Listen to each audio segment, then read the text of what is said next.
You may be seated.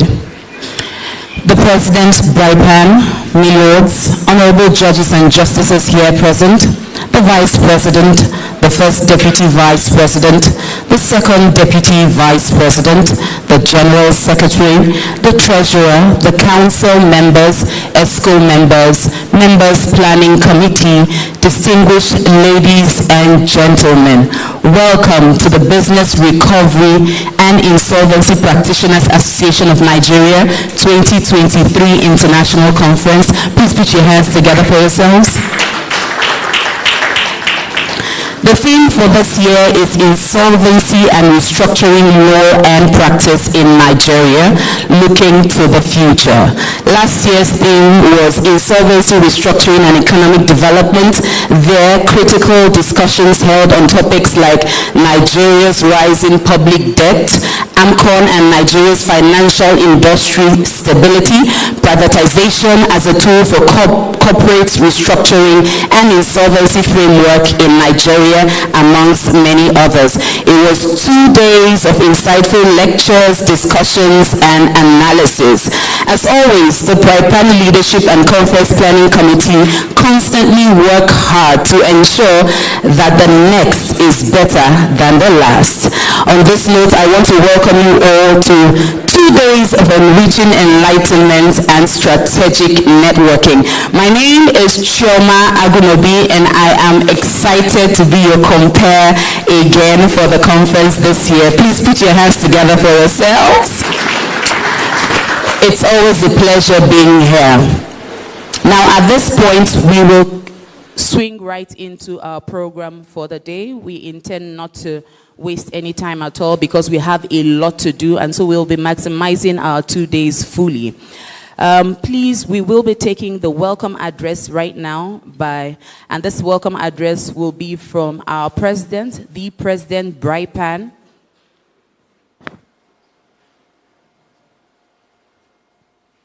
We'll be taking the welcome address, and this address will be taken by our President, the President BRIPAN, in the person of Mr. Richard Ayodele Akintunde, SAN, CARB, FBR. Ladies and gentlemen, you know that this is a man who has a lot of wisdom, a lot to share. Oh yes, and he's a man I respect a whole lot. Please put your hands together. Put your hands together. Make welcome, Mr. President. Thank you, Chioma, for your kind words. Good morning, everybody. It's my pleasure to be here this morning to give you this welcome address. I'll start by recognizing our distinguished guest here. All of you are distinguished. My Lord Honorable Daniel Usiago of the Federal High Court, who is ably representing Honorable Justice Toby of the Court of Appeal. Other judges here present, past presidents of the Business Recovery and Insolvency Practitioners Association of Nigeria. I see here past President Chief Dr. Anthony Idigbe, SAN. I recognize also our distinguished council members here present. Permit me to single out Dr. Adebola Ulubanjo, our doyen of insolvency practice. He will be standing in gap for all of you. I also recognize the members of the executive committee of BRIPAN who are also fully represented here. Thank you. I especially welcome our keynote speakers, my mentor, my leader, Chief Kanu Agabi, CON, Senior Advocate of Nigeria.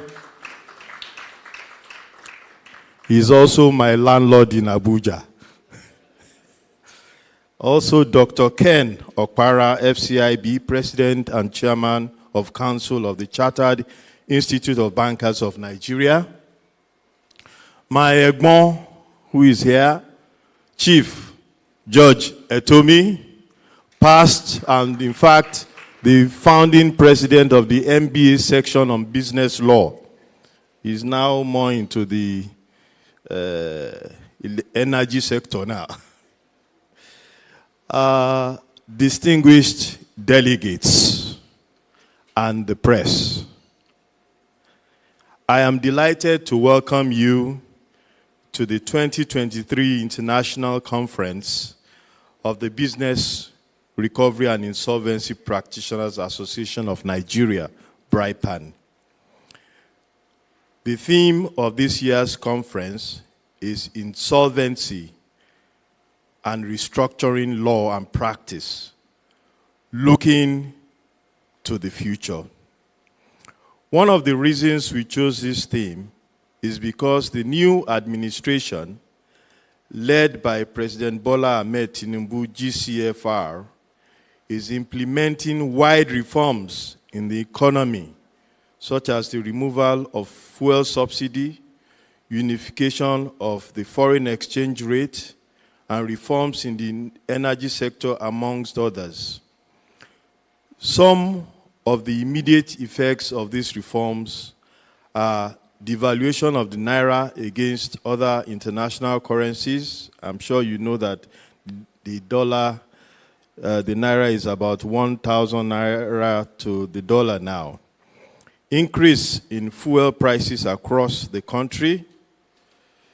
PMS prices have risen. Rise in cost of food, transportation, goods and services. Persistent inflationary pressure. Inflation rate is at 23% as at June 2023. Reduction in disposable income of the citizens, increase in energy prices. Nigeria's Q2 gross domestic product has slowed to 2.51%. Interest rate hikes. The MPR is about 18.75% now. Businesses are feeling the pinch of these economic reforms.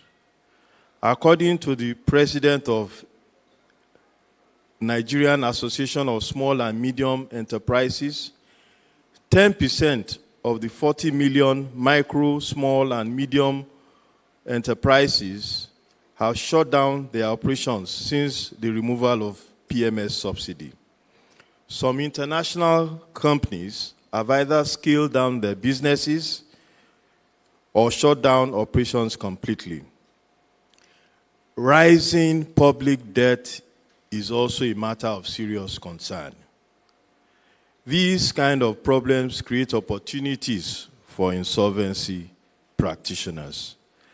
As leaders in the restructuring and insolvency space in Nigeria, and with the network of practitioners we have all over the world, I must recognize here Mr. Richard Healy, who is here all the way from the United Kingdom of Gatley Legal.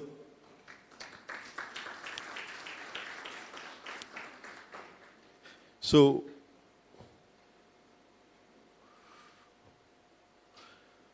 with the network of insolvency practitioners we have all over the world, BRIPAN and its members are poised to provide business rescue solutions and other options for a prosperous and sustainable future for businesses and companies in Nigeria. The next 2 days promises to be very engaging, educative, and intellectually stimulating, because the various technical sessions will cover relevant and topical issues and also look into the future of insolvency practice in these challenging times. These sessions will also give practical guides to delegates. Some of the topics include effective strategies for restructuring and dealing with Nigeria's soaring public debts, the African Continental Free Trade Area, challenges and opportunities for insolvency practitioners, the role of the judiciary in promoting a sustainable corporate rescue culture in Nigeria. The technical sessions will conclude tomorrow with a debate motion which promises to be very revealing and riveting. We thank our distinguished chairmen and speakers for accepting to speak and share their knowledge at this conference. While we challenge your professional thinking in ways like never before with the engaging technical sessions that we have lined up for you, we enjoin you to take the opportunity that this conference presents to network, meet old friends, and make new acquaintances.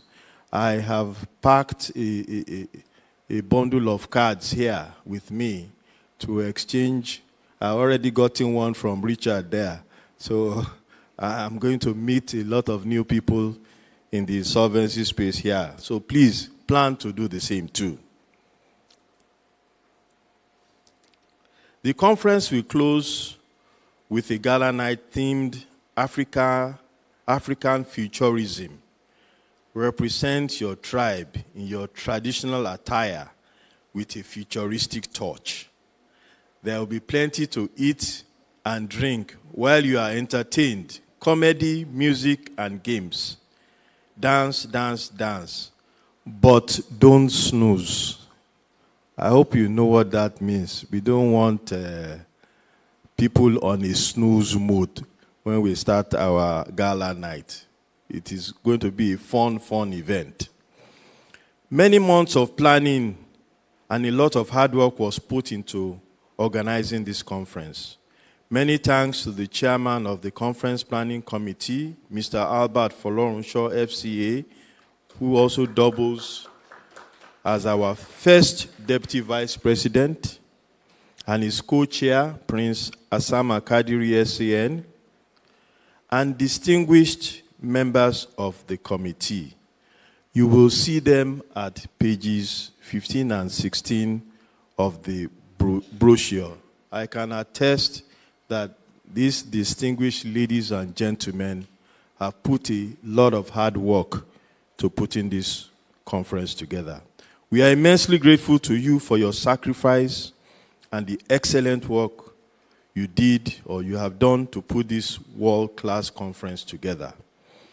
I thank all our sponsors who, through their financial support, have made this conference possible. And I'm sure you can see their names reflected in the banners at the back and also on the side and on all the promotional materials throughout the conference. We are indeed very grateful to you. A big thank you too to the council members, executive council members, and the basic support group of this great association for their selfless and consistent service to make BRIPAN a thriving association. To our delegates, your attendance is a testament of your thirst for knowledge, and we are delighted to have you attend this conference. Thank you for coming. Once again, I welcome you to the 2023 International Conference of BRIPAN. I wish you a great conference and look forward to meeting old friends and making new ones. Thank you very much. Ladies and gentlemen, please put your hands together for Mr. Richard Ayodele.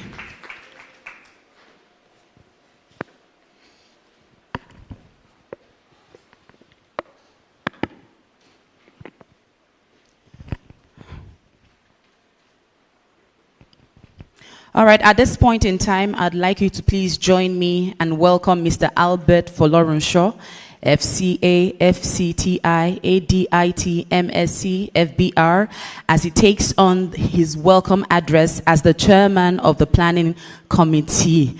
Please put your hands together for him. You're welcome, sir.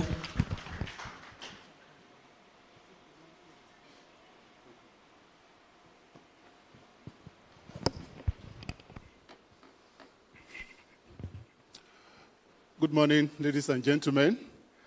I want to stand on the protocol already established by the President, particularly welcoming the justices and senior advocates and FCA as they are well represented here, so that I don't commit. I will yield, as the President always say, I want to yield to the President's protocol that he has established.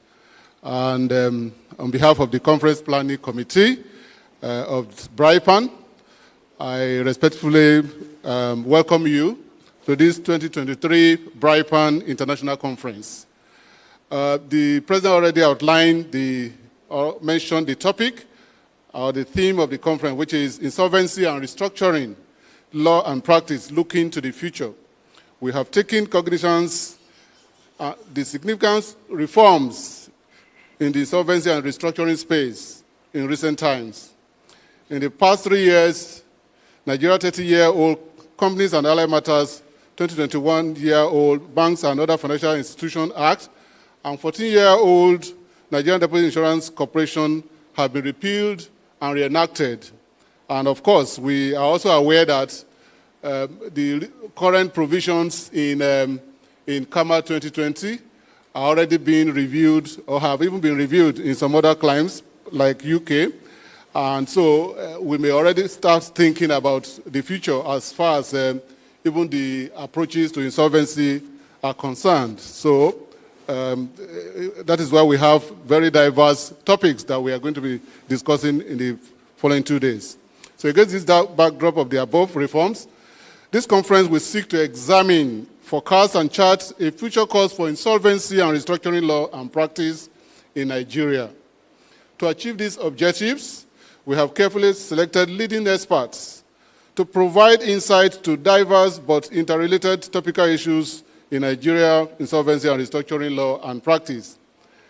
Some of the topics which experts will examine in this conference include the strategies for restructuring and managing our soaring public debt, effective ways of optimizing our insolvency and restructuring law for economic growth, maximizing opportunities flowing from the African Continental Free Trade Area, reforming and refining our receivership practice, sustainable ways of promoting our corporate rescue culture, curbing the incessant failure of our microfinance banks, efficient ways of dealing with tax issues in insolvency. And of course, we are all very familiar with the fact that the President has already set up the Fiscal Policy and Tax Reform Committee, to which I'm a party. And a lot of these provisions are being looked at, and I'm sure in the coming days we'll be hearing from the committee. A unique feature of this conference is that for the first time we have two distinguished keynote speakers, namely Mr. Kanu Agabi, CON, SAN, former Attorney General of the Federation and Minister of Justice, and a foremost legal practitioner in Nigeria. And of course, Dr. Ken Okpara, FCIB, the President and Chairman in Council of the Chartered Institute of Bankers of Nigeria. I'm also a member of that institute. We are indeed exceedingly honored and privileged to have these two distinguished personalities share their thoughts and insight at our conference. This conference will be rounded off tomorrow with a gala night theme, African Futurism. It will provide ample opportunity for conferees to relax and be entertained, wine and dine, reconnect with old friends, network and meet new friends, and of course, acquaintances in a convivial atmosphere. I also understand that tomorrow as you come in, ensure before you sit down, you ask for your raffle ticket.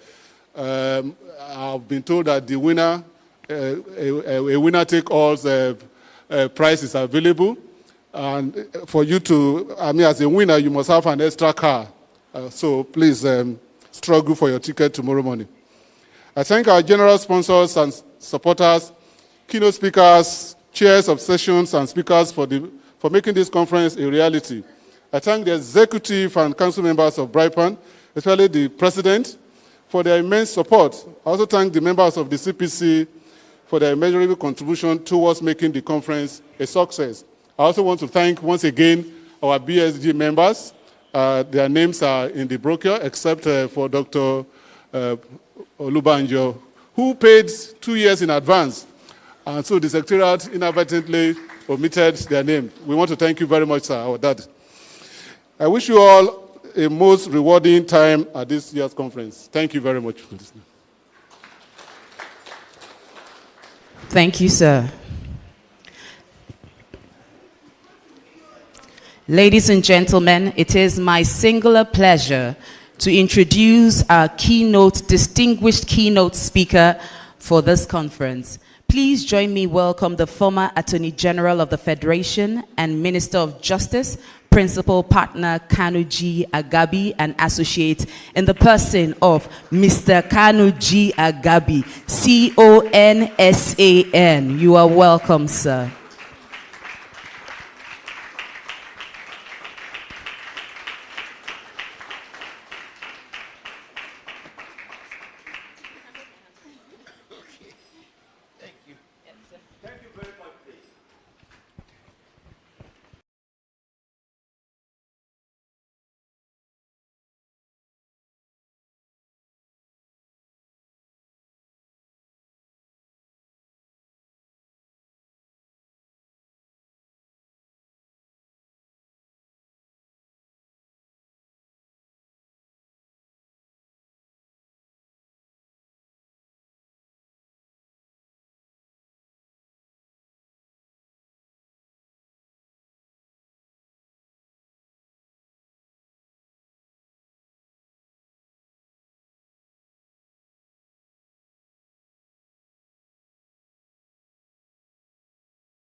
Look at the cars that we drive. How can our companies cope? They cannot cope.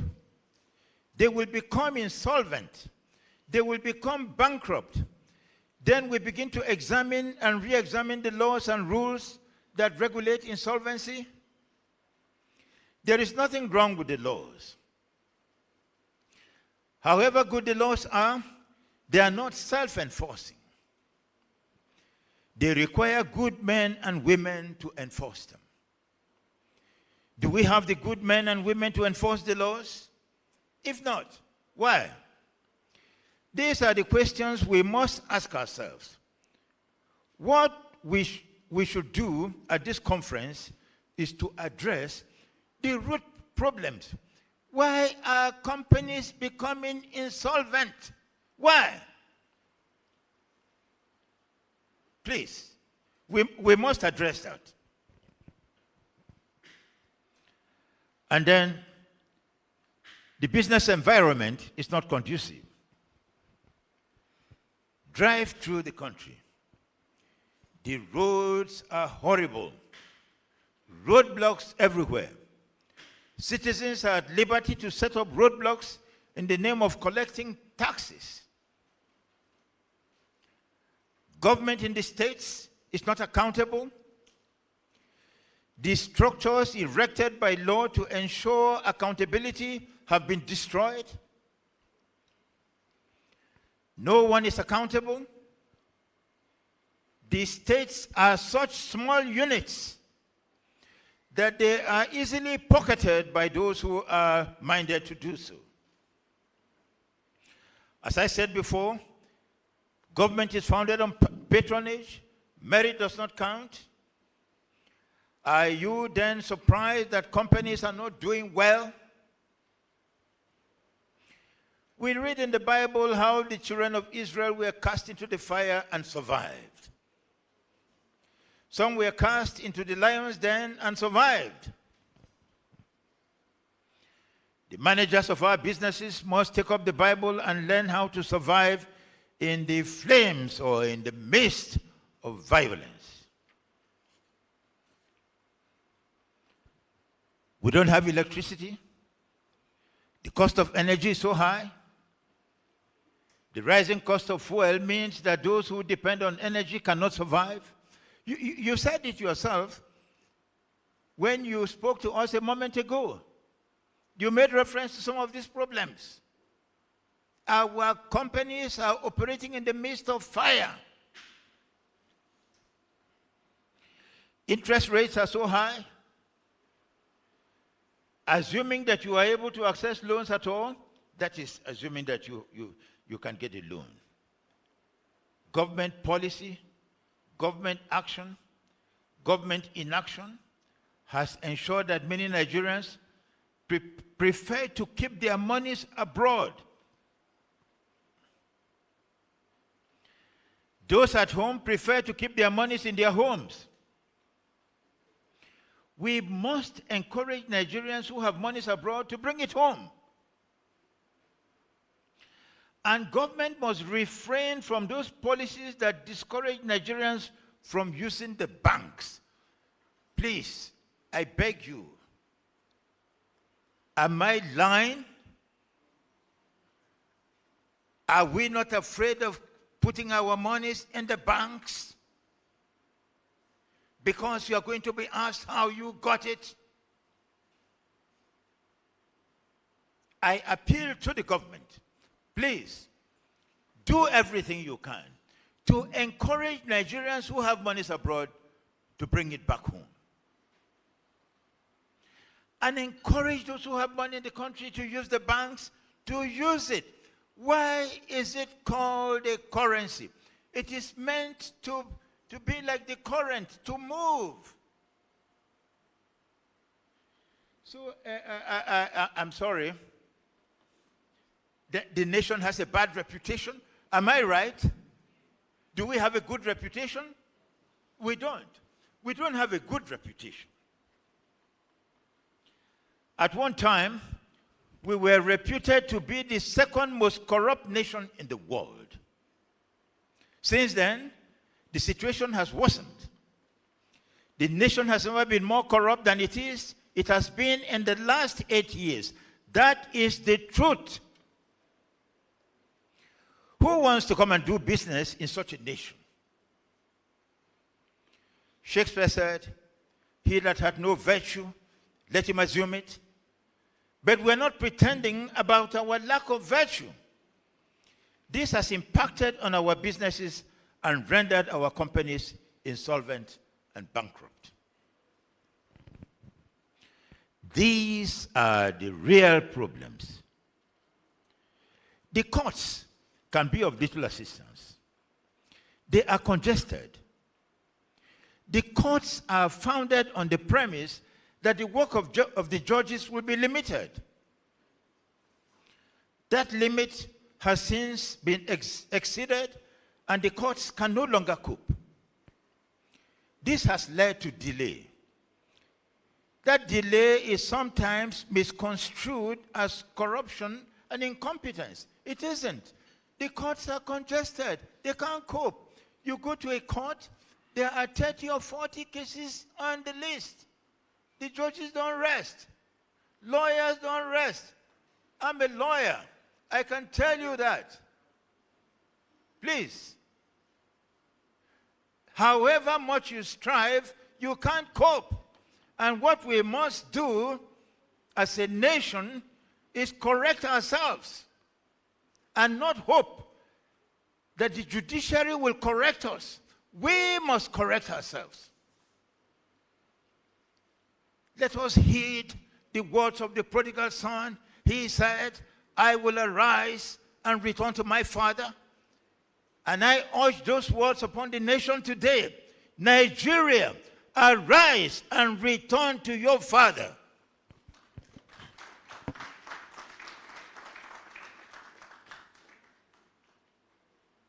Have I said anything about our roads? Have I said anything about terror on our highways? It used to be said that it is not always that the robber succeeds to kill the traveler. Nowadays, the robber succeeds to kill the traveler every time. Today, the traveler is taking no chances at all. And you know why. People are not adventuring. It's too dangerous. Mr. President, haven't I exhausted my time? All right. I would have been happy to stop.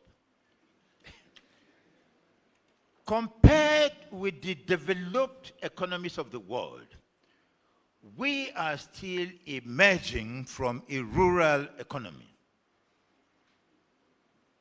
We are, in essence, a rural people. Money of the type employed in big business is not a part of our consciousness. Most businesses are small, they are menial, consisting in petty trading. Once it expands, problems begin to arise because people who venture into business have little or no experience. That's true. We have no experience. We don't have a culture of big money. I'm a lawyer, but I can tell you I don't have that culture. Give me big money and I can't handle it. The nation needs to educate its people so that they can really handle these things. Up to 1967, when the nation went from 4 regions to 12 states, and ultimately 36 states and 774 local governments and area councils, the nation was predominantly rural. With the creation of states, people left their farms and villages and took up offices in the cities as civil servants without proper qualifications or the requisite experience. That was the beginning of the incompetence and inefficiency which culminated in the corruption that the nation is still suffering from today. Companies were set up like that. We set up companies without knowing how to run them. Because the states patronized only their own indigents, businesses were set up without requisite experience. The banks would not lend to these businesses, and so government went out of its way to grant loans to them. Part of my practice when I came into law practice in 1972 had to do with people who had defaulted in repaying loans granted by governments to individuals and little companies that had absolutely no experience in the use of money. Then the government started prosecuting them. I was a defense lawyer defending these people who had borrowed monies.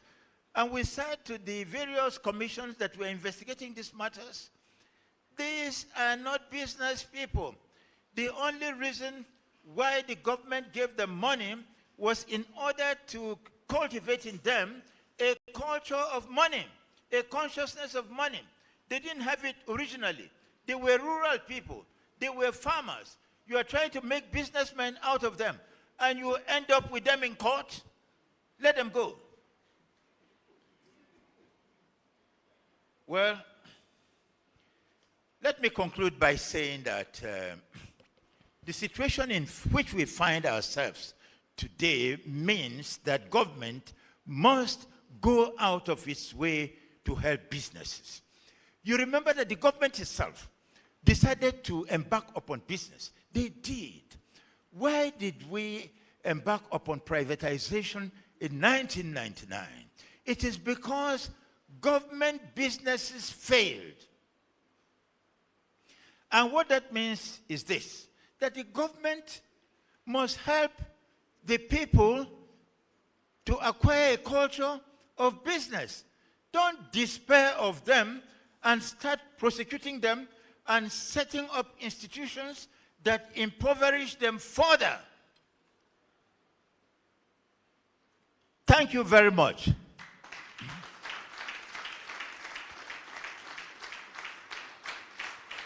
Thank you. Ladies and gentlemen, please put your hands together one more time.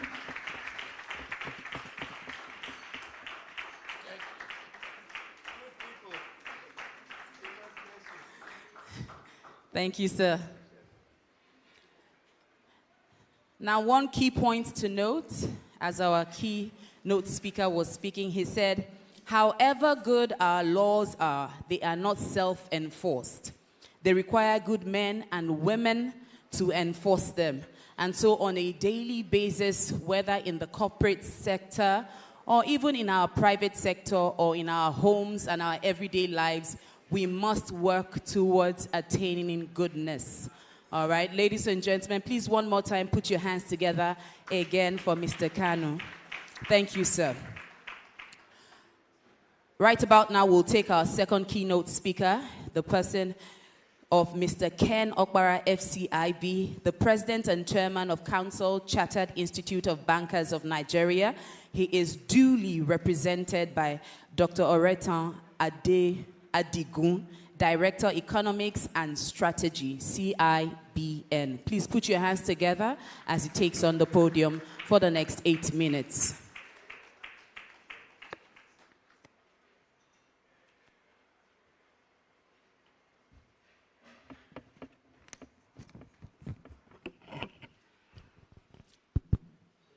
Good morning, ladies and gentlemen. My name is Dr. Oretan Adigun. I'm here to stand in for the President and Chairman of Council, the Chartered Institute of Bankers of Nigeria. He prepared this keynote address not until a few minutes ago that an emergency board meeting came up, and it's a meeting he must be part of. So on his behalf, I want to say he's very sorry he could not be here. However, I'm not going to add or deduct from the note that he prepared to address today. You know, when Daddy just came up and spoke, I said, this is a gathering of learned people. So I don't know what a banker will come and say when a senior advocate had spoken. Nevertheless, I also want to stand on the well-established protocol so as not to commit because we are in the midst of legal people. So all protocols duly observed. So when I say I'm talking of Dr. Ken Okpara because I'm reading his speech. I am deeply honored to have been invited to deliver the keynote address at this international conference. I would like to express my gratitude to the organizers of the conference and particularly the leadership of BRIPAN. ably led by Mr. Ayodele Akintunde, Senior Advocate of Nigeria, for putting such a significant event. They say finance industry is the blood that gives life to the economy, but the legal arm is the backbone that provides structure, stability, and protection. Both sectors work together to lay foundation for a powerful economic system indeed.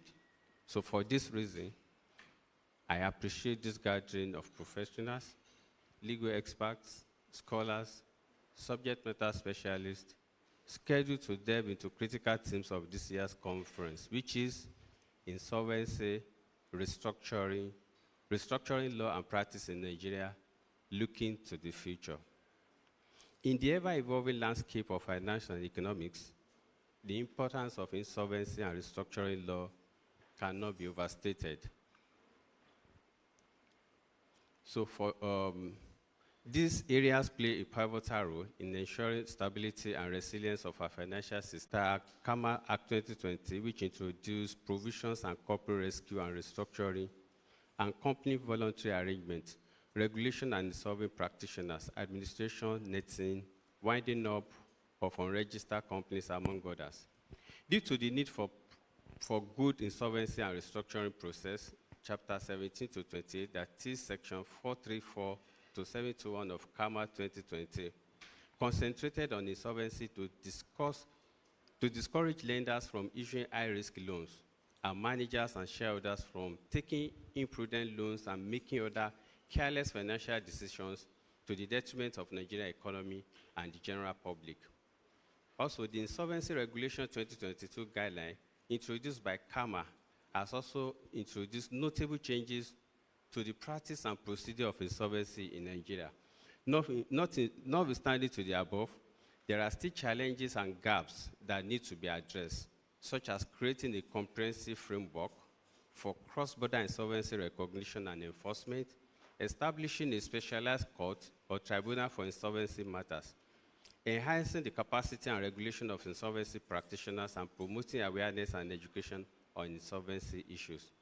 While there are several challenges regarding insolvency resolutions in Nigeria, which could be pointed out in lengthy detail today, I want to highlight opportunities that lie ahead of Nigeria, delving into experience as a financial professional. So we present to you some of the solutions that, if addressed, would improve resolution of insolvency issues, empower indigenous business, and encourage economic growth. These are the thoughts of Dr. Ken Okpara. Number one, to enact a comprehensive and unified legislation that cover all aspects of insolvency and restructuring, including cross-border insolvency, corporate rescue, insolvency practitioner regulations, and creditors' rights. The current legal framework is fragmented, stagnant, and inadequate to deal with the constant challenges of a modern business environment. There's a need to adopt United Nations UNICTRA model law on cross-border insolvency, which provides a framework for cooperation and coordination among courts and authorities in different jurisdictions, recognizing and enforcing foreign insolvency proceedings and protection of creditors and debtors' interests in cross-border cases. Thirdly, to establish a specialized court or tribunal for insolvency and restructuring matters with trained and experienced judges, streamlined procedures, and adequate resources. The existing court system is overburdened, inefficient, and prone to delay. Number four, to promote the use of alternative dispute resolution mechanisms, such as mediation and arbitration for resolving insolvency and restructuring dispute. This can help to reduce cost, time, and complexity of litigations, and preserve confidentiality of goodwill of the parties. And finally, continually enhance the capacity and professionalism of insolvency practitioners by setting and enforcing standards for qualifications, licensing regulations, and ethics. Insolvency practitioners play a pivotal role in facilitating insolvency and restructuring process, and their competence and integrity are essential for ensuring its effectiveness and fairness. As a Chartered Institute of Bankers, we have made effort towards a dispute resolution in the banking industry. The core focus of the Institute under the watch of Dr. Ken Okpara has been the future. And the future agenda says, with the future agenda, the emphasis has been placed on driving financial innovation and transformation, addressing industry uncertainties, and so on and so forth. Ladies and gentlemen, the success of insolvency and restructuring process often depends on collaboration between financial institutions, legal experts, and other stakeholders. Building strong networks and partnerships can lead to more outcome. In conclusion, as finance professionals, we hold significant responsibility in shaping the future of our industry. Let us embrace, foster collaboration, uphold higher standard of professionalism and ethics. Together, we can pave way for a more resilient, prosperous, and financial future for Nigeria. I have every confidence that our dedication and expertise will navigate the challenges of tomorrow and ensure a robust financial sector that serves the nation's best interest. Thank you for your attention. We look forward to enlightening discussions and the changes that this conference will undoubtedly bring. I urge on behalf of Dr. Ken Okpara, the President, Chairman of Council of the CIBN. Thank you very much. Ladies and gentlemen, please show Dr. Adigun some BRIPAN love. Representative of Dr. Ken Okpara. Thank you so much, sir. As we progress, we would like to recognize the presence of past President, Mr. Seyi Akinwumi. It is great to have you in the house today. Please put your hands together for him. We would also like to recognize all of our well-wishers who sent in their goodwill messages. We received a goodwill message from the NBA president. Do we have a representative in the building today? Anyone representing the NBA president? All right, thank you. We would also like to recognize the goodwill message received from the President of the Nigeria Association of Chambers and Commerce, Industry, Mines, and Agriculture, in the person of Mr. Dele Kelvin Oye. Please put your hands together and show him some BRIPAN love. We also received a goodwill message from the Nigerian Bar Association, the Lagos branch, and today we have the representative here in the building in the person of the chairman of the association himself, Mr. Olabisi Makonjola. May he please take the podium real brief. Good to have you.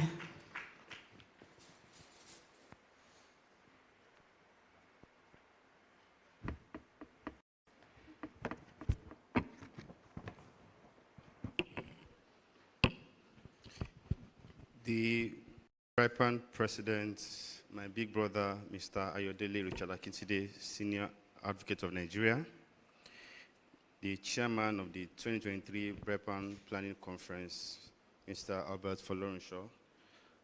I bring good tidings from the over 12,000 members of the Nigerian Bar Association Lagos branch. Indeed, insolvency and restructuring are critical aspects of any thriving economy. They provide a framework for businesses to navigate through financial distress, ensuring that they can recover and contribute to the growth of our nation. As Nigeria continues to evolve as a global economic player, it is imperative that we have a robust legal framework in place to address insolvency and restructuring challenges effectively. Historically, Nigeria's insolvency laws have been fragmented and outdated, no doubt about that, failing to keep pace with the dynamic nature of our economy. However, with the enactment of the CAMA 2020, this has marked a significant milestone in our journey towards a more comprehensive and modern insolvency regime. CAMA introduced provisions that align with international best practices, such as the introduction of the corporate insolvency and restructuring rules. These rules provide a clear framework for the administration of insolvency proceedings, ensuring transparency, fairness, efficiency.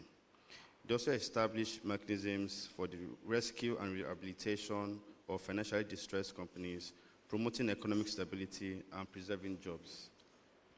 Furthermore, the establishment of the Nigerian Insolvency Practitioners Registry has been a game changer.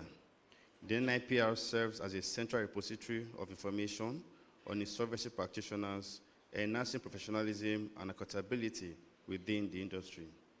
It also facilitates the sharing of knowledge and expertise, fostering collaboration amongst practitioners and stakeholders. With these developments, which are commendable, we must not rest on our oars. Looking to the future, there are several areas that require attention and collective efforts. And we are sure that a conference such as this will help to tease out such required collective efforts. On behalf of the Nigerian Bar Association, we'd like to wish the members of BRIPAN and guests here present a successful 2023 BRIPAN conference. Thank you very much.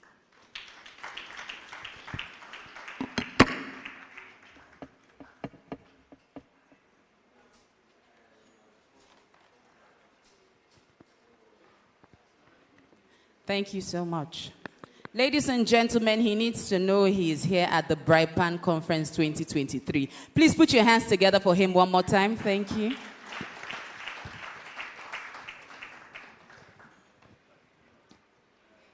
And finally, we'll take a goodwill message from His Royal Majesty Oba Babatunde Ajayi, FBR Insol Fellow, past President. Do we have the video ready? If we'll please focus our attention to the screens, we will be receiving a goodwill message from His Royal Majesty.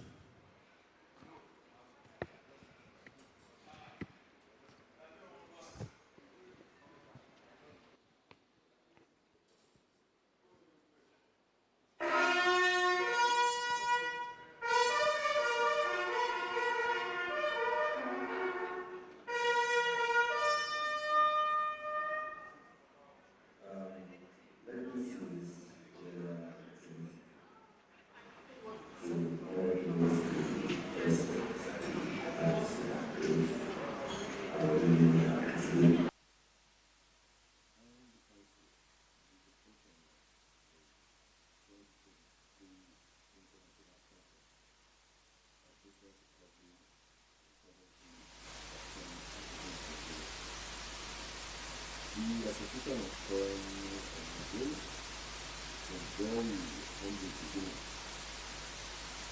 Yesterday, the people who can see the final president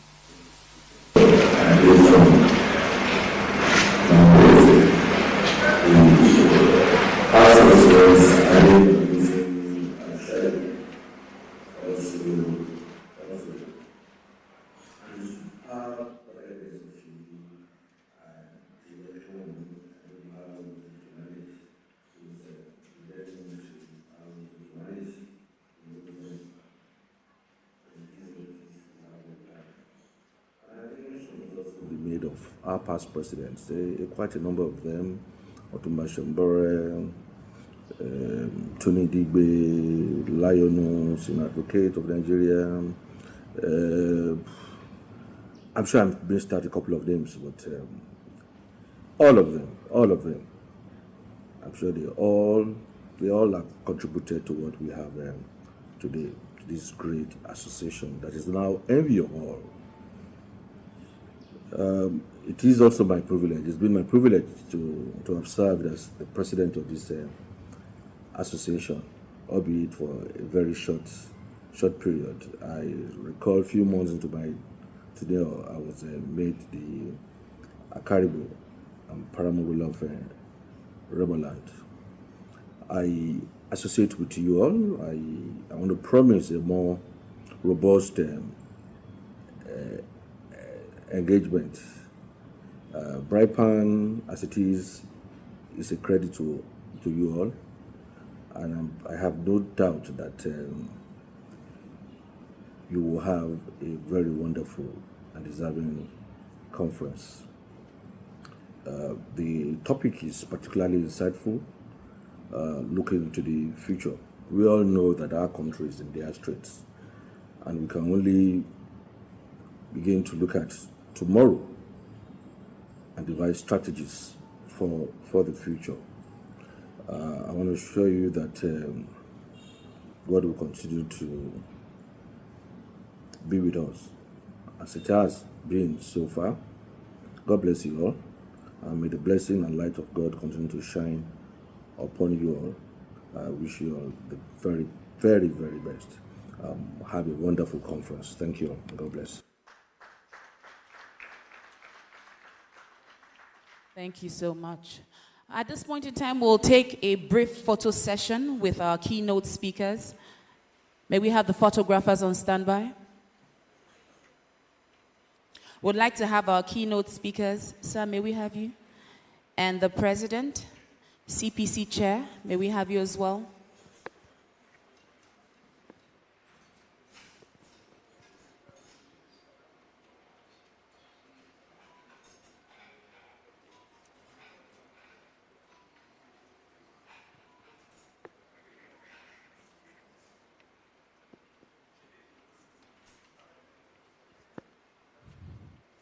Do I have the photographers on standby? All right, thank you. May I also have the co-chair and the vice president?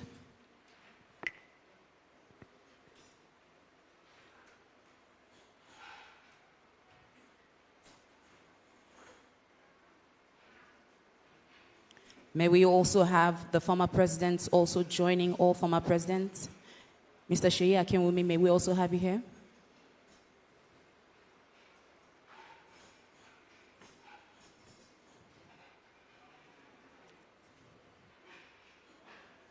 Do we have Honorable Justice Osiago here?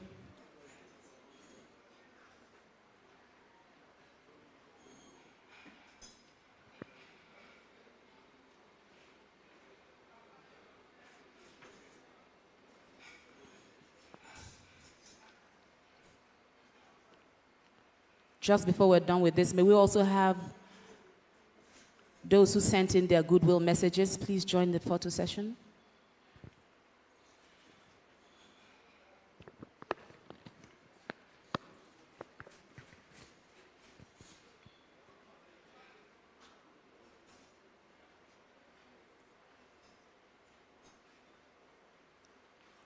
At this point, may I ask that we have the secretary please join, the treasurer as well. Thank you.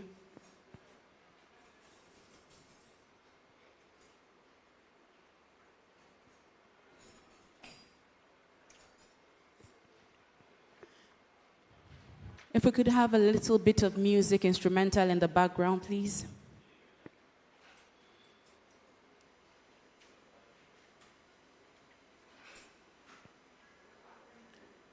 Do I have any smile in this picture at all? Please smile. Thank you, sirs. Aha.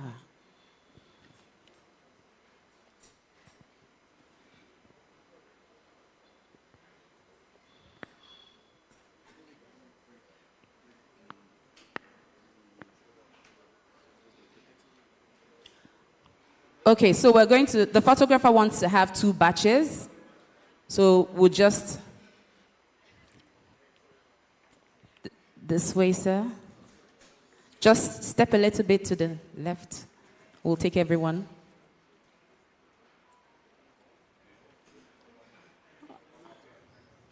You'll put everything together later. Yes. All right.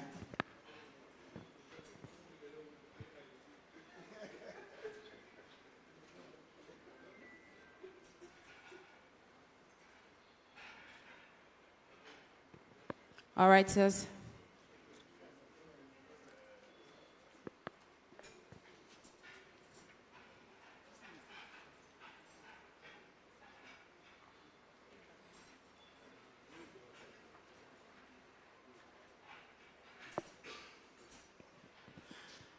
All right, ladies and gentlemen, right after this, we're moving straight into our first session for the conference, the opening session for the conference. Thank you.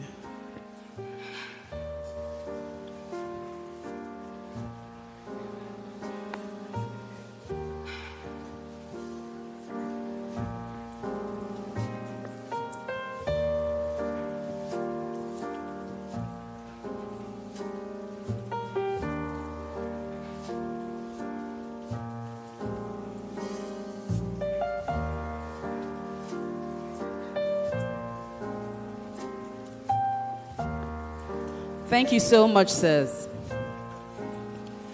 Ladies and gentlemen, it is the BRIPAN International Conference 2023. Please put your hands together for yourselves one more time. All right, I hope the hall is not too cold. The temperature is just right, right? All right, we're going to heat this place up real soon because I know that the panel sessions are always really, I don't want to use the word heated up, but they're really insightful, and of course, they keep us glued. So we will just call up the coordinators for this session, the first session. And in this session, we're looking at insolvency and restructuring as catalysts for economic growth. The coordinators for this session, we have Efosa Ewere. Please put your hands together for the beautiful Efosa Ewere as she takes on the stage. We also have Miss Farida Danjuma. Please put your hands together for Miss Farida Danjuma as she takes her place on the stage.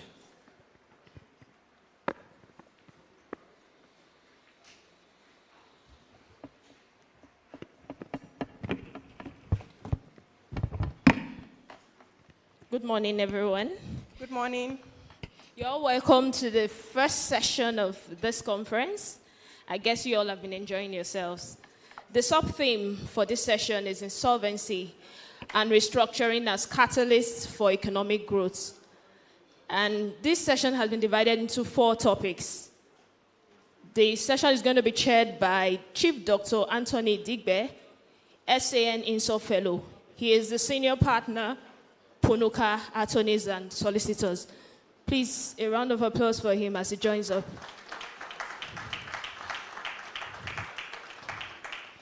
And the first topic is going to be taken by Dr. Chinere Amona, FCA. She's the Director General, Chief Executive Officer, Lagos Chamber of Commerce and Industries.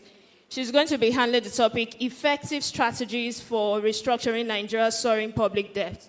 She's unavoidably absent, but will be represented by Dr. Taiwo Nolas Alausa. He is the Director of Business Education, Services and Training. Please put your hands together for him as he joins us here.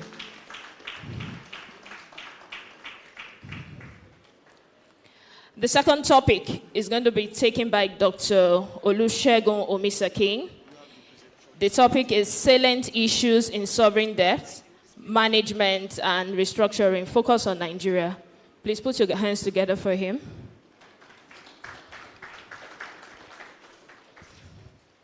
For topic 3, he will be joining us virtually.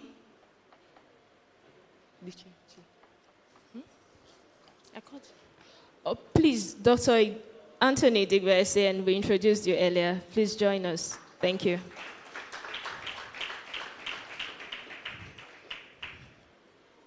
Our topic 3 speaker will be joining us virtually all the way from Singapore, Dr. Aurelio Gore Martinez. He's an associate professor, senior Singapore Management University, and also a head Singapore Global Restructuring Initiatives. He will be taking the topic optimizing Nigeria's insolvency and restructuring laws as a tool for economic growth. Please, a round of applause for him. He's on the call.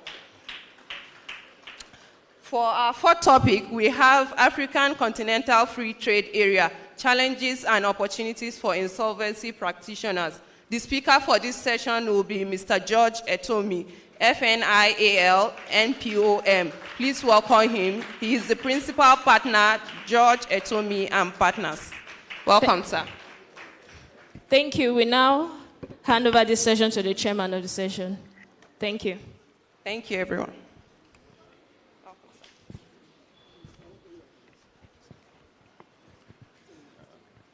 Thank you very much.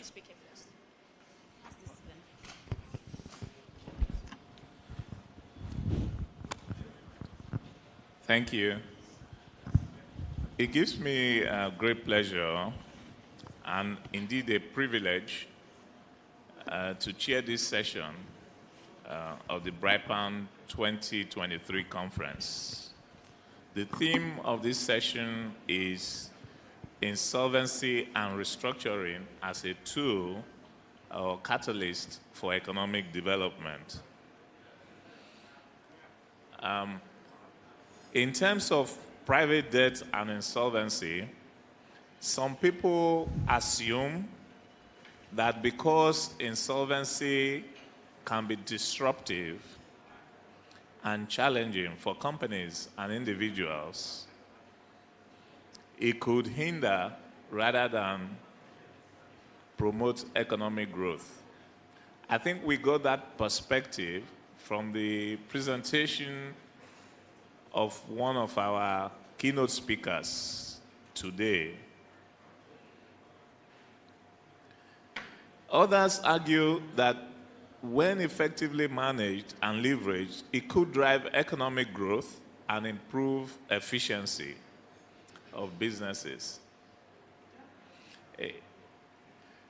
We saw some of that perspective also from the keynote address, which ended with a call and a sharing of experience of our keynote speaker, who actually is an insolvency practitioner, even though he said he wasn't, having been one of the earlier insolvency practitioners who was defending those who had taken public loans. And he ended up saying that efforts should be made to ensure that we don't kill the debtor, and rather that we should allow them to survive. In terms of public debt, according to the IMF, the average debt ratio in sub-Saharan Africa has almost doubled in just about a decade, from 30% of GDP at the end of 2013 to almost 60% of GDP by the end of 2022.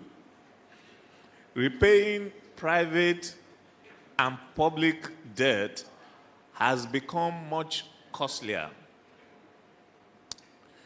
The region's ratio of interest servicing capacity, payments to revenue, a key metrics to assess debt servicing capacity and predict the risk of default and financial crisis, has more than doubled since 2010, and is now close to 4 times the ratio in advanced economies. As of 2022, more than half of the low-income countries in sub-Saharan Africa were assessed by the IMF to be high risk or already in debt distress. In these circumstances, the question is, what role can insolvency play? So whilst on the one hand, it is said that insolvency is a bad thing, on the other hand, in some ways, insolvency and restructuring can contribute to economic growth. And some of the ways would include, for instance, market reallocation.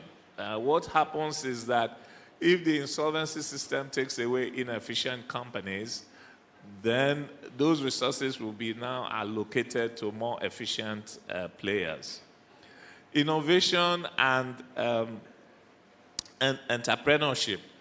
You know, when things are bad, that is when those who come up with innovative solutions succeed. And you can see it, let's say, with the privatization exercise of the government, the structural reform that brought, killed Nitel, and then now we have MTN and all the other Glo and the rest.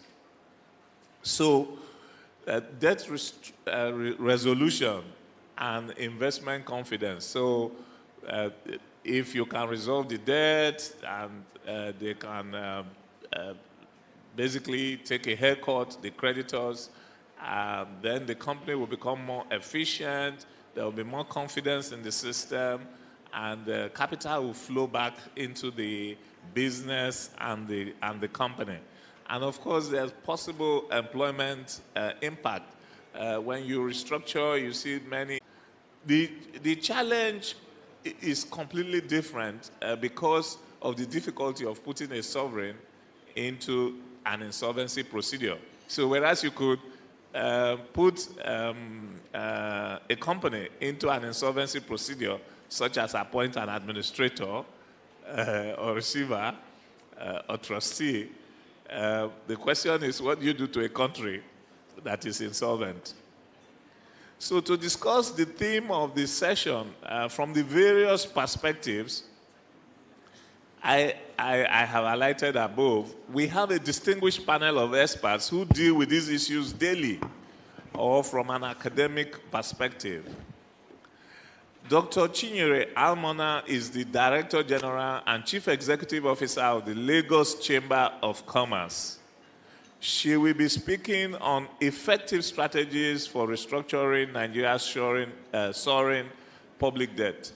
She is represented by Dr. Taiwo Nolas Alausa, the Director of Business Education Services and Training at LCCI. Dr. Olusegun Omishakin is the Chief Economist and Director of Research for the Nigeria Economic Summit Group. His topic is salient issues in sovereign debt management and restructuring focus on Nigeria. He oversees and guides the strategic direction of research, development, and innovation initiatives at the NESG. Dr.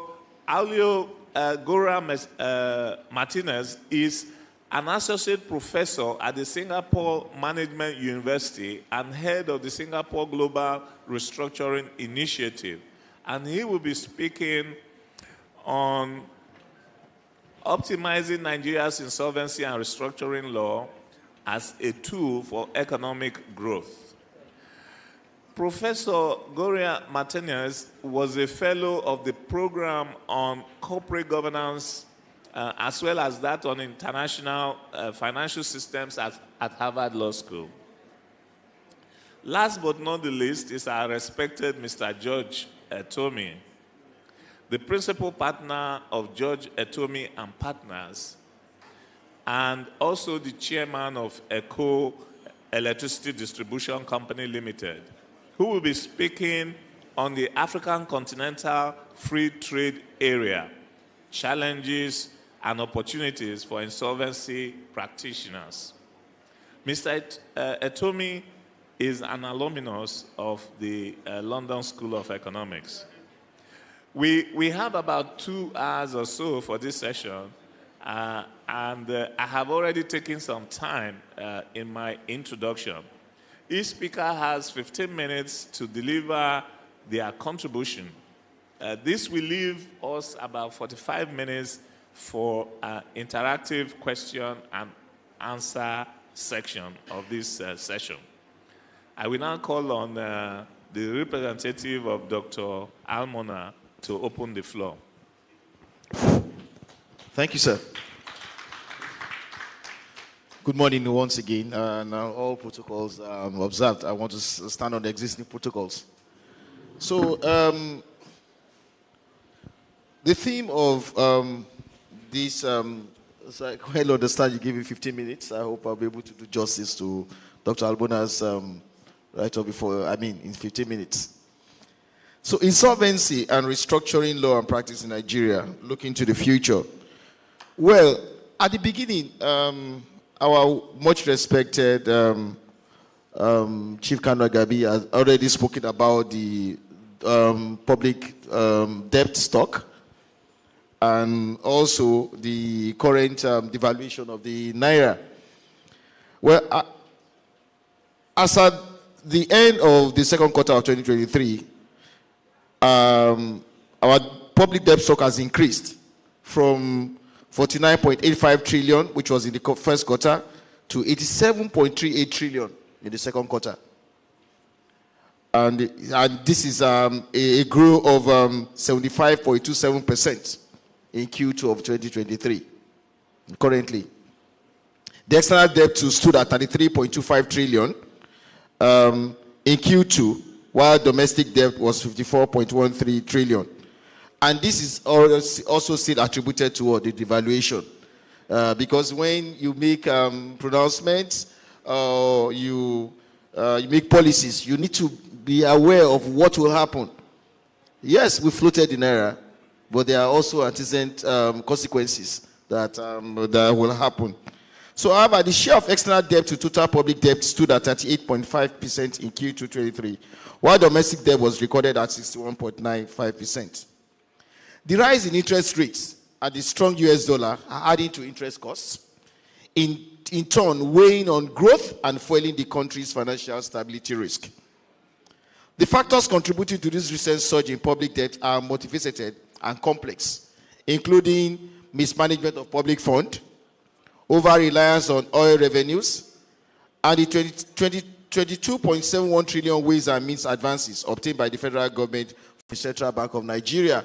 I mean, we just got to hear that suddenly there is a 22.71 trillion ways and means advances by the CBN. So we are already in it. We can't run back. And you can see that somehow it looks as if the economy is on the downward curve right now. What do we do? So how can we effectively restructure our soaring public debt? One, breaking the chains of debt. That we can break the chains of debt. How can we do so? The first, I watched closely the interview of the new CBN governor last week, and this week rather. And one of the things he was also emphasizing on is transparency. We must ensure transparency and accountability in management of public debt. It's very, very important, because at a point we didn't know what is exactly the public debt of Nigeria. The government must provide regular and detailed reports on the debt situation, including its sources, terms, and utilization. Citizens have the right to know how their money is being borrowed and spent. Secondly, diversifying revenue sources by promoting other sectors like agriculture, manufacturing, and attract FDI inflow into real estate, power and steel sector to enable us fund production sector. Just yesterday, I think there was a pronouncement by the new CBN governor about suspending all CBN interventions. Well, my fear is that at times too, in order to be to be transparent, we must also be careful and wary of some of the things we do, because there are some of those interventions that are actually yielding fruits that we need to be careful, not a blanket suspension. And for how long will this suspension be? It's also important that we need to look into this, because we know that one of the ways by which we can actually break the nature's debt is if we emphasize agriculture and also manufacturing. This will reduce the country's susceptibility to economic shocks and create a stable income stream to service its debt. Another option is debt management strategy, which we need to adopt a prudent debt management strategy that involves carefully selecting the type of financing instruments. The country needs equity financing via sales of a certain percentage of the key government-owned corporations in exchange for a cash investment by listing them on the stock exchange market. There has been so many, recent debates about this, floating some of these, like the NNPC, NLNG and all. So I think these are things we do need to drag out. We need to ensure that these are transparently done and floated on this in the stock exchange. Equity financing does not carry an obligation for repayment. In contrast to debt financing, thus the investors will help the government to manage these corporations like NNPCL strategically so that set financial goals are achieved. Debt restructuring is a viable option to alleviate the immediate burden. The government can negotiate with creditors to extend maturities, lower interest rates, or even consider debt forgiveness where appropriate. Fiscal discipline. Fiscal discipline, sustainable economic growth is the most effective way to tackle public debt. There has been, in time past, and even recently, there was an accusation about the fact that government is borrowing to pay salaries, you know. While borrowing is good, it is important that those those money being borrowed are tied to what? Specific projects on infrastructure. Yes, quite rightly, the last administration told us that the So some of those, money were actually tied to some infrastructure. But the important thing is the fact that to sustain this, implementing policies that promote investment, job creation, and entrepreneurship can increase the country's GDP and tax revenue, making it easier to service debt obligations. Sound fiscal discipline is crucial, and adequate coordination between fiscal and monetary policies. And I think that is the one major thing now that is, the Senate was very particular about that how do we marry this? The coordination between fiscal and monetary policies. That is very, very important. We try as much as well to do that, especially with the new CBA governor closing that gap. This involves maintaining a balanced budget and cutting down on unnecessary administrative expenditures, most especially the public office holders. Collaborating with international organizations such as the IMF and the World Bank can provide Nigeria with access to financial assistance, technical expertise, and guidance on managing its debt crisis. These institutions can also facilitate debt relief negotiations. And I think the fiscal discipline is a major bane of the Nigerian public administration now, and it's important that the new government, as they settled in, it's about 3 months now, and now when I mean the new government, I'm not talking about the federal government alone, because most of the time, our emphasis has been on the federal government, but the states too. Our fiscal discipline are the states. And this also, to a large extent, affects the entire polity. Public-private partnership. Encouraging PPPs can help fund critical infrastructure projects without increasing public debt. Over recent decades, there has been a shift away from public infrastructure financing towards private infrastructure financing. Government should also be mindful of this. Private financing comes into two forms: debt and equity. The best strategy at this point where public debt is soaring should be equity via inflation-linked bonds. Thus, private sector involvement can ease the financial burden on the government while promoting economic development.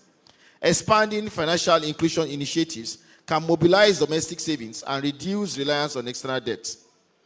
Encouraging Nigerians to save and invest can provide additional resources for development. And finally, it is vital to educate the public about the implications of public debt and involve them in the decision-making process. An informed citizenry can hold the government accountable for its borrowing and spending decisions. It's important. We just woke up and realized that a whole lot of things happened in the last administration which the citizens don't know. And that is affecting the country now. I think Business Day brought a report about 3 days ago that even, the Nigerian, most of the manufacturers, debts are not even being honored abroad anymore, and that's a very big thing for us. We suddenly woke up and we found out that our central bank has been depleted. The country, we don't know, the citizens don't know. It is important that we emphasize, that Nigerians must emphasize that the government must be transparent at every step of the way. Yes, we've trusted you by voting you in with our votes. Now, it is important that you are transparent with us. The decision lies with you, both at the executive and the legislative levels, right, to make right decisions for the citizenry. We can't all be in Aso Rock or be in the chamber of the National Assembly. But you must be transparent. People want to know what is happening. You must take us every step of the way. Nigerians deserve to know. In conclusion, the issue of Nigeria's soaring public debt is a significant challenge, but it is not insurmountable. By adopting these effective strategies, such as the public-private partnership, fiscal discipline, debt management strategy, by those strategies, Nigeria can chart a path towards fiscal sustainability, economic growth, and a brighter future for its citizens. However, it requires concerted efforts from the government, the civil society. I'm using this medium to call on the civil society, which I think Brian is one. It is important. Yes, with what is happening now, the valuation of the Naira is a mixed news for brand members, because I mean, God forbid, but obviously some companies might be folding up soon because of this. They may not be able to, to manufacture anymore. People will be laid out and things like that. So it is important that what? We all, as citizens, must insist that we want to know what is happening. Government, the civil society, and the private sector, together to address this issue comprehensively and responsibly. We must. And I also want to use this particular medium to continue to address these particular issues and call on the government to do the right things. Together, we can navigate these turbulent waters and secure a stable and prosperous future for Nigeria. Thank you.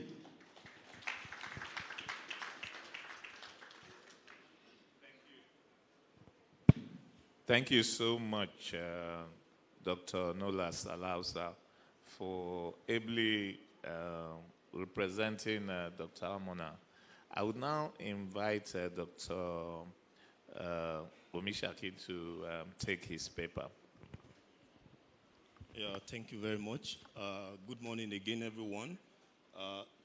The matter of debt, especially as it concerns the national government, it's so important that its implication could vary from both the policy, the macro stability, and that will also impact on the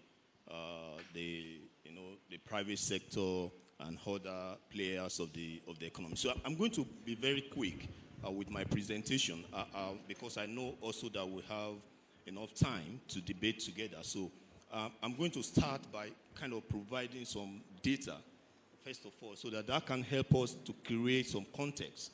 What happens to sovereign debt challenges globally? We all know that there is a big challenge. A country must borrow, in quote, to grow, to fund your development, to move ahead with your project. You need to get some money to do that. At the same time, if care is not taken, or if you don't manage that well, that might also lead into some challenges that we have also talked about today. So if you look at the global space and we look at what we have globally in terms of the global debt crisis, currently the world is doing around $92 trillion when you calculate what every country is owing globally. The challenge is not just the fact that this is huge, but again, the growth rate of global debt surpasses the growth rate of global GDP, and that's a big challenge. Another challenge that we can see from this is also the fact that the size of this global debt as contributed by the developing country is becoming, increasing at a very high rate. Currently, the developing countries are having more than 132% growth in their external debts. Where we had the COVID crisis, we had some other global challenges that could, foster that. But the most important thing is that in the global space of debt, the developing countries are playing it very, very rough, and they are the losing side. When you look at the cost of accessing debt globally, on the average, Africa is doing around 11.6%. If you compare that with what you have with Germany and the US, you have 3.1, 1.5. And that gives you the implication that global debt is not just about the amount of debt people are accumulating as a country, but it has implication on how far or how soon they will be able to pay it back. Next slide, please. Now, if you also consider Nigeria, currently we are doing around 11 point, that's the bond yield on the cost of accessing debt or credit, rather. Nigeria is doing 11.5, and so obviously, when you compute the size of the Nigerian debt with that of the global debt, it's so small, but the burden on the nation is so huge that it's easy for the US or Germany or some other developed countries to quickly access credit. Why that's not possible for Nigeria? Of course, we have so many risk factors that could determine the rate here. Next, please. And if you also look at the impact of credit or global debt, or in the case of the developing countries, you also notice that it's not just the fact that we are accumulating debt, but we are now distracting government spending from the core developmental projects like education, like health and schooling into servicing this debt. And so you could see that we are spending a huge amount of our debt into servicing, huge amount of the resources we are getting from debt into servicing the debt back. So we couldn't provide good education, no good health facilities, And so that's the key points that we may also need to look into. Next, please. Now, if you then consider some case studies of countries that have already entered into what we are considering today, there are many of them, and most of them are in Africa. You have Greece, where outside of African space, you have Argentina, you have Venezuela, you have Lebanon and Zimbabwe. These countries are currently battling with sovereign debt. And the challenge isn't just because they have too much of debt, but because they don't know how to manage this debt. And you could know that the moment you are not able to know how to manage the debt, you are likely going to be experiencing some of these signs, which is your debt ratio, debt to GDP, debt service to revenue. What picture are we seeing there? Your payment delays. Are you paying as at when due? The credit rating might downgrade you, and you will then have reduced access to debt, and then because of that, you are not able to pay back again, and then the problem falls on the macro system, stability, and everybody will then suffer. So this is just like a cycle that is so difficult for developing countries to break. So it goes beyond just accumulating or saying, don't let's accumulate again. It goes beyond that. And I think that's why this platform is so important for us to know how can the government manage this. Let me take you through a brief a project that we conducted with respect to ECOWAS countries. We noticed about a year ago that most of the ECOWAS countries are battling with debt crisis. And so we wanted to know one thing: how deep is the crisis of debt in these countries? We already know that most of the countries are increasing their fiscal deficit. So, and how, another question is then, what could happen to ECOWAS if the crisis in Nigeria, say Nigeria, the debt crisis in Nigeria will not be contained? And then you can see from this screen that about 11 countries, most of them, about 5 of them, will be impacted if Nigeria go down, on the debt crisis. That could be done because of our financial correlation or connection with them, our trade. We dominate ECOWAS, GDP size, trade size, finance size. So if anything happens to the stability of Nigeria with respect to debt, these countries will also suffer. So let's go straight to the salient issues in debt or sovereign debt in Nigeria. What are the key issues that we need to look into? The number one is that we are moving to that realm where our debt accumulation is becoming unsustainable. It doesn't matter how we view it. Whether you look at the debt to GDP ratio, don't even talk about the debt service to revenue. That is embarrassing. It's not sustainable. And that's the most important message. There is no way we can justify the need for us to accumulate debt when we don't have the strategies to make it sustainable. The next slide, please. It affects productivity. It affects our performances on the welfare side. Of course, that side is the side that people receive the last layer of beating. So you are going to have more unemployment crisis. You are going to have more issues with poverty that we are doing pretty bad now. So you're going to have so many instability following our inability to manage this debt. The next one is to then ask ourselves this question: what do we do? Where do we go from here? I know this is where things get very, very, very interesting, because there are so many people who have different theories to say, now we are here as a nation, what do we do? The central question is that, do we have a debt or a potential debt crisis in Nigeria? The answer is yes. We all know that. Then the question then is, what do we do? Do we classify ourselves as to we need sudden and urgent help when it comes to management and restructuring? The answer is yes. But how do we go about that? Do we go with a strategy of debt repudiation to just to just say we are not paying. We are not paying this money again. That's possible, but not practical. You know, we are not isolated. Suddenly, if you refuse to pay your debt, you'll be isolated. The second option for us is to say, do we restructure or reschedule our debt? That's also something we can look into. But we have gone through this route several years. About 4 times we've been restructuring. The third option for us is debt relief. People think, okay, because we are facing this huge debt, let's just beg our creditors. Let's just beg them to forgive our debt.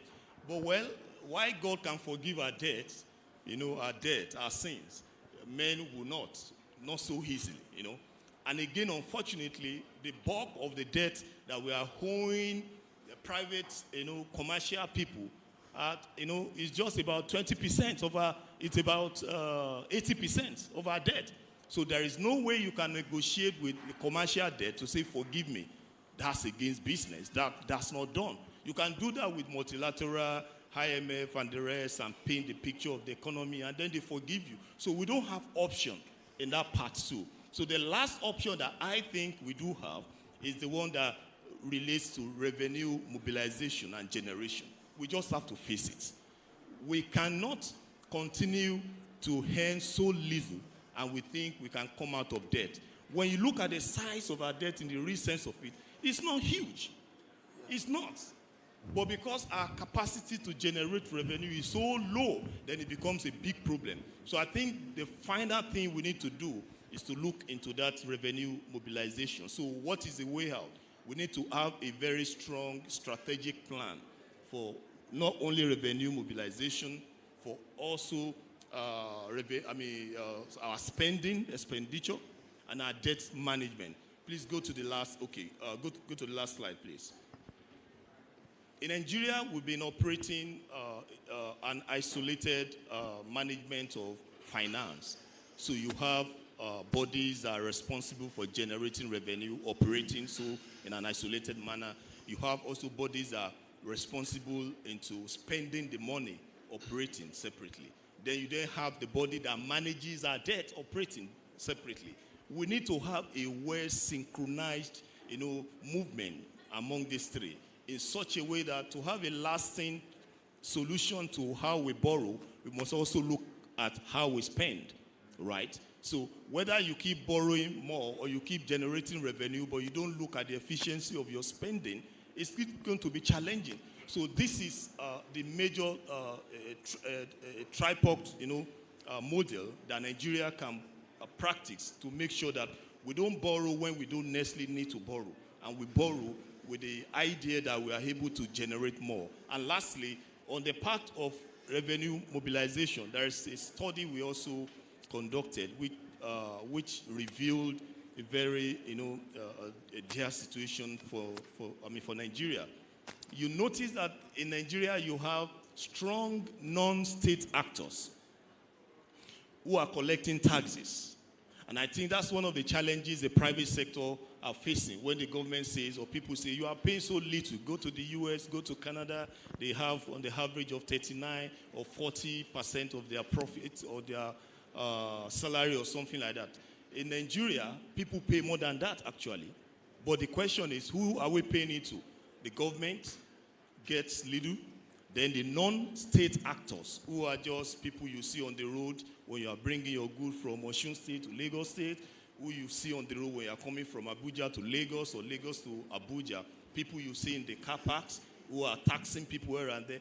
These pockets of money are not coming back to government purse. And that represents our weak state, of generating revenue. So what government needs to do is to clear the space on the revenue generation strategy in Nigeria and also make sure that such money is spent efficiently so that we can then approach the debt crisis collectively. Thank you very much.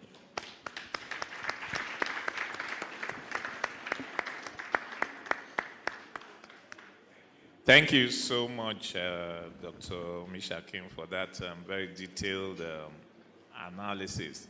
I think the two presentations around the public debt challenge offers a very good background for us to invite Professor Gloria Martinez to talk to us about how we can optimize our insolvency tools as a way to generate economic growth.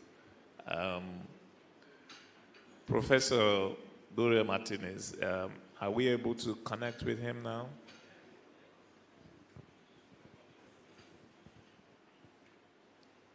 The tech?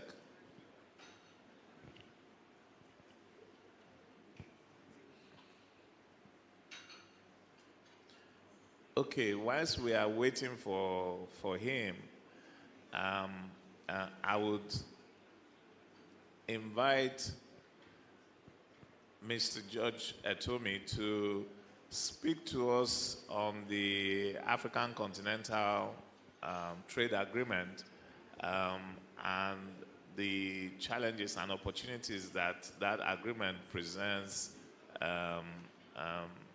to insolvency practitioners to work across Africa. Thank you.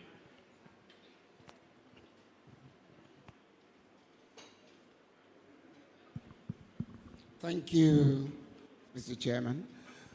It is indeed my pleasure to speak to, I believe the hall is filled with most of our colleagues. And for those of you who know me, I have been talking about how legal practice can expand through specialization. And this I did when I was chairman of the section on business law. I'm glad Sheyi Akiwumi is here. He used to be one of our foot soldiers. And of course, the chairman is Atoni Idigbe. Now, we find that the frontiers are expanding all the time. And when Nigeria signed up to the World Trade Organization treaty, which requested for the opening up of our legal borders, we knew that the era of globalization and cross-border legal services had started. Now, we're no longer talking of just the WTO. We're now talking about the African Continental Free Trade Area. And hot on the heels of that, so many other bilateral deals going on. For example, the UK, after Brexit, is actually fashioning a trade agreement with us in Nigeria. But one thing that common thread that runs in all these agreements is their request for Nigeria to open up its borders to legal practices, to legal practice. And this is where it becomes very tricky. Looks like maybe I need to stop. I think the other, okay. Professor Gloria Martinez is on. Can you put the volume up? Okay, is it working? Yes, we can hear you now. Okay, thank you so much. And first of all, please let me congratulate the organizers for putting together this amazing program. It's an immense honor to be here, even though I need to join the event virtually, because unfortunately, for some prior commitments in Singapore, I cannot be there as I would love to. But I am incredibly grateful for the kind invitation and for the opportunity to share a few thoughts about how Nigeria might maybe consider some potential reforms and some potential improvements of its insolvency framework. And actually, I need to start by, with a disclaimer, which is that I've never practiced in Nigeria, and I would like to know more about it, particularly the market, institutional environment, to talk to the key stakeholders before making any kind of formal recommendation on how Nigeria can improve its insolvency regime. So that's why what I'm going to say is exclusively based on a project that I've been conducting, analyzing and comparing insolvency laws in about 60, 70 jurisdictions from around the world, analyzing the attractiveness of organization procedures in different jurisdictions. It's a new index that I've developed to try to measure and to assess the attractiveness of organization procedures around the world. And I covered Nigeria. So that's why I had the opportunity to get into the details of the Nigerian insolvency framework. So that's why part of my presentation is based on the weaknesses that I've identified. And also, my talk is also based on a book that I've just published. Well, actually, will be out probably next month or in 2 months. It's going to be published by Cambridge University Press, and it's precisely about insolvency law in emerging economies and the need to reinvent insolvency laws in emerging economies. So I cover about, like I mentioned, about 50 jurisdictions around the world in the book. And many of them, of course, emerging economies from Africa, from Asia, from Latin America, other places around the world. So that's why hopefully by combining these two research projects that I've been conducting in the past few years, we can come up with some kind of potential ideas to improve the insolvency framework in Nigeria. But again, I would like to start with a disclaimer that in order to make those recommendations more desirable, so I will need some additional background and some additional conversation with some local experts. So hopefully those of you here today can provide me with some feedback afterwards, or we can stay in touch. My email is available in the slides, and I would love to keep the conversation going and to keep learning about the insolvency regime, the challenges and future of insolvency law in Nigeria. But I would like to start by emphasizing what is actually the theme of this panel, which is insolvency law as a catalyst for growth, which is actually also the title of my first chapter of the book. Because in the book, I try to emphasize why insolvency law is incredibly important to promote growth, because my perception is that when people think about the insolvency law, we are only thinking about financially distressed firms, about insolvent companies. And in those situations, yes, insolvency law is important to reorganize viable firms, to efficiently liquidate non-viable firms, to reallocate assets toward more productive activities in the economy. But insolvency law is far more than that. Insolvency law, I always tell my students that insolvency law is more relevant for solvent companies than for insolvent firms. And why is that? Well, because based on how we draft the insolvency legislation, that will incentivize people to start a business, to take risks, or to borrow money or not. So that's why the design of the insolvency legislation will affect solvent companies, will affect the whole real economy. If you know, for example, that you might end up in jail by just starting a business and becoming insolvent, which is a scenario that was not that uncommon, particularly in certain countries in the Middle East, for example, then of course you don't have incentives to start a business. Or if you know, as a director, that you might be facing liability, you might be disqualified even if you didn't act negligently. So of course you're going to be skeptical about becoming a board member or about taking risks. So that's why insolvency law will affect entrepreneurship, and it will affect the level of risk-taking and therefore innovation and competitiveness in a country. But also from the perspective of the creditors, if you know that you are not going to get paid what you are owed, precisely because the efficiency, the system, the insolvency system is very inefficient, and you cannot maximize your returns, then of course you are going to increase the cost of debt, or you are not even going to extend credit at all. So that's why that will end up harming firms' access to finance and precisely the opportunity to promote growth. But of course, once a company becomes insolvent, then insolvency law will be very helpful to save jobs, to reorganize viable firms, to reallocate the assets of non-viable firms toward more productive activities, to maximize the returns to creditors. If those creditors are banks, then by maximizing the returns to creditors, we can also promote financial stability, because then the banks, the financial creditors will be able to maximize their recoveries. That will reduce the levels of non-performing loans in the banking sector, and that's why ultimately insolvency law can be a way to preserve financial stability as well. So when we look at insolvency laws, unfortunately, in many academic and policy debate, that's why I would like to congratulate the organizers for putting together this amazing conference. Because unfortunately, when we think about insolvency laws, some people do research on comparing insolvency laws in the US, the UK, Germany, and mainly advanced economies. But emerging markets and developing economies, as all of you know, are very different.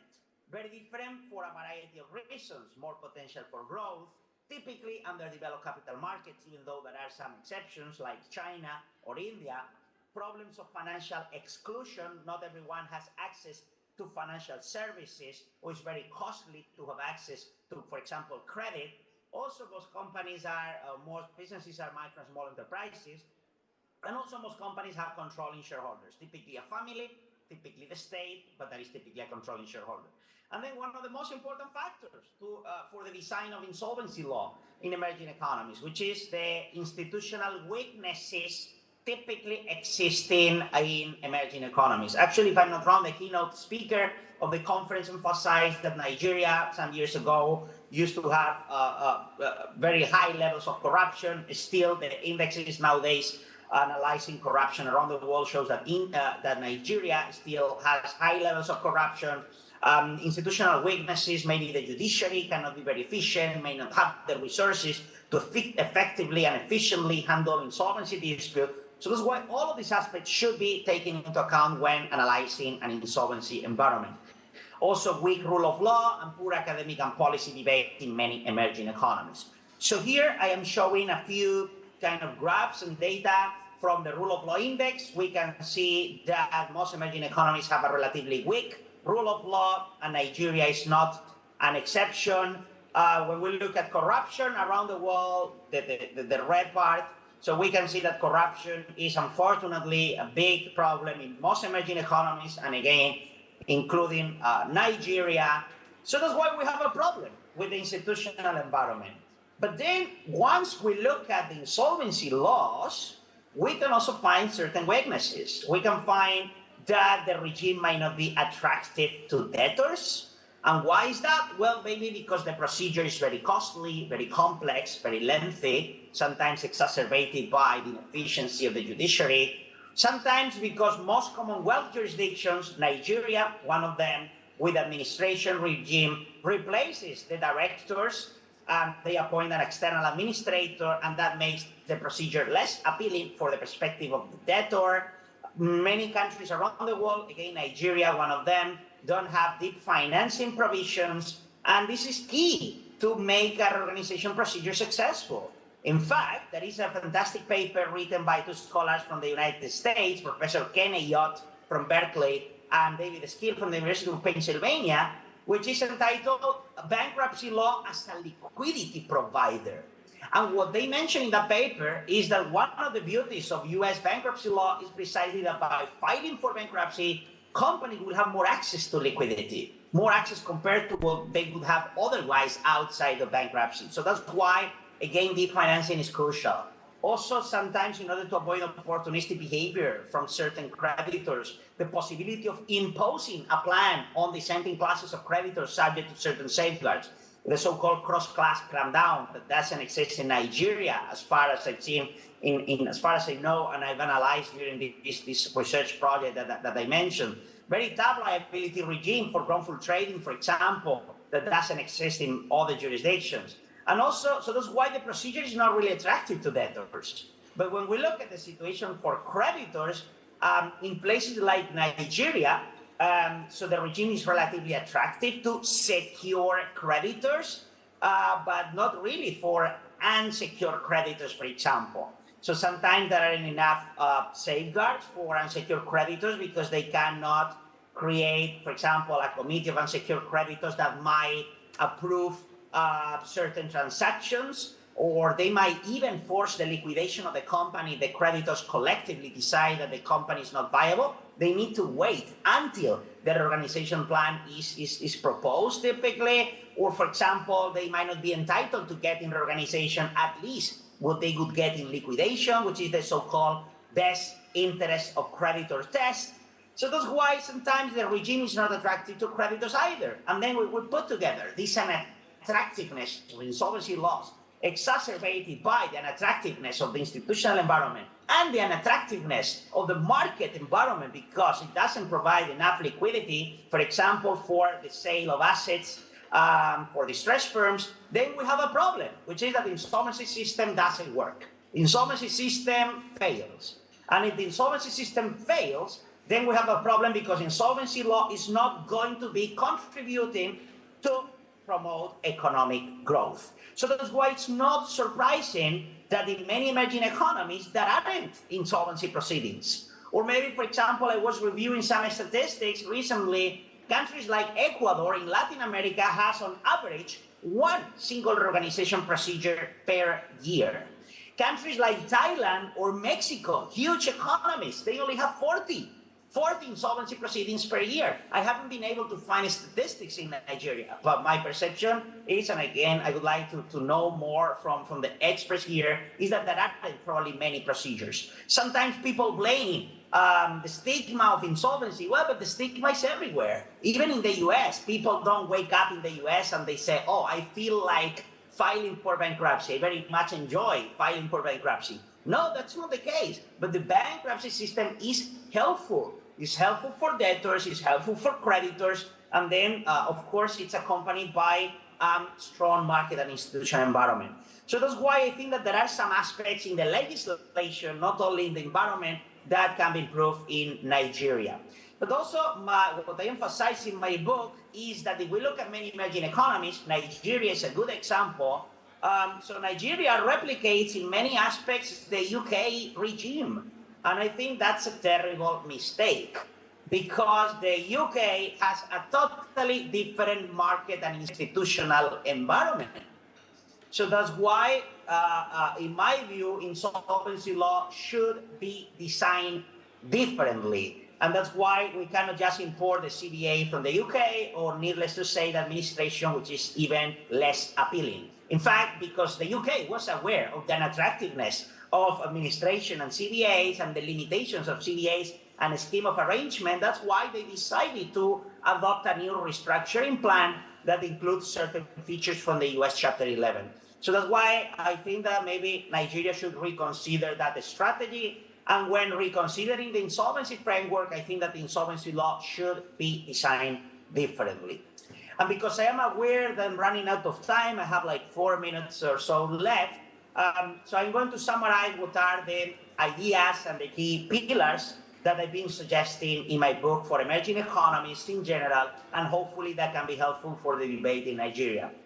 One is, if the judiciary is inefficient or doesn't work for any particular reason, lack of resources, lack of independence, credibility, expertise, whatever, then the use of the judiciary should be minimized. We cannot be asking the court to approve everything. A moratorium, new financing, certain transaction, the appointment of an IP. No. So if the judiciary doesn't work for any reason, then it would be much better just to empower the creditors, for example, to make some of those decisions. If the public sector doesn't work efficiently, again, we should reduce the role of the public sector in insolvency proceedings. If IPs, for example, are not always sophisticated, of course, there are many competent, sophisticated IPs in many emerging economies. But if we don't have a large body of sophisticated IPs, maybe we should consider the possibility of not appointing an IP in every single case. Maybe we can appoint an IP only if, let's say, 25% of the creditors request the appointment of an IP because they might not trust the debtor.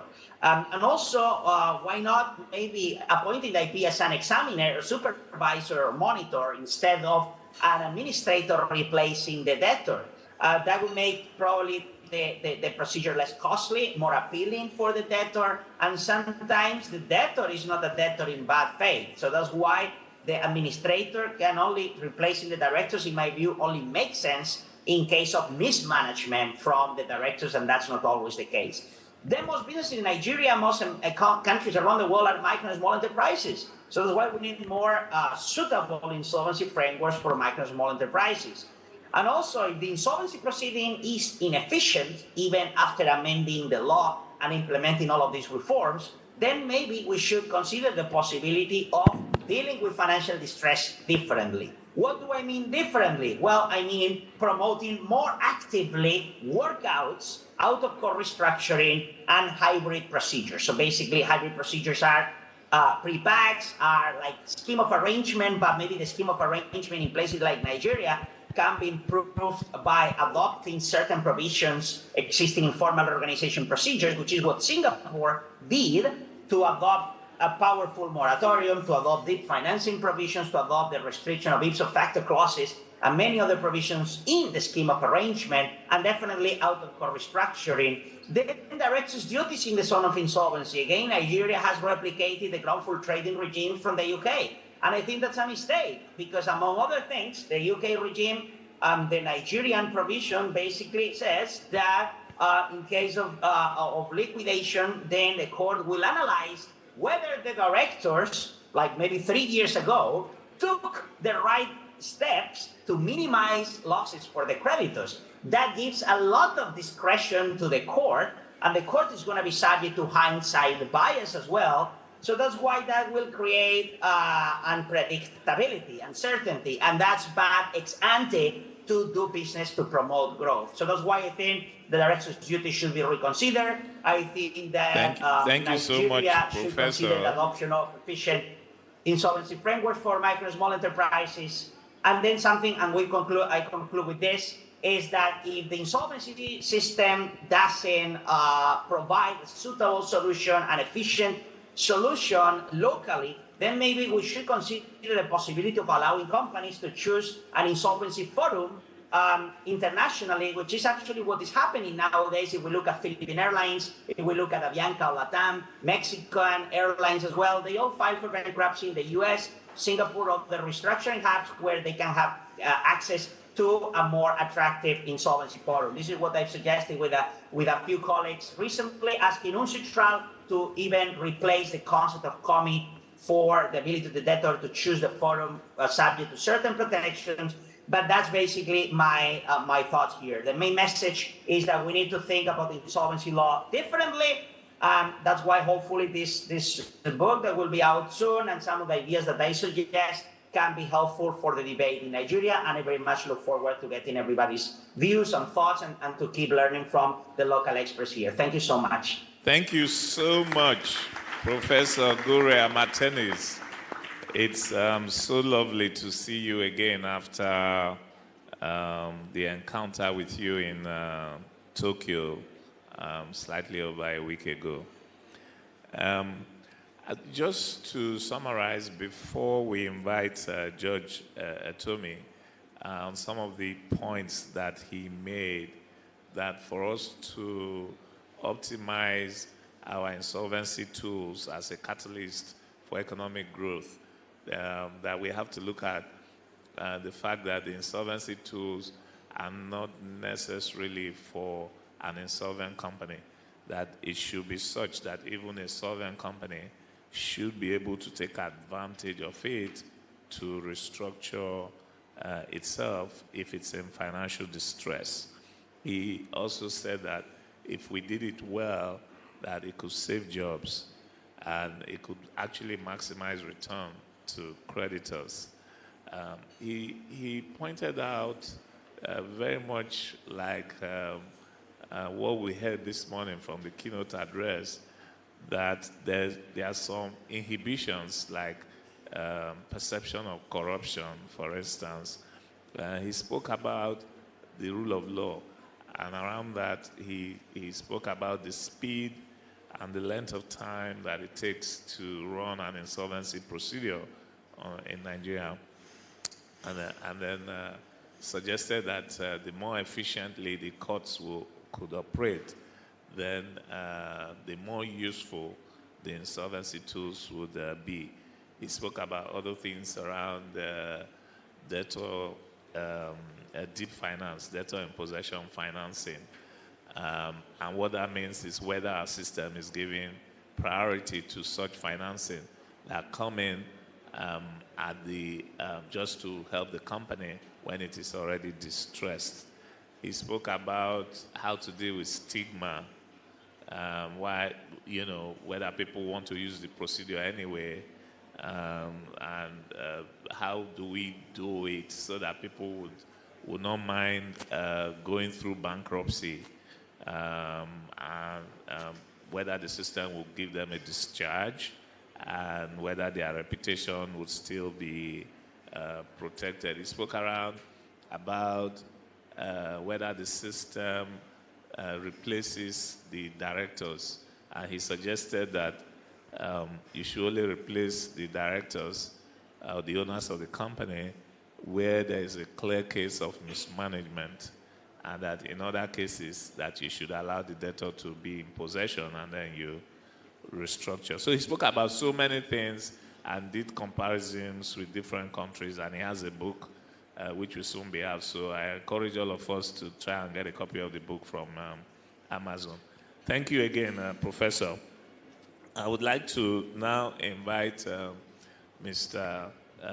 George Etomi to now speak to us on the challenges and the opportunities that come with the African continental free trade agreement.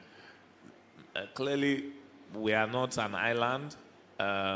We've been told from the other presentations that in West Africa, if Nigeria should collapse, the whole of West Africa will collapse. We are the strongest economy in Africa, the biggest economy, and surely we have ambitions.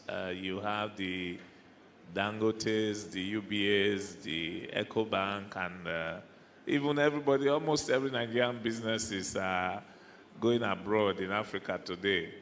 I think the only ones that haven't gone are we, the insolvency practitioners and the lawyers. So if everybody is setting up businesses everywhere, I think it would be very interesting to hear from Mr. Etomi what the challenges are and what the opportunities are for us as insolvency practitioners. Thank you. Thank you again, Chairman. I was saying that Nigeria is entering into a lot of multilateral and bilateral trade agreements, and these come with requests by various countries about areas of practice. One such area has been the request for Nigeria to open up its legal services space. Now, even though we're going to be talking about AFTA today, it is good to keep in mind that Nigeria is also talking to the UK, for example, on bilateral trade agreements. Since UK Brexited, they're trying to rack up a lot of bilateral trade agreements. Nigeria is top on their priority. For example, they do only £3 billion worth of trade with Nigeria, so abysmally low. They're hoping to ramp that one significantly up. And the way we are now in Nigeria, these trade negotiations are becoming of great interest to us, because the Ministry of Trade, which is the arrowhead for these negotiations, actually sees a pathway for Nigeria to expand its economy. But what then should we legal practitioners do when they request for us to open up the legal space? Now, clearly, we've been having this conversation, if you remember, from 2006, when we had the first discussion about the globalization of legal services, the threats and opportunities. The fear at the time was whether we would be swamped by lawyers from more advanced economies.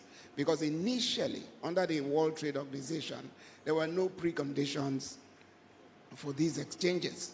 Once you sign on, they request for you to open your borders. And those were the things we resisted. Secondly, the trade negotiator in Nigeria is obliged to consult with the sector that is affected in any particular area that is requested for being opened up. So to that extent, the Trade Ministry is engaging the NBA on the issue of what lawyers want for themselves in these trade agreements. Incidentally, I'm working with a number of lawyers on those committees. I'm on the AFTA committee. I'm also on the UK, the legal subgroup of the UK-Nigeria trade negotiations. We've done quite a lot of sensitization to lawyers. And I think the message out there is that it's no longer a question of if it will happen. It's a question of when it will happen and how prepared we should be. Now, I must always say something to everyone. I'm an incurable optimist. The truth is that if we do not begin to broaden our focus, we may be like big fishes in a small pond, whereas there are so much opportunities. For example, what are the statistics? The paper should be up for after. Now, the World Bank predicts that the 1.3 billion people that comprise the African Continental Free Trade will be able to generate as much as $450 billion worth of income gains by year 2035. They expect a further increase and over 81% growth in intercontinental trade activities, 19% in exports. FDI will be boosted by over 100%. And so the benefits are humongous. There's absolutely no reason. So what do we then do? How do we then fit in? Well, we have recommended that we legal practitioners should actually lead the way. Because even though we keep talking about trade, if you break it down to the various subsectors, whether it's agriculture, mining, whatever, underpinning everything is the law. So we legal practitioners just need to step up and see the opportunities and advance. So how do we then do that with regard to the African Continental Free Trade Zone as it affects insolvency practitioners? First, we're recommending that there should be partnerships and collaborations. We must begin to see how we can reach across the aisle, because there are so many insolvency practices outside of here, and most of those come with their nuances. For example, there are mostly the Muslim countries who do not do insolvency practice the way we do it, because they generally don't lend. They actually partner with you in your business. They take a stake. So you don't have the regular, you borrow, you default, and then they bring in insolvent practitioners. Because they are taking a joint risk with you, you'll be doing more of restructuring when you want to deal with debts that come out of these businesses. That's why I'm happy that part of the theme today talks about restructuring. And from what the prof said, it is as good for businesses that are failing as it is good for businesses that are still in business, but looking forward to things that would happen. For example, I have been heavily involved in the power sector, and I'm sure you all know what's going on. Most of the power investors actually borrowed their money in single-digit dollar-denominated loans. And at that time, it looked so great. But most of them are groaning today because of the combined effect of the exchange rate instability and inflation. Many of them will just go under by virtue of those loans alone. Let's not even begin to talk about how well the businesses are doing. So the lesson here for us is that there's so much we can do as practitioners. And guess what? We, the Nigerian practitioners, lawyers, yeah, we may be afraid of the big boys from the UK or from the US and all that. But when it comes to Africa, we can actually dominate. Not only do we have the largest bar compared to South Africa in terms of quality, I'm not just talking about numbers now, in terms of quality, like the chairman said, many of our businesses are moving continental. Our banks have moved, the Dangotes are moving, and generally, these businessmen move with their lawyers. And I know that for many practitioners who service these companies, we're doing quite a lot of cross-border legal work even today as we speak. So this is a question of how do we formalize it to make sure that we begin to expand our horizon. So first is a mental block. We just need to sort of shake off this mental block that we're being threatened if we open up. Now, to that effect, to that extent, so what do we then do as lawyers? The first thing you do as lawyers, we will do is to amend the Legal Practitioners Act. Incidentally, there is a new version in the works. By the way, Tony worked extensively. I don't know if you saw how they've bastardized the good work that you did.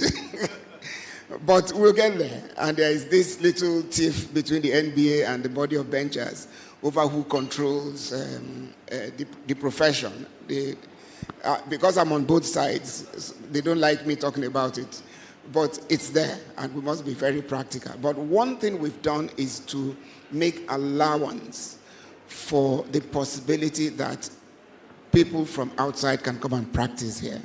In the past, the only way that can happen is if the CJN gives you a dispensation to come and practice. And I think it happened only once, Dingo Foot, when he came to represent Chief Awolowo in the famous treasonable felony trial. Since then, it's generally not happening. But with what we envisage, those rules will be relaxed. Secondly, would be what they call the mutual recognition of qualifications. Because once you want to do cross-border legal work, you still must conform to the peculiarities of any country you want to go and practice in. So some require practice rules that protect the integrity of their practice. Now, in Africa, where we have different systems of law, Francophone Africa has its own peculiar system of law. Anglophone Africa has its. And if you go to the Portuguese-speaking Africa, they have theirs. If you go to the Moroccos and the Algerias, you have this cocktail of different legal systems. How do you then cross the hurdle to allow for this free flow of legal services? Well, the jury is still out as to what you can do, but one of the advice we've given is how do we then create some degree of harmonization of these practice laws so that you can fairly predict what will happen to a business upon the happening of certain events. Now, those challenges will continue to be there, but the challenges should not be seen as barriers. In fact, wearing my optimistic cap, I'll just see them as stepping stones. And what some of us are already doing is that we're working with lawyers across these countries.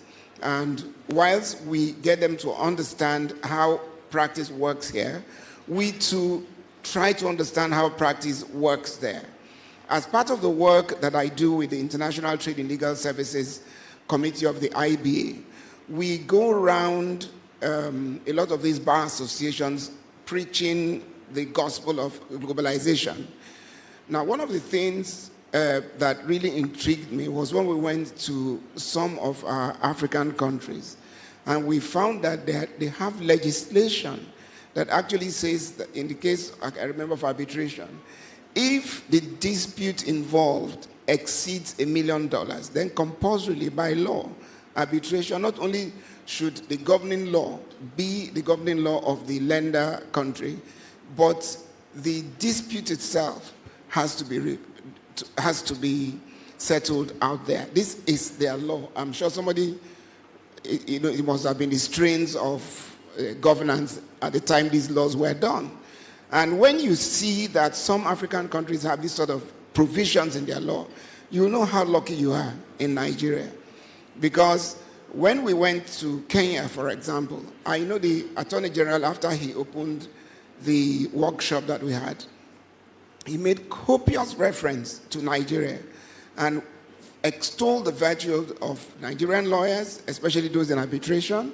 And he has said that he will ask the Kenyan government that anytime they go into major international disputes, that not only should they look for Nigerian arbitrators, they should even push for arbitration to come to the LCA or to any of these other well-known African countries. So it's not all the time we are down the ladder at all. Individually, many of our practitioners are making waves. And the advice today, as I speak, I just came back from United Nations, General Assembly. I just came back from there, and there was a large contingent of the private sector going there. And I can tell you, the world is not really looking at governments anymore. They're actually going beneath the veil, and they are looking for the practitioners who were there. And I was glad I was there, because there were a lot of questions about how laws function in your country. And somebody has already said, so the rule of law must be enthroned, because business survives uncertainty. And if you start a matter in court that's not going to take it's going to take 5 years to even come to trial, no businessman is going to put his money into this environment. So for us, as we begin to look outward, we must also begin to see how we can begin to clean up our act.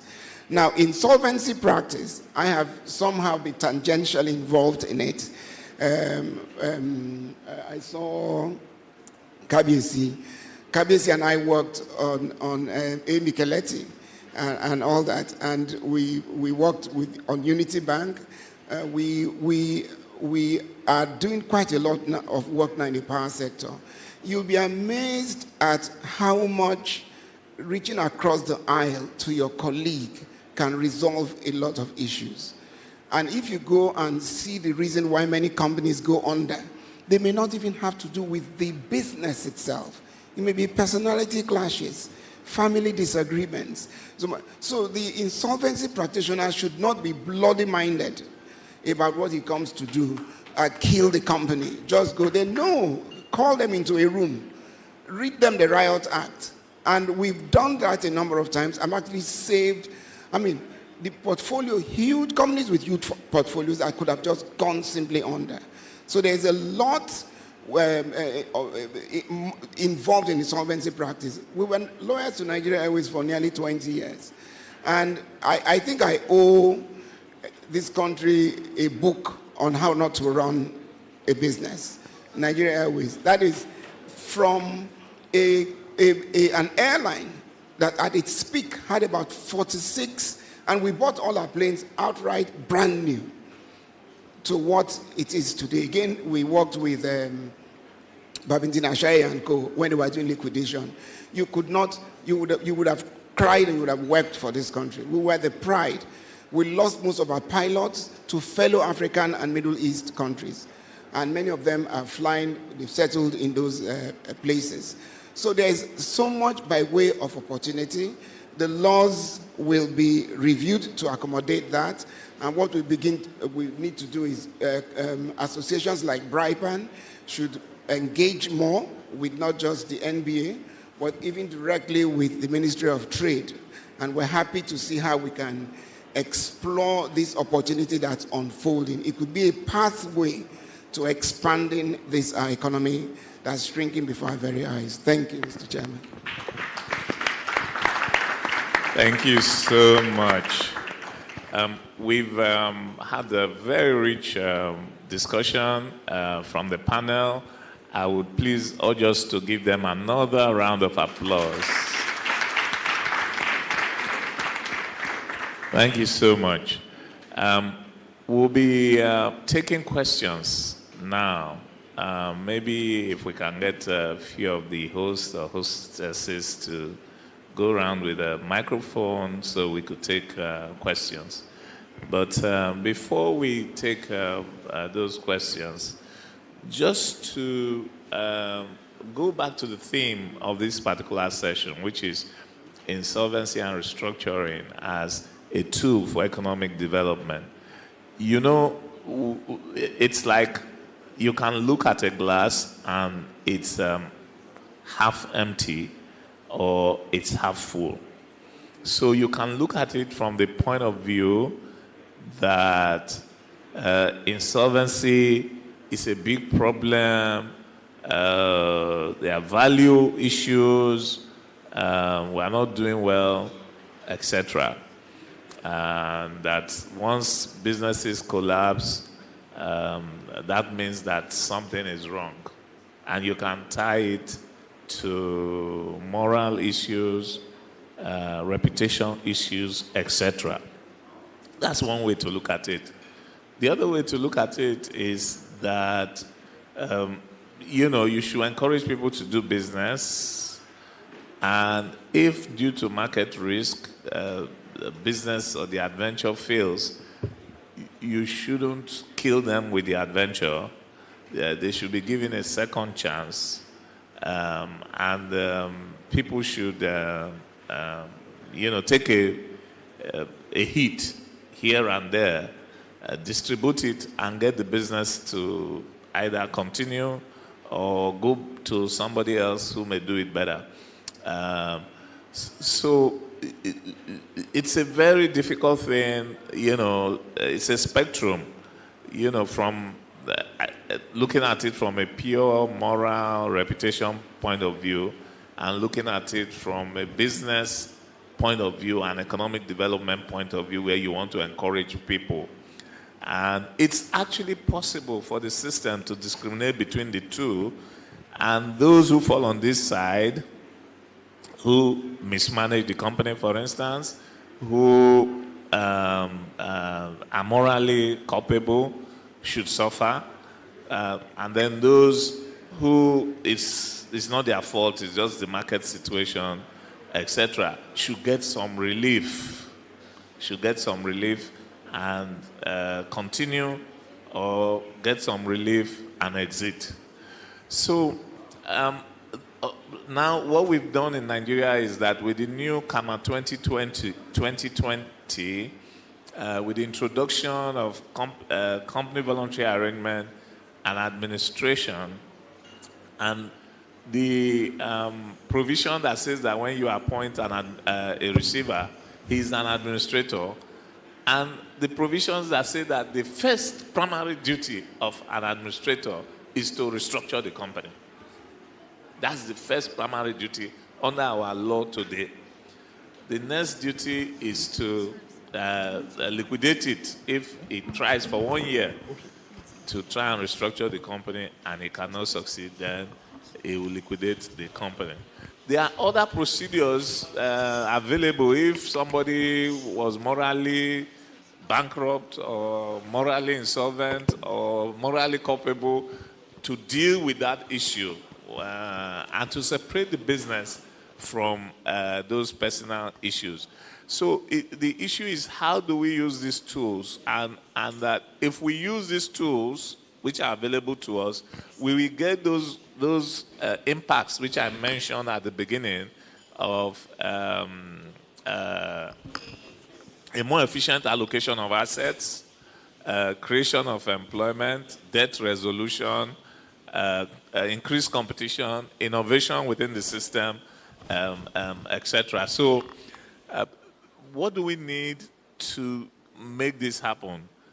We already have the law, which may not be the very best, but is good enough. In terms of the analysis that was done by Professor Guria Martinez, I wouldn't say the law is the best when you look at it globally, but it's a major step forward.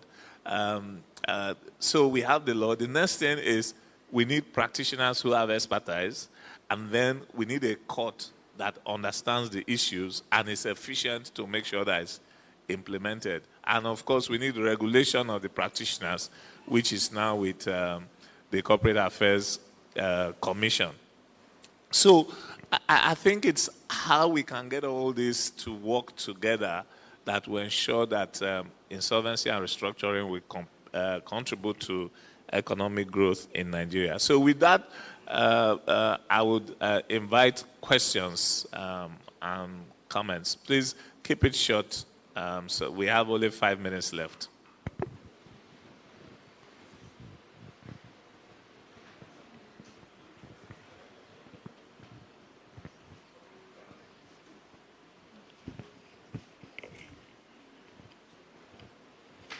Good afternoon, all. Thank you, the chair and the panel. These are very nice presentations. But I will look at... Can you let us know your name? Okay, sorry. My name is Chukwuma Ezala. I practice with Chancellor Chambers here in Lagos. So, the first and second lecture I looked at one key issue that perhaps I didn't see well, and that is the issue of corruption as it impacts on management of our public debt. Because my view is if you don't have inflow based as a result of corruption, as a result of insecurity, inefficiency, and nepotism. Now, and how would I look at it? I look at it from the fact that when you don't look at, okay, the other time I was in Nasarawa State, and I found out that they do mining. And the Chinese that were struggling over mining said they were making $50 million in a month in a space. And we have gold. We have all these minerals. They are not going into our common purse. And I look at it as issue of corruption and inefficiency. And I also look at the fact that we go after the little thieves who are stealing our crude oil, but the major ones are not being caught. And that is why we have this currency problem today. We don't have inflow of dollars, our dollars is skyrocketing, and government doesn't seem to be doing much. So I would want the first and second speakers to speak to this possibly, or to enlighten us on how it impacts on our problem. Thank you. Can we take another question? There's a lady over here. There's a lady over there. All right, mine is a very brief comment, if I'm allowed. My name is Barrister Sisi Michael. My law firm is Aparata Chambers. I practice both here in Lagos and in Enugu. My comment is on how we should begin to educate our businessmen investors. I do recovery for AMCON, and I've seen that a lot of our businessmen need to know that before you invest into any particular business, you need to have professionals and experienced professionals in that particular field.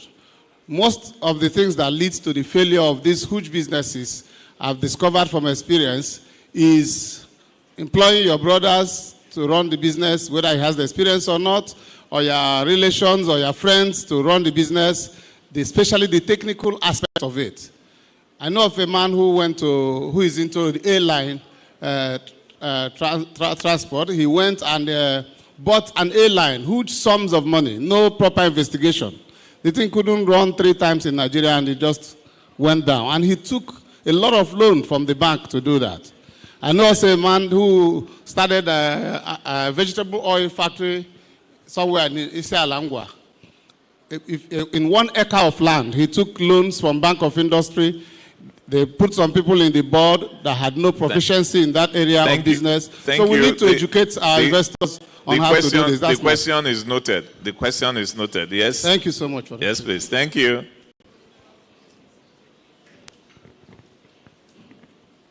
Good afternoon, ladies and gentlemen. The name is Foluke Akimoladu, Managing Solicitor, Trizon Law Chambers. My question, sir, is there really a case for restructuring in Nigeria, considering the costs? When you look at it, especially as a bank lending to a company, the costs involved with having to keep that company running as against just liquidating it in the light of inflation and interest rates and the skyrocketing rates that they are. Why don't they just cut their losses? And then our company law rules then have requirements that before you can register so company, you should have this type of qualification or this type of credential. So we actually go back to the drawing board, because you can't ask the companies or the banks, the lenders, to keep holding on to something that might be a failed story. Thank you. I will invite the panel to address these questions as we are running out of time. Okay. Do you want to? First question. Let me just My name is. Let me just speak to the first question. I think the first question speaks probably just about resource control. See, I'm not a prophet of doom, but you see, until we address resource management by our state, resource control, the Nigerian economy is going nowhere. Growth should be from bottom up, not top down. Our states, especially our state governors and state governments, are lazy. They just want every month to go to Abuja. The resources are distributed and they go back home. That is not a way to run a federation. And that is what is happening in Nigeria. And I can see that successive governments are okay with the way they run. No matter the magic. Yes, we have a financial wizard as president now. He has his men in the revenue generation, in finance and things like that. But I can bet you, 4 years down the line, 8 years from now, we'll talk about this again. Nigerian economy is not going anywhere. If the state governments are not involved in revenue generation in their sales and resources of their states, that is the only way this country economy will move forward and will grow. Thank you. Yeah, I think that's a very, very good point. I will quickly speak on the inflation. The corruption side. I think most times we talk about corruption, Nigerians, we are corrupt, this and that. For me, I think corruption is not the problem. And please hear me out. Corruption is not the problem. Corruption feeds on institutional incentives. It's a natural phenomenon. When you create incentives for people to be corrupt, they will be. In countries where you don't have much of the corrupt cases being spoken of, it's because there is no incentive for you to be corrupt. So instead of chasing corruptions or corrupt people, why not strengthen our institutions in such a way that it's naturally difficult for corrupt people or corrupt practices, to grow. So I think we need to strengthen institutions, not going against corruption, as it were. That's my opinion, anyway. Thank you. Well, I work in the Policy Advisory Council of the President, and one of the things we found out talking about mining is that 90% of mining activities are actually going on illegally. So that's a huge, huge gap in terms of our ability to generate revenue. On the question of corruption, I agree with what Chego has said. If you want to frontally face corruption, you fall flat out. If you strengthen the institutions and you punish as a deterrent, it could be a game changer. Thank you so much. And let me just chip in a little bit. I think the question around the mining issue and the responses given suggests that, maybe at times we don't have our priorities right. Government should leave off taxation. So personally, I don't see anything wrong in people mining anywhere, so long as they pay their taxes as prescribed by the law. And once the environment is created, and then the state government and the federal government collect the taxes, and then it's distributed, however, for infrastructural projects, then that is fine. So the only problem is whether the correct taxes are being collected and who is getting those taxes, not whether somebody should mine or not mine in which place or the other place. So otherwise, if you look at it, it actually addresses the issue of resource control, because once we get used to that, then we can begin to relax on the petroleum one. That, you can do your petroleum at the back of your house, and you just make sure you pay the tax, right? So that's the resource control issue that is there. On the issue of people investing in businesses they don't know anything about, and then they collapse, and whether there should be training or no training, that question actually hits at the very point of the theme of this session, right? Our system should be efficient enough that if you go and invest in a business you can't run and your business collapses, you should be put into an insolvency process. Through that insolvency process, it's either you restructure or you are liquidated. So if you restructure, you can become more efficient, as I have said. If you are liquidated, it means that you will be separated from the business one way or the other. And then innovation, new people will come in. There will be a reallocation of the resource to somebody else. The problem we have in Nigeria is that the person wants to hold on to it forever. right? So usually workouts don't even work because informal workout, because the formal insolvency system is weak. But when you go abroad, nobody wants to get into the formal insolvency system because they can lose the business. And because of that, if they are advised, for instance, due to an independent business review that they need certain experts, they will employ those experts to make sure that the business doesn't go into formal insolvency, because the consequence of formal insolvency, as I said in the beginning, is disruptive and can be challenging. So to avoid that, you can either do it informally, but if you do get into it, it should have the consequence that it will reallocate that resource, bring in innovation, and bring in competition into those businesses. If the people are still holding on to those businesses, it means something is wrong with our insolvency system. And I think that that answer directly addresses your own question. With this, I want to thank the panel again, and thank you for being with us. Thank you.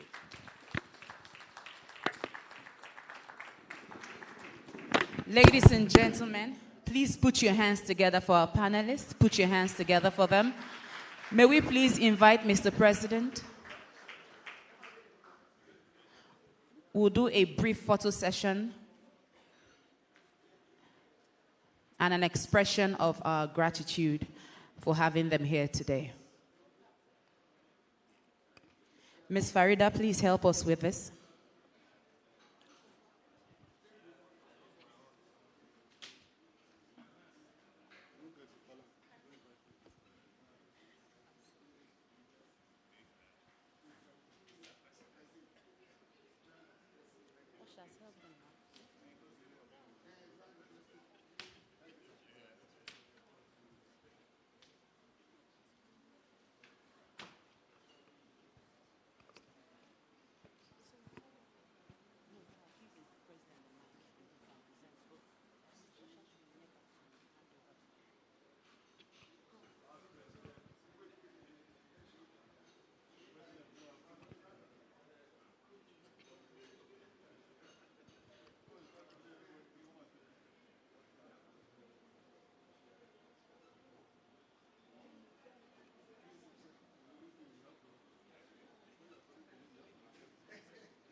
Thank you very much for speaking at our conference and shedding a lot of light on the topic.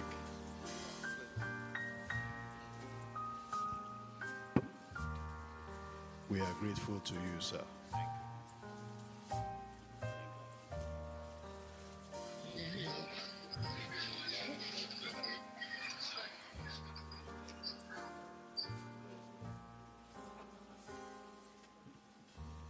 Our past president, Chief Anthony Idigwe, SAN, always very supportive of BRIPAN activities. Thank you once again, sir.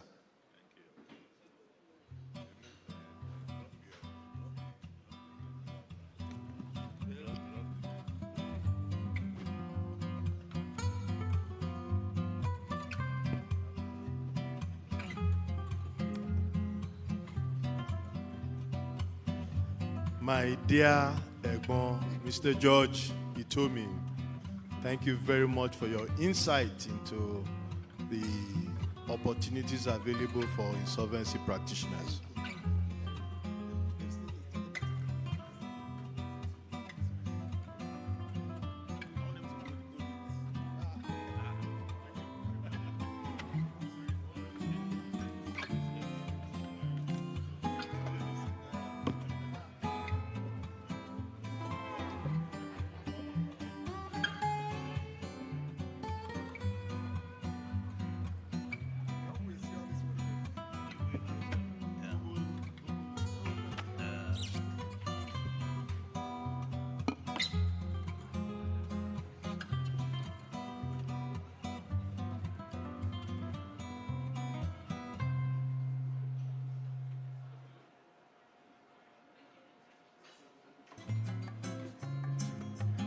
Please, may we put our hands together one more time for our speakers.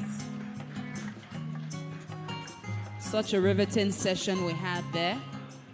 I'm sure we all enjoyed it so much that, in fact, we can't wait to get into the next session. And for that, I'm sure we want to skip lunch. Someone is saying, skip lunch, skip lunch. We don't want to eat. We want the next session, right? We don't want lunch. We want lunch. Okay, so while lunch is being set up, I understand that we're setting up lunch. While lunch is being set up, we'll just take a 10 minutes break. A 10 minutes break for lunch to be fully set up. And this is just to let us know that the restroom is on this end of the hall to my right. So please, you can just quickly take your water break or a quick toilet break.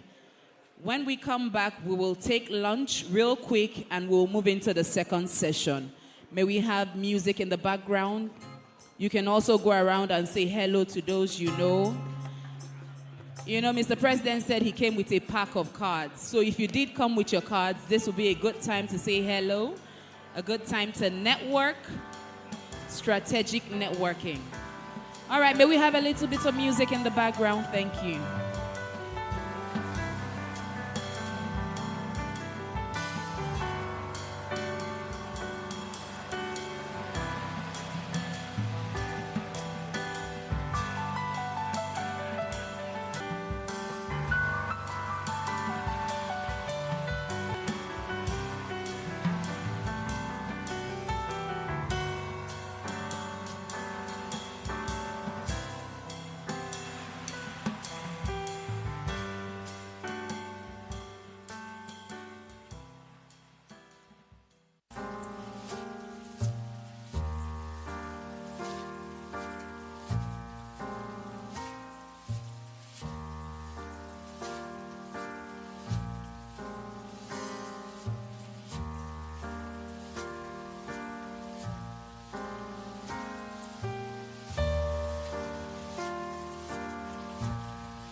We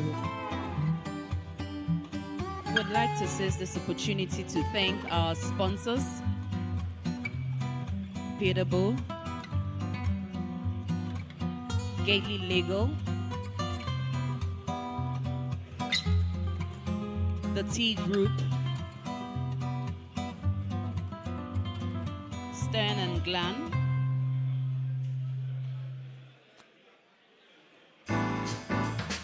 Tulo,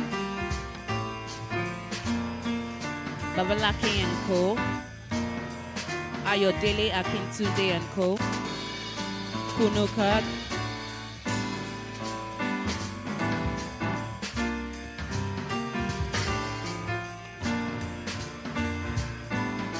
special recognition and thank you to our sponsors.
Distinguished ladies and gentlemen, please may we just settle in.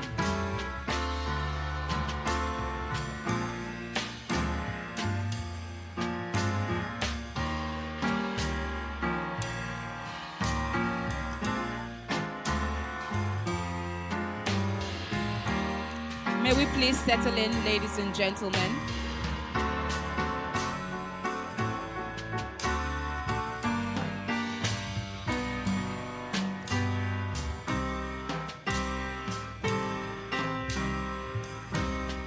All right, DJ, please bring the sound down.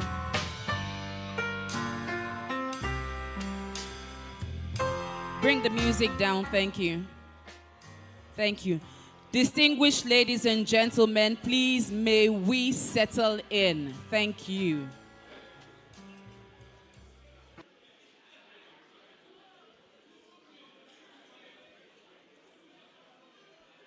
Thank you.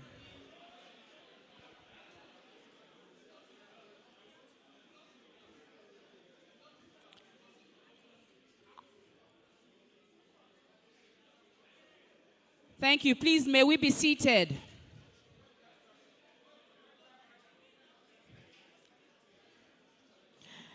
May we be seated, please? We'll still have more time to network and interact. May we be seated. Thank you.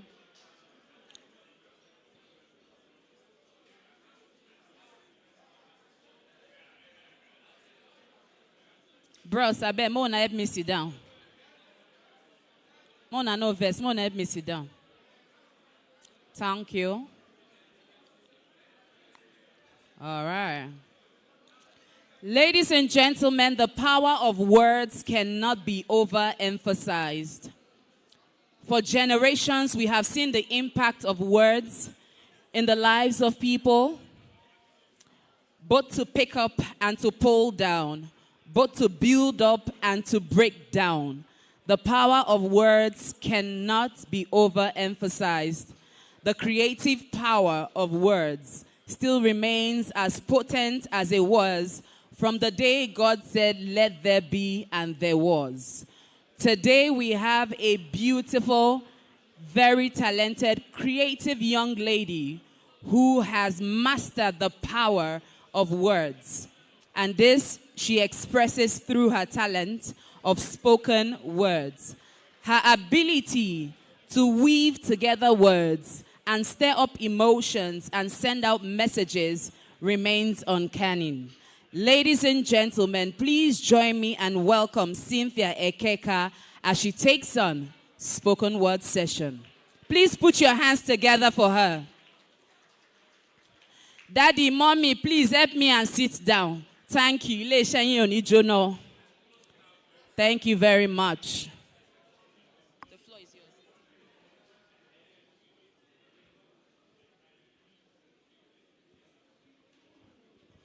Good afternoon, ladies and gentlemen. All protocols duly observed. So I don't know how many of you are fans of spoken words here, but I'll be doing something for insolvency practice.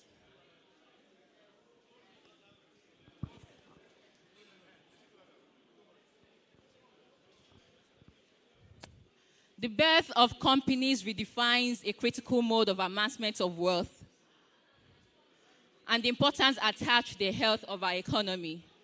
Economically, we must be sound to resound the other vices bothering us as a nation. And here is my notion. A man who sits and reasons ways to break the chains of poverty and thinks on how to conjoin others to experience this light is a noble man. The excellence attached to this nobility accentuates his integrity and agility. Now, how far does this go?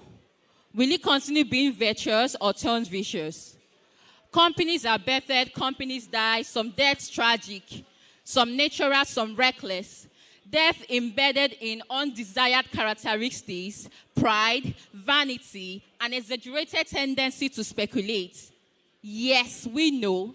Lending and borrowing are important vitals that bloom businesses.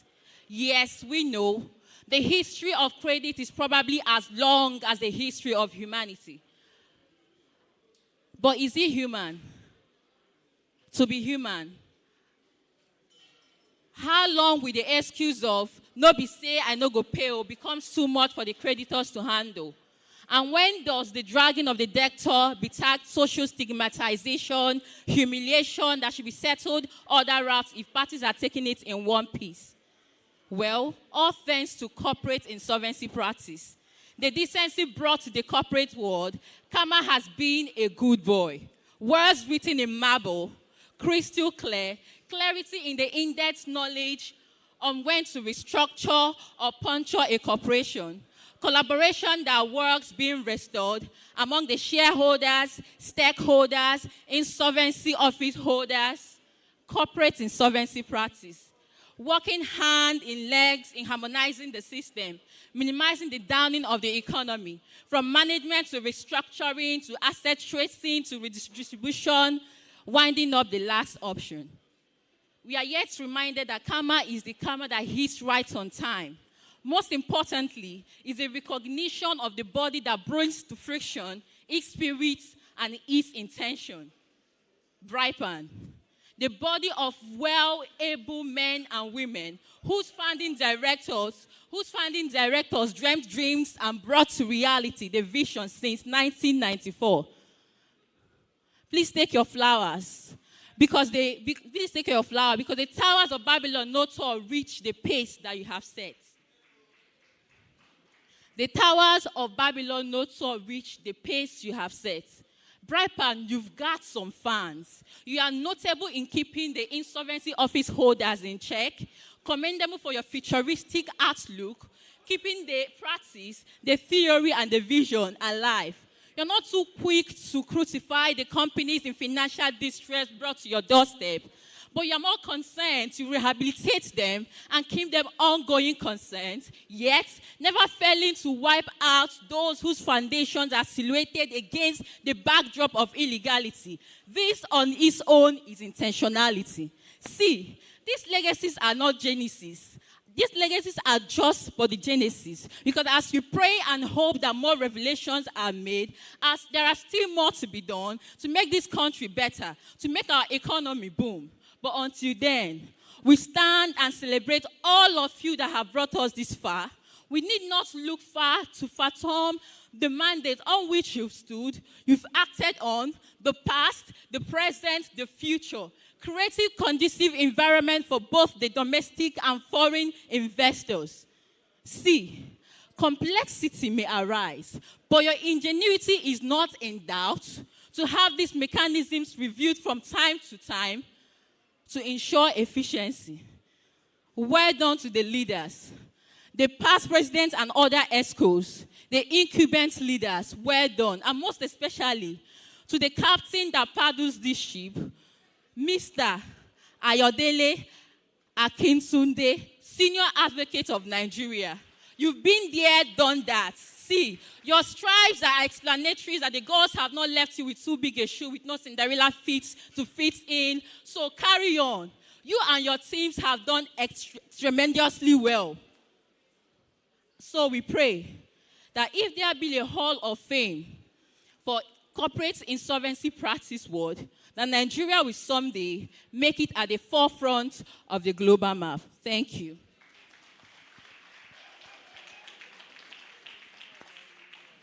Why are you not clapping? I don't understand. If you are not clapping, you come and do it too. Let me look for those who are not clapping. You think it's easy. She said, yes, we know. She inspired me. Auntie, you were not clapping. Please do your own. I was clapping. Well, sir, the way you are so serious. No. Talk your own. That was excellent presentation. Oh, please put your hands together for him. I was totally inspired. In fact, yes, we know that food was created for the stomach and the stomach for food. Yes, we know that BRIPAN is all about business, recovery, insolvency, and all those serious things. But yes, we know that man shall not live by business alone, but also by the smoky jollof rice, amala togbono, RSVP, rice and stew, very plenty. And so, yes, we know that the summary of all I am saying is that lunch is served. Ladies and gentlemen, if you are not clapping, you are beefing. All right, it's time for lunch. I hope I am correct. We've served lunch. So we're going to do it table by table because we don't have enough space to take everyone at the same time, as it is a buffet setting. May I have music in the background as I request that table 1 and table 2, table 1, table 2, table 3, please go for lunch. Thank you. Ushers, please assist me. Table 1, table 2, table 3, please go for lunch. Please note that we have just 30 minutes for lunch, so let's make it as quick as possible. Thank you.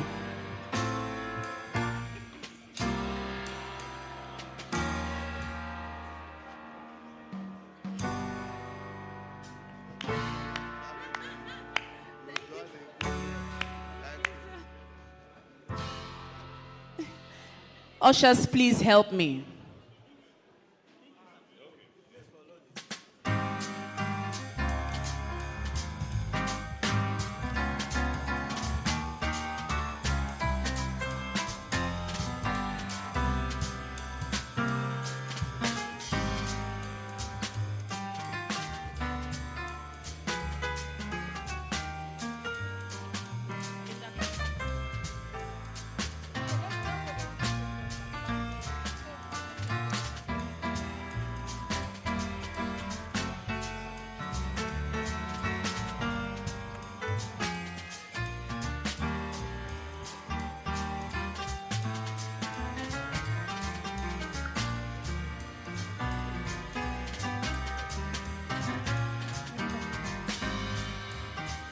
Would like to seize this opportunity to thank all our sponsors, partners, supporters.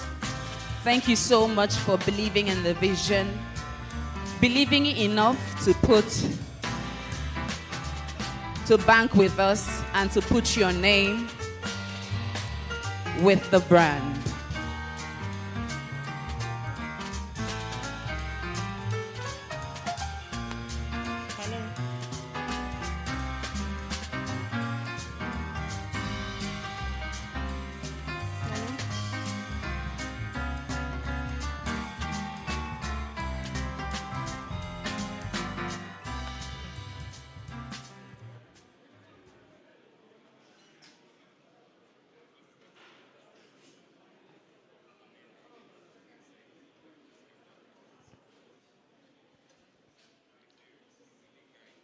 May I have music in the background, please?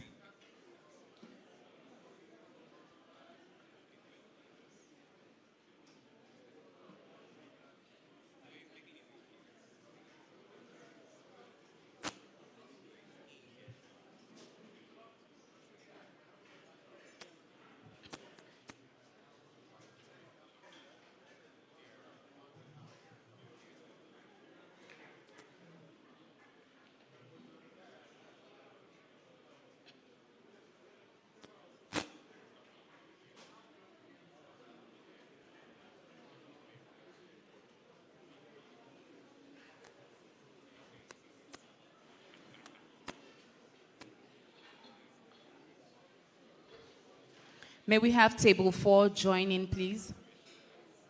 Table 4.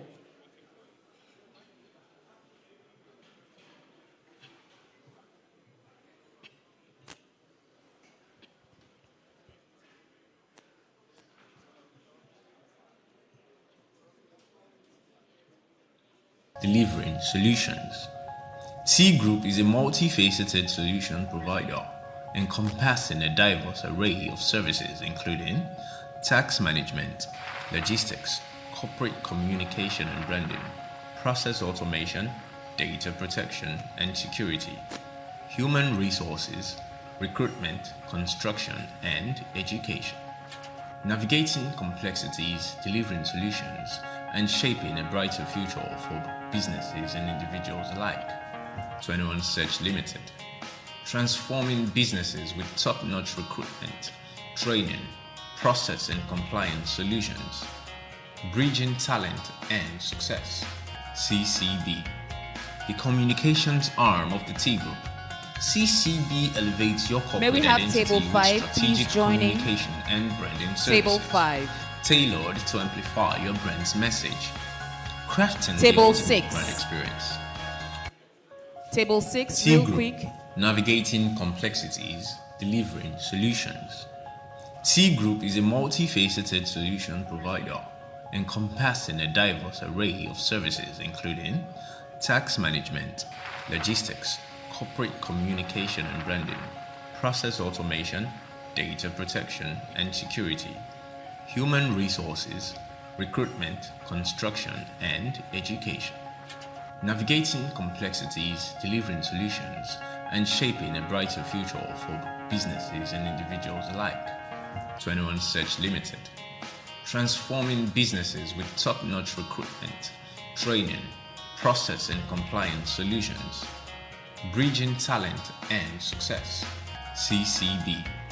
The communications arm of the T Group.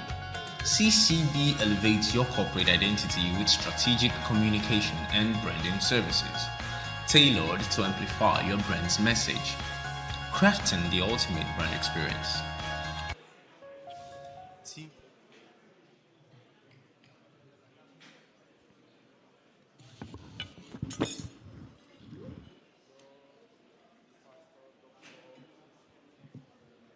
Table 8, please join. Table 8, please go for lunch.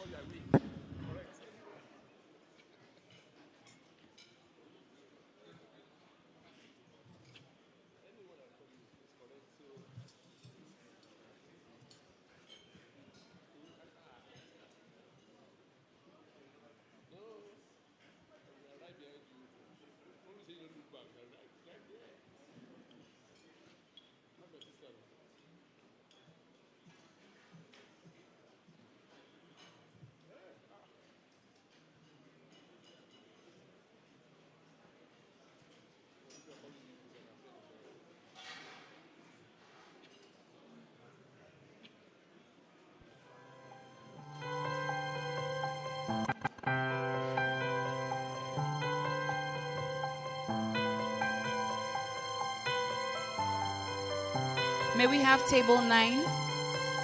Table 9.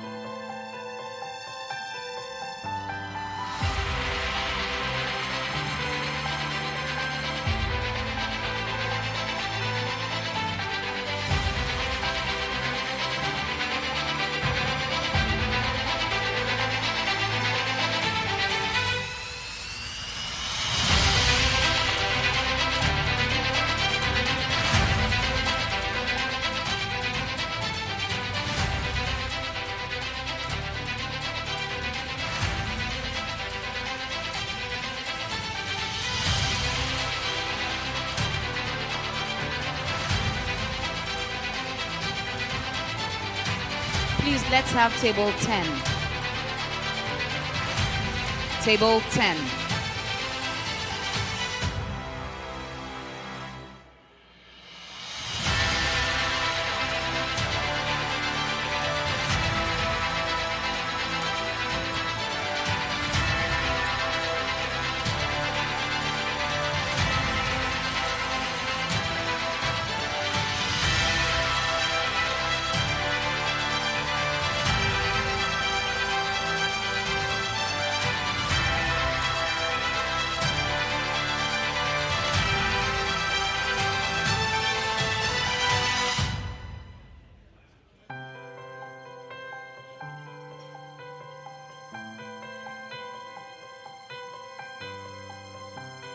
May we have table 11 and 12.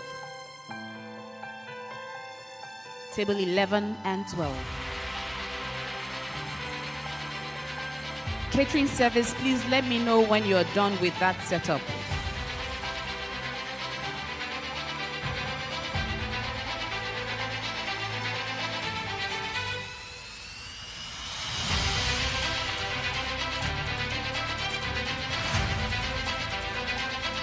Tables 11 and 12.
Table 13.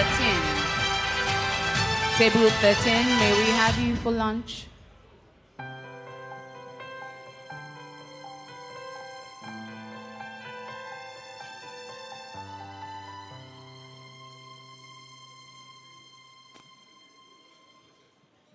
Our diversity at AO2 Law is our uniqueness, bringing together partners of diverse backgrounds.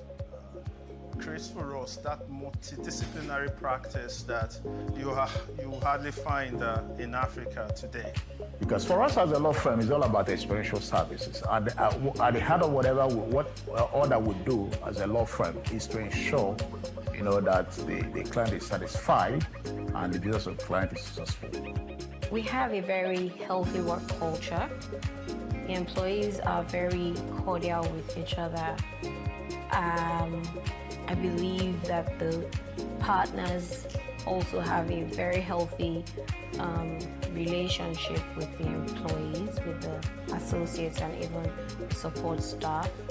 We have a culture where Table 14, lunch is served. Table 14. Encourage our associates and our team members in general to speak up against their challenges.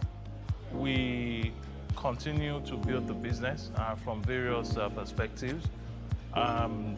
We find ourselves, because it's a firm of multiple partners, you have multiple views, so we can leverage on the skill and strength of each other from time to time.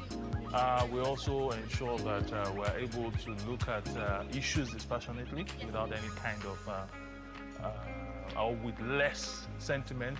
And we also have, we've put in the relevant structures to also handle disputes and disagreements from time to time.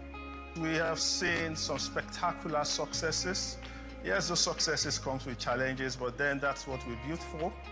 We've always ensured that with every solution we provide for the client, we create some landmark decisions in the Nigerian legal space. If you consider that a challenge, then we're happy to take it on.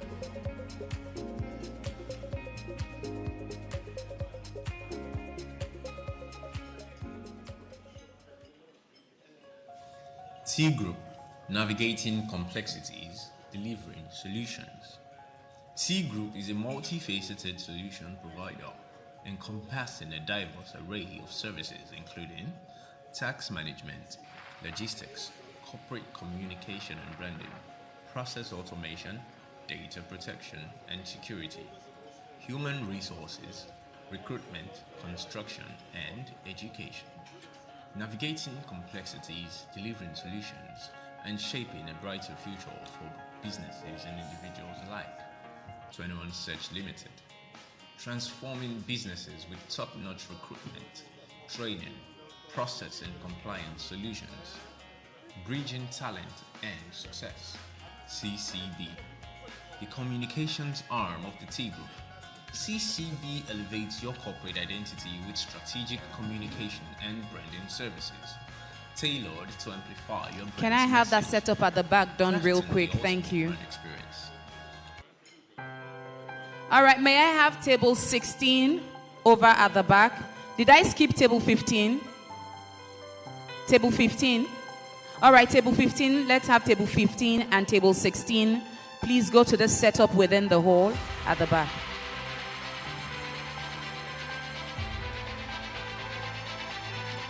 May we have table 15 and 16, please?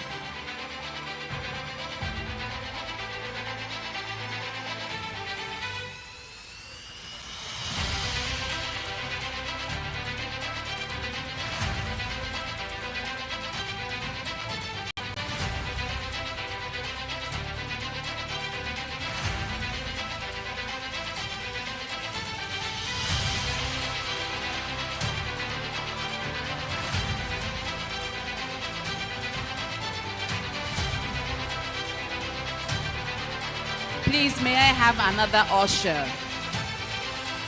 May I have another usher? Thank you.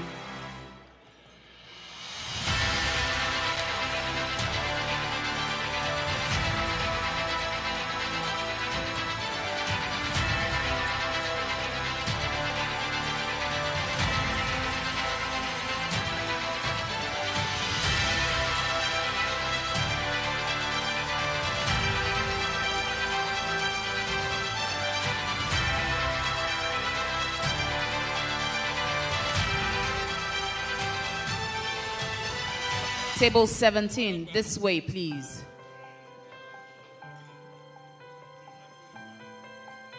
To my right, back end, this way.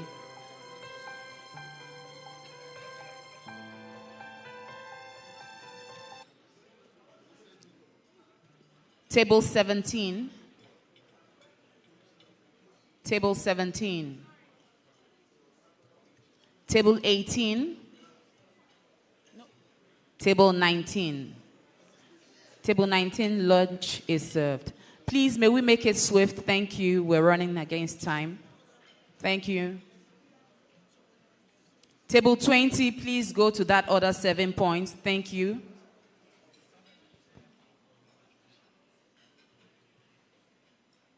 Table 19, may we hurry, please? Table 20 to the other 7 points. Thank you.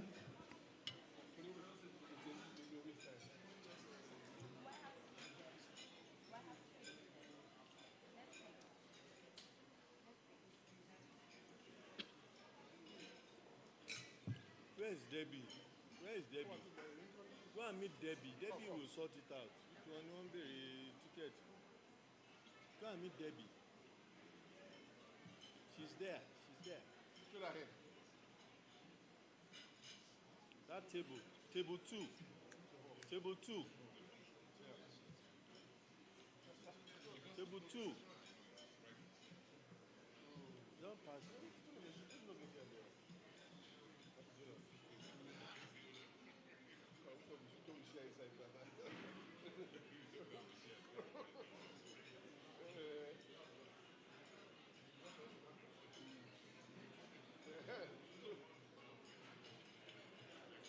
Sumi.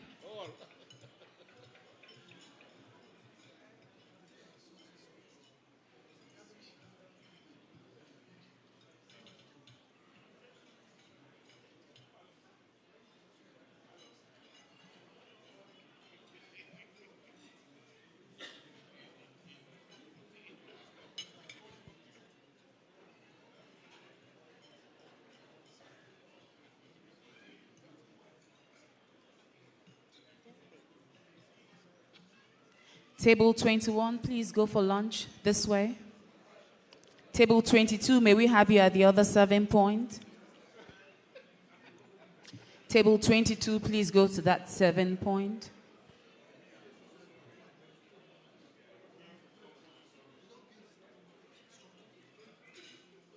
Please go along with your meal ticket.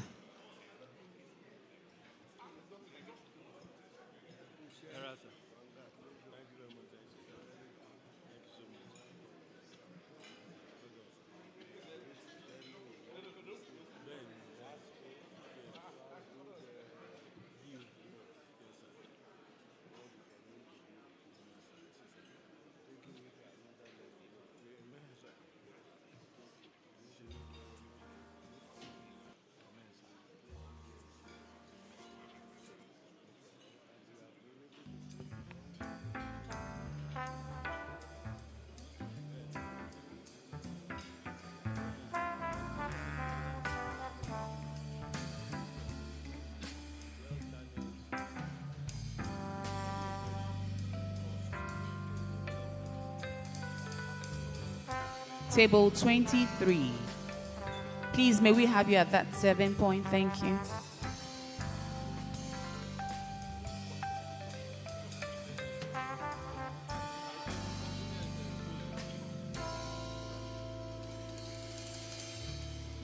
Ladies and gentlemen, would appreciate it if you will wait till we call your tables.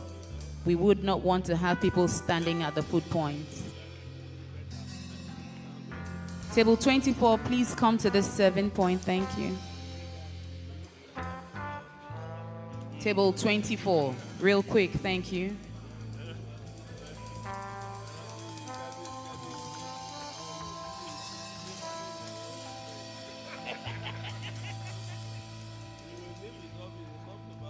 Table 25, please this way. Thank you.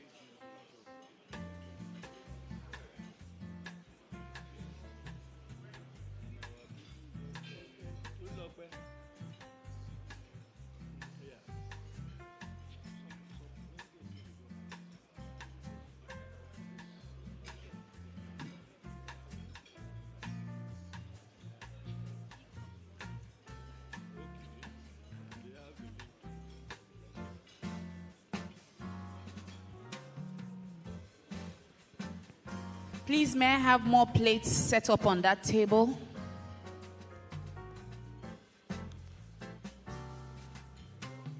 Thank you. Table 26, let's have you over at that 7 point. Table 26, over at that set. That's 7 points. Table 27, this way, please. Table 27.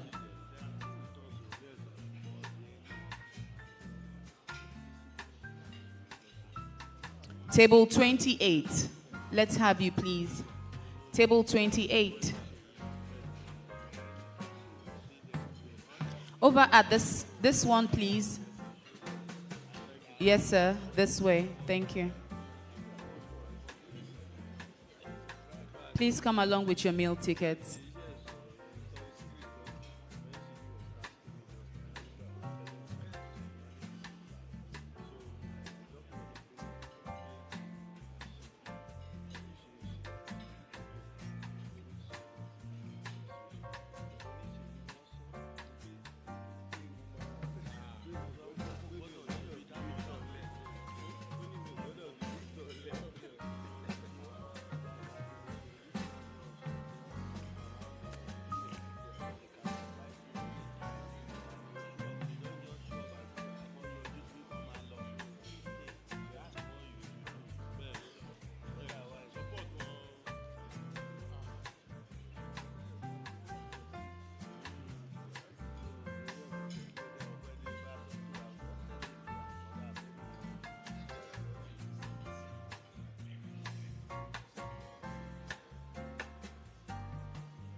Table 29.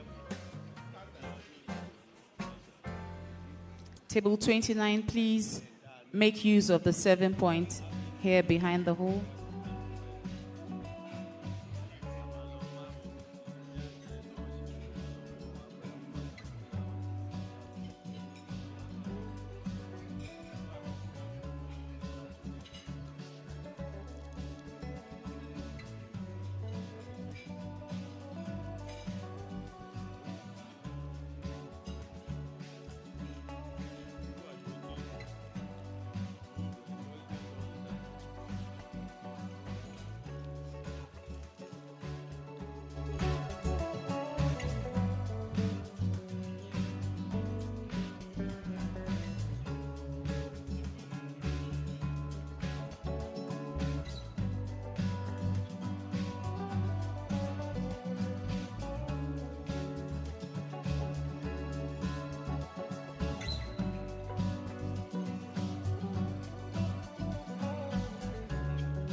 Please, may we have table 30? Table 30, please come this way. Thank you. Table 31, please join that 7 point. Table 31, that way. Table 30, this way. Thank you.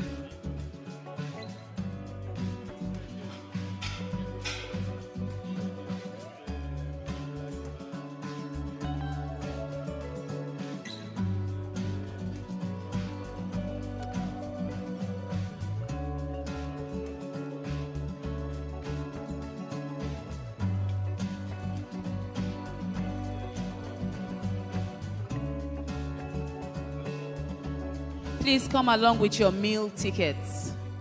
Thank you.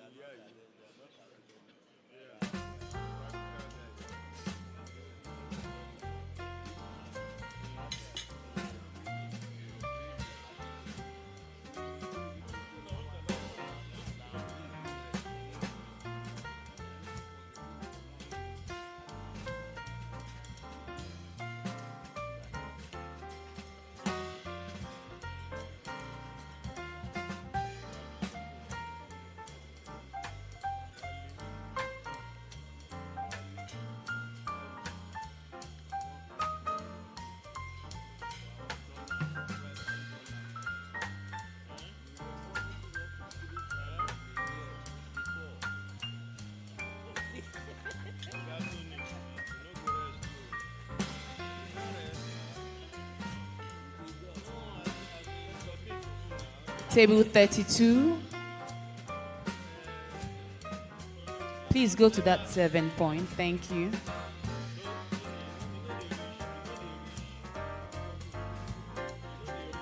May I please urge the servers to please pick up on pace and speed. Thank you.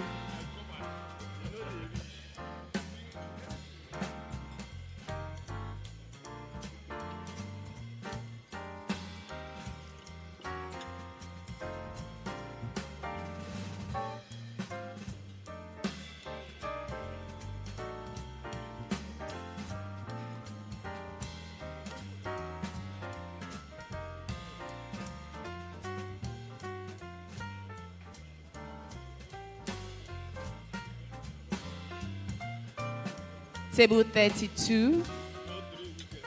Okay, I have table 33. 33. Do I have that table here? 33 this way, please. This way, please. Yes, sir.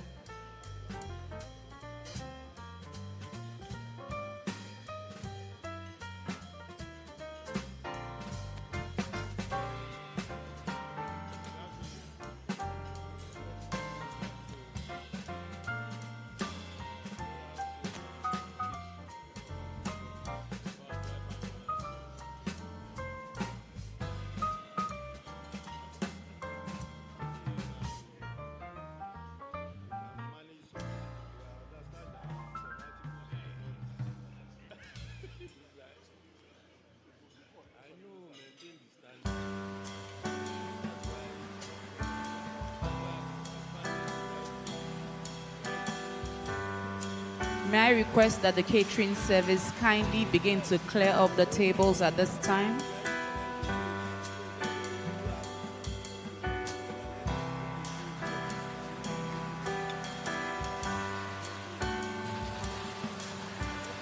Table 34. May we have you this way, please?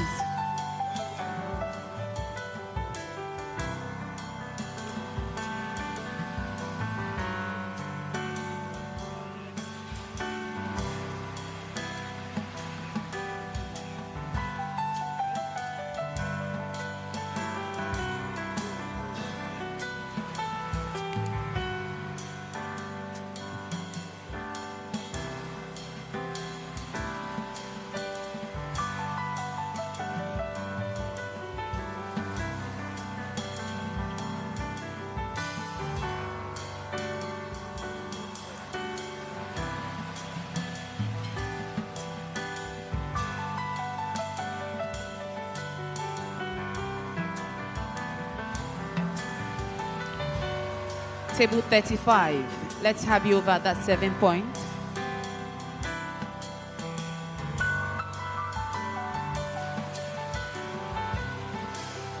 Table 35. Let's have you over there real quick. Thank you.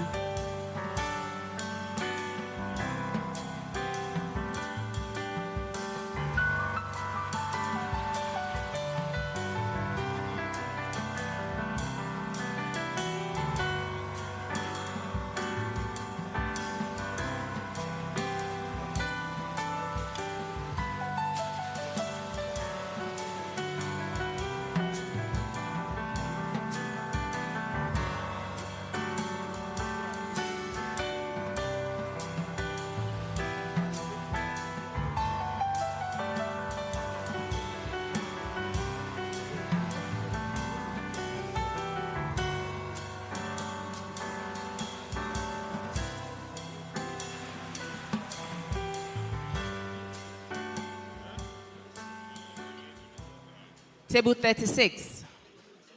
36 this way, please. Thank you. Do I have another table left?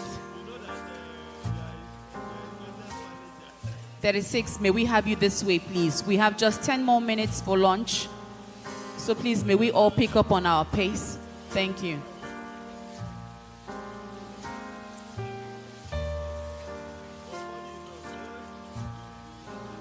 Do I have a table 37?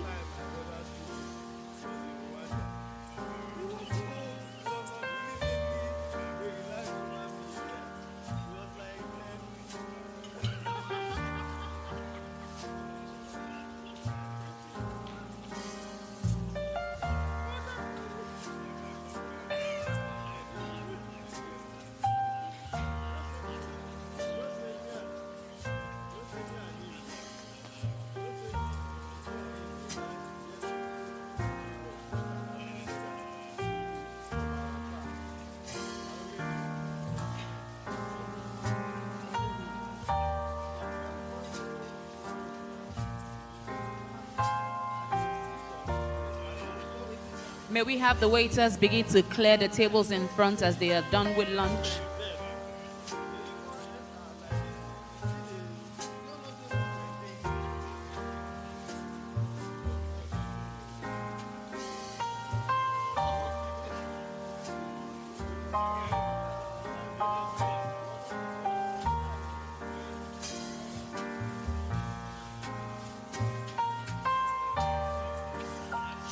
At this point in time, ladies and gentlemen, in case you're a coordinator, you're not on a table, or you're in this room, you're not on a table, but you have your meal tickets, please, we urge that you do go for lunch now, as we will be wrapping up on lunch in the next 10 minutes. Thank you.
Hello. Please, may I request that the waiters kindly help me clear the tables for those who are done with lunch. We'll be moving into the next session very shortly.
All right.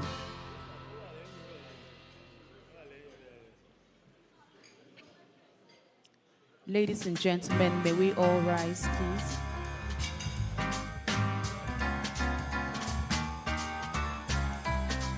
May we all rise, please?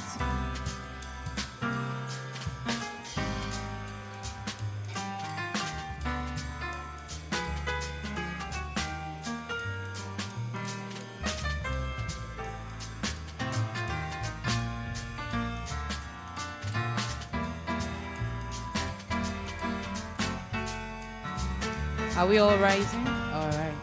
You may be seated. I just needed to be sure you're not sleeping. After this pounded yam and egusi soup, I saw some people loading. You might just, it's just a modern way of saying stand up, sit down, stand up, sit down. I just say rise in a more, because the setting I'm in, I have a lot of milords and, corporate people here. So I'm just trying to be as polished as I can be. If not, the Raz Choma is going to just jump out right now. But just to make sure we're all awake and nobody is sleeping, because we're going to have an even more exciting session coming up right about now. And this session, the second session for the day, first day of the conference, we'll be looking at market insights. The coordinators for this session, we have Ms. Deborah Chukwedo, ABR, FCIARB, partner, Ascendo Law. And of course, we have Ms. Tolulokbe Kiladejo, LLM, ABR, ACIARB, Senior Associate Ayodele Akintunde and Company. Please, may we put our hands together for them as they take the microphone. Mona, clap now. Thank you. Good afternoon, everyone, my lords, ladies and gentlemen. You're welcome to the second session, everyone's favorite session, the session after lunch. I'll be coordinating this session with Tolulokwe. So the chair of our session, which will be looking at market insights, is Mr. Olawale Akoni, SAN.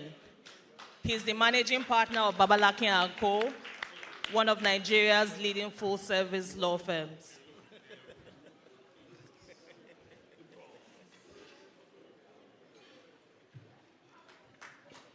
Welcome, sir.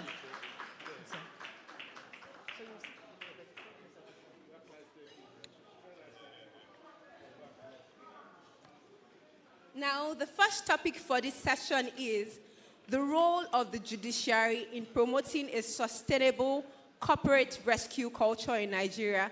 This session is to be taken by Honorable Justice Ebiwoye Toby JCA of the Court of Appeal, Sokoto Judicial Division, but he is duly represented by Honorable Justice Daniel Osiago of the Federal High Court today.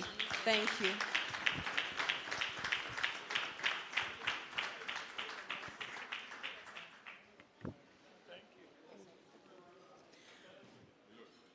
The second topic will be focusing on hostility in receiverships, time for reforms. And it will be taken by Dr. Oluwakemi Pinheiro, OFR, SAN, FCIAB, FLOD. The Leonard Silk is the founding partner of Pinheiro LP and is an active insolvency practitioner. Please may we welcome him.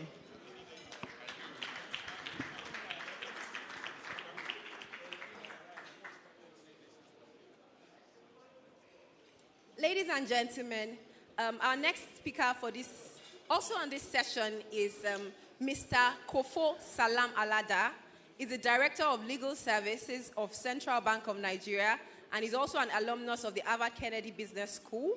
He's taking the topic, Failure of Microfinance Bank in Nigeria, Causes and Panacea. Let's make welcome Mr. Kofo Salam Alada.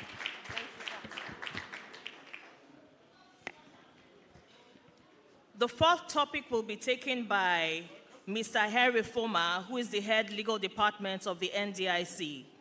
He was the chairman of the NDIC Amendment Act Review Committee that culminated in the NDIC 2023 Act, and he will be speaking on the NDIC Act 2023, implications for insolvency and resolution of banks and other financial institutions. Please may we welcome Mr. Henry Foma.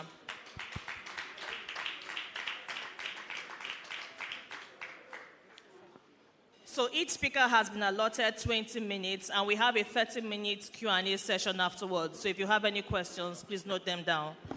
I'll now hand over to Mr. Wale Akoni, SAN.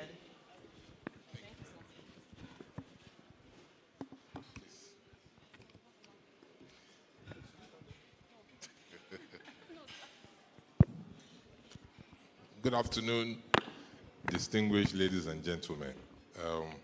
I welcome you to this session. It's, I find myself I don't get intimidated often, but I find myself intimidated by the array of speakers that I have been asked to chair their session. And one thing is that I know that we will be highly enriched by the time we're through with this session. The introductions have been made, and as I said, something very interesting is that here, apart from the fact that my Lord to my right is one of our eminent jurists, I have the honor of saying that the three of us to this side, myself, Dr. Pinheiro, and Mr. Kofo Sam Alada, we were classmates in the law school. And the two of them are more prosperous than me. I mean, Dr. Pinheiro, we know. As for Kofo, we know the entire money in Nigeria is in his hands. And but anyway, our session today promises to be quite interesting. And I always enjoy being chairman of sessions because I don't have to do a lot of research and I don't have to do a lot of talking. My own is just to to listen to what people have said and kind of summarize. So it's a very easy job for me. It's the role of the judiciary in promoting a sustainable corporate rescue culture in Nigeria. It's the first topic that that my Lord Justice Toby, ably represented by my Lord Justice Osiago, will deal with. The general theme is market insights. On all the presentations, we will then have questions, because if we take the questions piecemeal, we will not leave here in a very long time. So please note your questions. We will have a question and answer session at the end. So I will yield the floor and respectfully ask my Lord Justice Osiago to please start with the paper. Thank you very much. My Lord. Mr. Chair,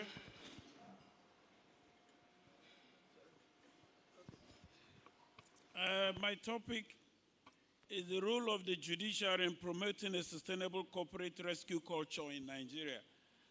As you are aware, I'm just standing in for my Lord Justice A.B. Toby, who is unavoidably absent. When he sounded me out to see if I would represent him, he still believed he'd be available because there's an engagement at the Court of Appeal. But with the public holidays, it was shifted till today. So he said, no, I can't make it. So he gave me his papers, about 39 pages, which I believe the organizers have a copy.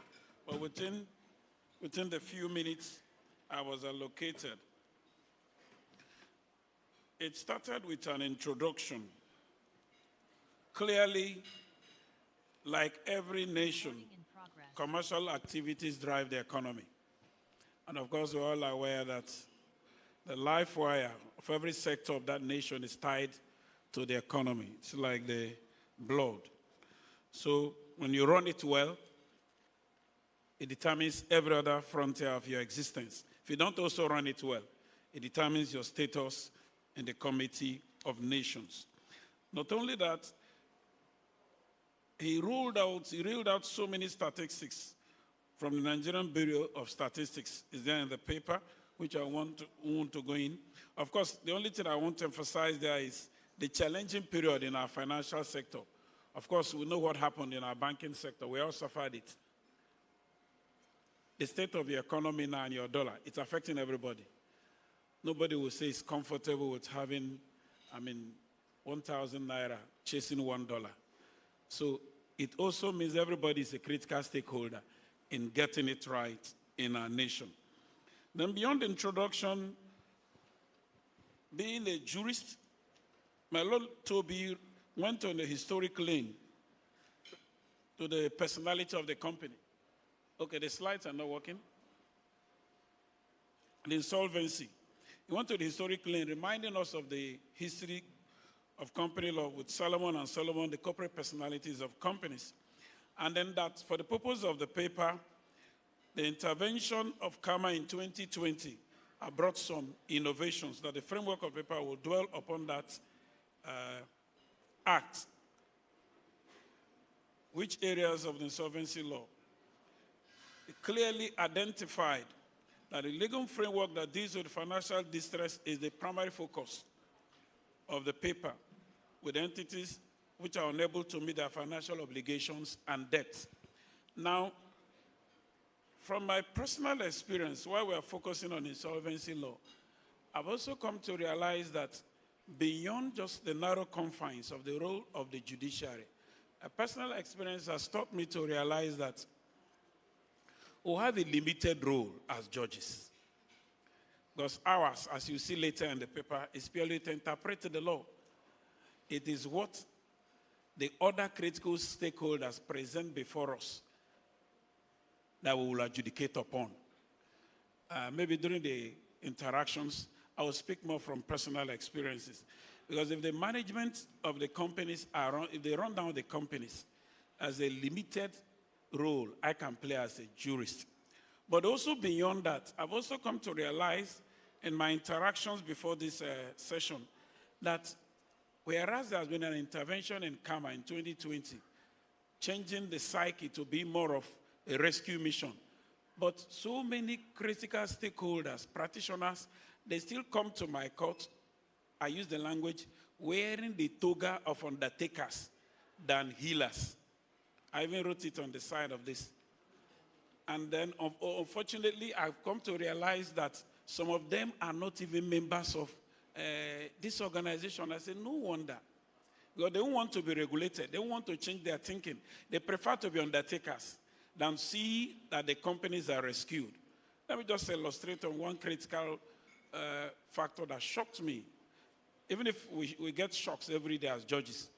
Because one of them is, to a great extent, to trust any insolvency practitioner is difficult. Because I've come to realize, because these are senior advocates, I'm not talking of young lawyers. Most times, when they are even carrying out these liquidations, give account of what you're doing. They would rather write petition against the judge. I've had that experience in Umuahia. I've had that experience in Lagos. I didn't say give the judge any. What have you done? What have things you sold? Trouble. As they're writing petition against you, they're on appeal. Even when the court will say, come back again, they will, every ruling, every cough, they will appeal again. I keep wondering. And our focus in Nigeria is always on politicians. But look at, it's only today and now I realize that some of them are now your members. I say, oh, why will they agree to be regulated? That is one. Secondly, again, considering that corporate issues need to be adjudicated timeously. You know, I was given 20 minutes, so I don't know how I can run this in 20 minutes. I need to be adjudicated timeously. Of course, that's our role as judges. Let me give a typical example. That's why I say it's everybody's factor. The management of the company, the lawyers, and then the judges. We must go hand in hand before we can work out any meaningful result in the rescue mission. Now, a matter was brought before the court. Corporate matter. I looked at this matter. Due to a petition, it was transferred from another judge to my court. I said, why are people fighting? 5% shareholder versus 95% shareholder. Now, you've stopped the operations of this company. Are they owing anybody? No. Any external creditors? No. Any problem? No. Why has the company stopped working? Because of problem of 5% shareholder versus 95% shareholder. That's why you're in court. They say yes. I didn't even know that they had alternative prayer. What is alternative prayer? They're ready to sell off their 5% shareholder. I said, of course, the law allows that. They said, yes, my lord, it's alternative prayer. Is it alternative prayer? What? Yes. Defendants, why are you wasting time? Pay. He said, but we've agreed to pay, but we value what their 5%. He said, no, you don't value it. When I was growing up, you know some of you who grew up under surplus age, who grew up where sometimes you share the meat. I said, no, my elder brother, you will not share the meat and be the one to take. You cannot value the company and be the one to determine what you pay. So they agreed. Quickly, I entered judgment for the alternative remedy, thinking they should even be happy to thank me that in one day, case closed, petitions came. The 5% stakeholders prefer the company to die. It was then I now realized on subsequent proceedings that they've already set up an alternative company to do the same thing. Petitions, appeal. I say, Kai. And we're busy focusing on politicians. So the point I'm emphasizing with these stories is that the limited role of the judiciary. What will the judiciary do? Time is not on my side, but let me quickly see if I can still run through a few things before I conclude, so that we can do more of interaction. Of course, we know the insolvency laws, from debt resolution, protection of creditors, rehabilitation, liquidation, legal procedure, all that. You all know that. He also referred us to some definitions of the Supreme Court about liquidation. You are lawyers, you should know that, even if you're an accountant. Afro-technical services against May and Sons, where following the sale of good acts, Supreme Court defined insolvency. Now, the two emphasis on the rescue culture, alternative legal routes for financial distress company and preservation of corporate entity, he also emphasized them and the mechanisms through administration of companies and company voluntary arrangement. The sections are clearly defined. Now, there's also another thing I can intervene, personal experience. When administrators, this is a new innovation. When the administrators are also appointed, they need to brief the court regularly. They need to certify the court your plans. Because, and then again, stemming from the same problem I identified. Even the administrators, some still operate with the toga. Must this company, must all the critical assets be sold? When I even came to realize that a prior administrator came in, recovered their money, handed over the company, why will you now, if the principal job of this company is hotel, and you don't want to sell the only hotel they have, is that the administrator you are? I mean, the point I'm making, if I'm to suggest, even within your BRIPAN members, please hone your skills. Go to the climate like UK, where these things have operated for years, so that you don't come with the idea of an insolvent practitioner who is just a liquidator receiver and start working like an administrator. The uniform is an administrator, but what is inside him is a liquidator. So you still need to do so much. Sorry. Let me see.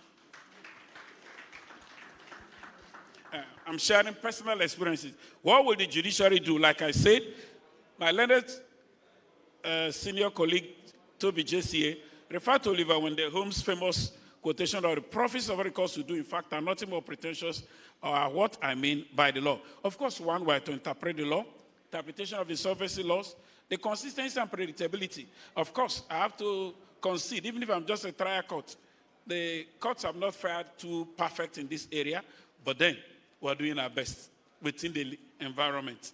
Consistency and predictability of the law. Then balancing stakeholders' interests. Yes. The advantage of this rescue mission is that now both the creditor, both the interests of the employees, both the interests of the management, both the interests of the economy is taken into consideration, unlike before. That the liquidator comes, all he's just interested in how to recover his money and move on. Sell off all the assets, balkanize the whole thing, sell everything, take off, tell him to even give accounts, trouble. But now with the rescue mission behind the mind, of course, if it is well implemented, the judiciary is available and ready to work so that we can all make, not only the timely adjudication, I've mentioned that. Some of us are willing, the judiciary is willing. If you're ready, we are ready. Not only that, education and training. Please extend also your training, not just to your members. Let the judges, particularly in the commercial nerve centers of the country, be involved. Lagos, Abuja, Port Harcourt, Onitsha, Kanu, those critical, Kaduna, Ibadan, where the industries are. Let the judges also be part of your. So these are the limited role. Then, before I conclude, he also mentioned the relevant status on insolvency, which is there. The company, the CAMA, the bankruptcy, the Nigerian Insurance, SEC, of course, all the regulatory authorities, AMCON, they are there for you to see. What are the role of government? I want to emphasize on corporate governance codes. In this paper, the learned JCA made reference to UK and USA. I really like that because I realized that the problem starts from the management of these companies. The corporate governance code in Nigeria is still very weak. I don't need to call names. People can fail in the private sector and yet get the best juicy employments in the public sector. They are there. It's not somebody, he ran this industry, killed it. Ran this one, killed it. Ran this one, killed it. At the end, you give him to regulate industries. Just because he's connected. No, I mean, it's common knowledge. I don't need to call names.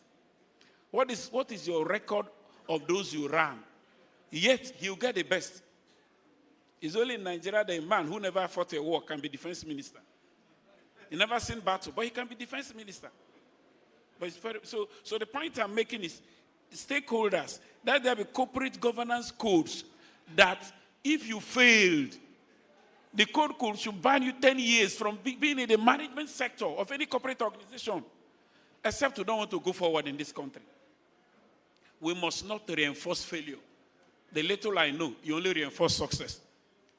As I begin to conclude, other role of governments are clearly identified. I only spoke to that ethical procurement. Then, of course, my Lord brought about international best practices. He identified them. There are 9 of them clearly. You can see it from that, so I will not need to read them. But before I go into his conclusion, there is something my Lord JCA identified, which I think beyond the role of adjudication. Remember, the judiciary also have administrative role to play. And then in my side talk with your vice president, I didn't even know people started attempting it. I just mentioned it to him. Now, having a meeting with my boss, the Chief Judge of Federal High Court, so that our rules, regulations, with particular reference to corporate matters, that too can cut short the time and many other interventions. Yes. We have a CJ who has a listening ear. That I can tell you. Even he told me that they spent about 2 hours. I said, wow, I didn't even know people have started it. I was quite impressed. So with it, you can see, we can cut a lot of things. But as I conclude, therefore, in this conclusion, my Lord just here in his conclusion drew up some things. In the same way, the role and responsibility, let me just read through those a few paragraphs. Build and sustain a culture of corporate rescue cannot be born independent by anyone. It is a complex and multifaceted task that requires the cooperation of all stakeholders, including business, government agencies, legal system, and civil society. If Nigeria is truly to become a truly prosperous nation, we must work together to build a culture of corporate rescue. This means fostering a supportive environment for business. I jumped that. I want to end by advocating that if all stakeholders can collectively shine their little light, even in the vast darkness of economic certainty like a team, we can help each other to create a brighter, stronger, more resilient Nigerian economy. In the end, it will be victory for Nigeria as a whole and not just its component parts. Thank you.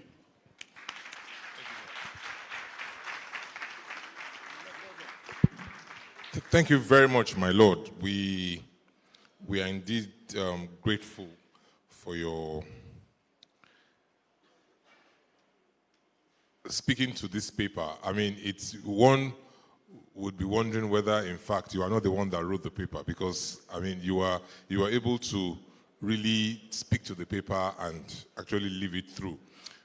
This presentation has set the tone and the stage for this, for the further papers that would come, because we've looked at the role of the judiciary, and that this role is sometimes limited to what is presented by the parties. So there's very little the court can do sometimes. And then we're talking about whether parties are interested in rescuing or they're actually interested in killing the enterprise.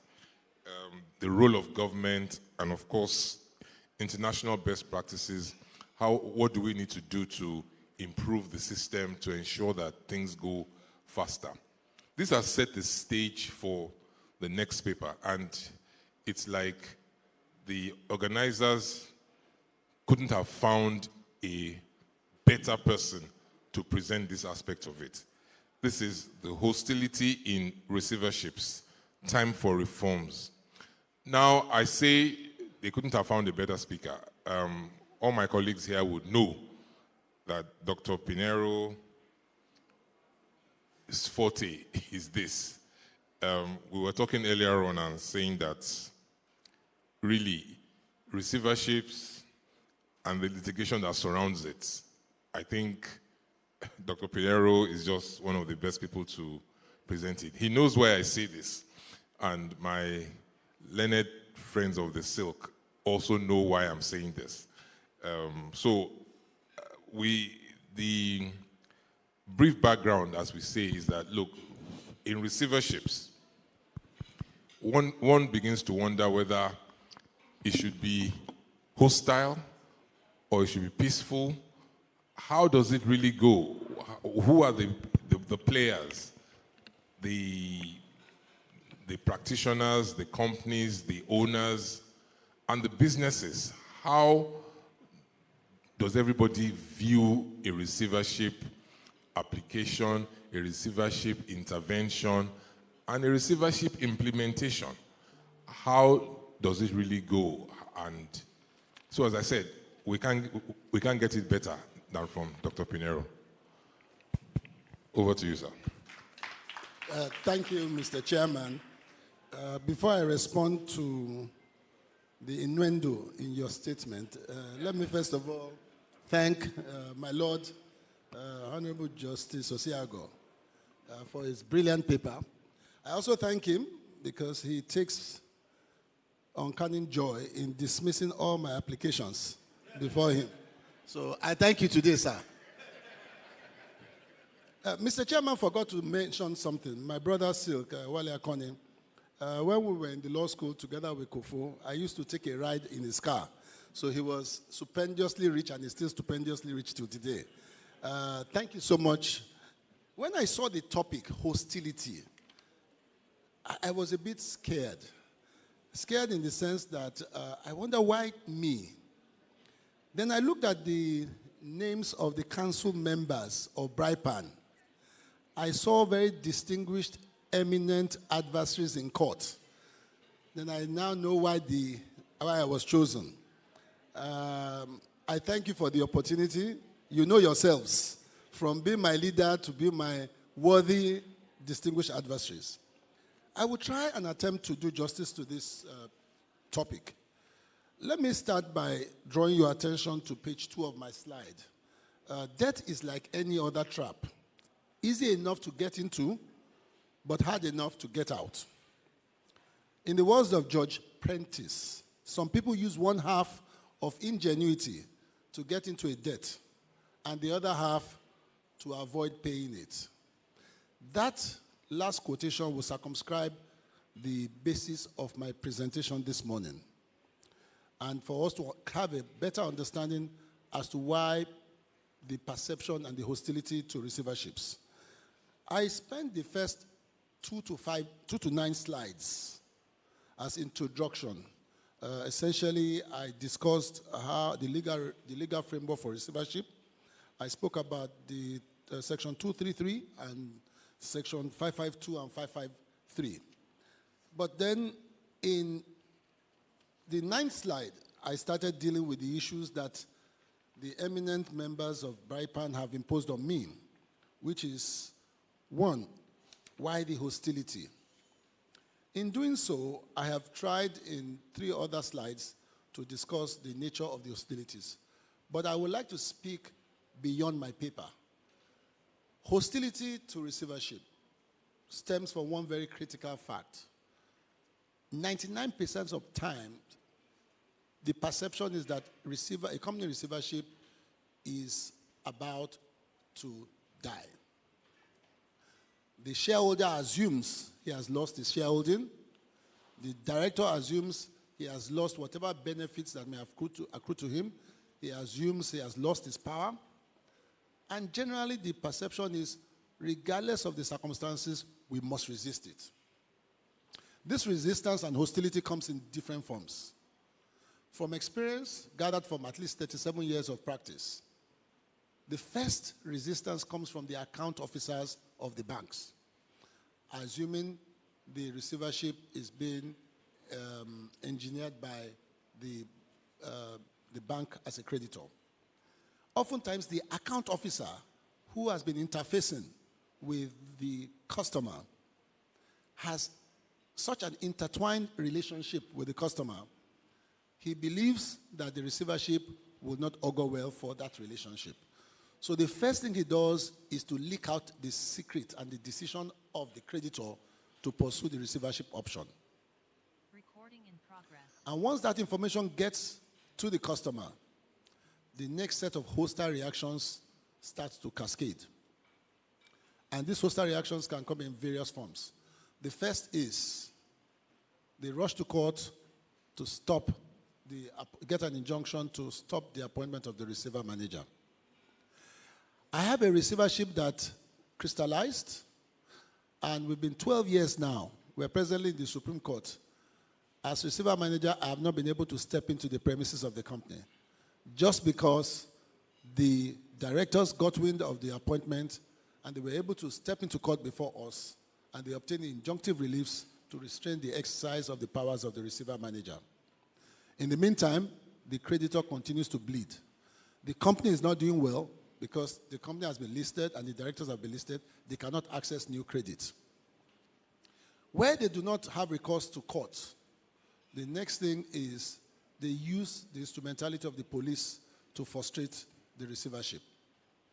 And this comes in different forms. You go to court as required by you to obtain protective orders. You then go and apply to the IG for the police assistance. If they have wind, if the directors have wind of your appointment, they meet you at the IG's office. You will find out that the IG will convoke a court. All of you, including the lawyers for the debtor and the creditors, will start arguing before the IG as to whether the police should assist or not. And oftentimes, and I dare to say this, the debtor is usually ahead of the creditors. Invariably, the IG may decide, in his wisdom, to abort even the order of the court and say they are not going to give you assistance. So your receivership has come to almost a terminal end. If you are lucky and you win at the IG's court, and I say that I hope there's no policeman around. If you win at the IG's court, by the time you get to the premises with the IG of the debtor company, you may end up seeing the NSDC trying to stop you, or you may even see the military trying to stop you. Or worse still, you will see over 100 hemp-smoking gentlemen waiting for you. Again, your receivership comes to an end. But if you are lucky and you overcome this, the perception of the staff of the companies is also a reality. They assume you have come to sack all of them. They assume you've come to destroy their livelihood. I was involved in a receivership, and I discovered that the transport manager alone was the supplier of diesel for all the trucks of the company. And 70% of the diesel purportedly being supplied to the company were never supplied. Coincidentally, the transport manager was the head of the union of the company, the labor union of the company. So you then see that what he was trying to do was to protect his own pecuniary interests and bleed the company dry. You find out that by the time all these hostilities rear their heads, the asset that has been secured is being bled. The creditor is suffering. Another instance, apart from when you have the staff who are resisting, you then find out that some unsecured creditors will then constitute themselves into a block. I have one that is going on in Abeokuta, that the unsecured creditors, my lord said 5% in the case my lord was referring to. These unsecured creditors were people who did not even have invoices or LPOs and claimed they supplied products to the company. And because of that, they tried to frustrate the appointment, the functions of the receiver manager. So all these hostilities is a combustion of varying degrees of interests that are sought to be protected as a result of the reality of the appointment of a receiver. The question then is, how do we overcome these hostilities? I have tried in the slide 12 to try to also highlight some of the problems that also are actualized as a result of these hostilities. Before I do that, let me also just, the perception that creates these hostilities is as a result, oftentimes, because the directors themselves think they are losing control of the company. In actual fact, we all know, by virtue of the law, it is only their powers in relation to the assets that are displaced. The board of directors still remain extant. Oftentimes, you also have this resistance, again, from the tenants, occupiers of properties of the debtor company. The major factor that I've had to encounter in all my years has also been the question of having to litigate endlessly. And when you have to litigate endlessly, and I'm hoping that in the course of my discussion of the reforms, my Lord will carry some of these suggestions, you find out that our environment oftentimes, and I'm saying this because my Lord is here, and I know they are trying very hard. I'm also married to the bench. But we need to create a more conducive, business-friendly court system. And that is part of the reforms I will make. It's not the court, it's not the judges themselves. The system itself, the rules themselves, mitigate against a speedy insolvency practice. But having said that, let me quickly go to some of the suggestions I have made. I know my chairman is looking at me and wondering when I'm going to start wrapping up. I have spoken in slide 11 that one of the major reforms that has to be undertaken is the training of receiver managers. And I'm happy that the council of this very esteemed and eminent organization is in the front burner in doing this. This is one of those forums. We find out that a lot of newly appointed receiver managers are inexperienced. And this probably also accounts for a lot of the hiccups that comes with the receiverships. I've had situations where a few people will call me and you start for advice, and you start wondering how they got the brief in the first place to be receiver manager when they had little or no track record in the first place.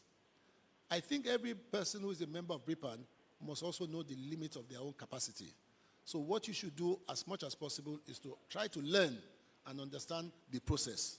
Because ultimately, your objective is to deliver value to the creditor.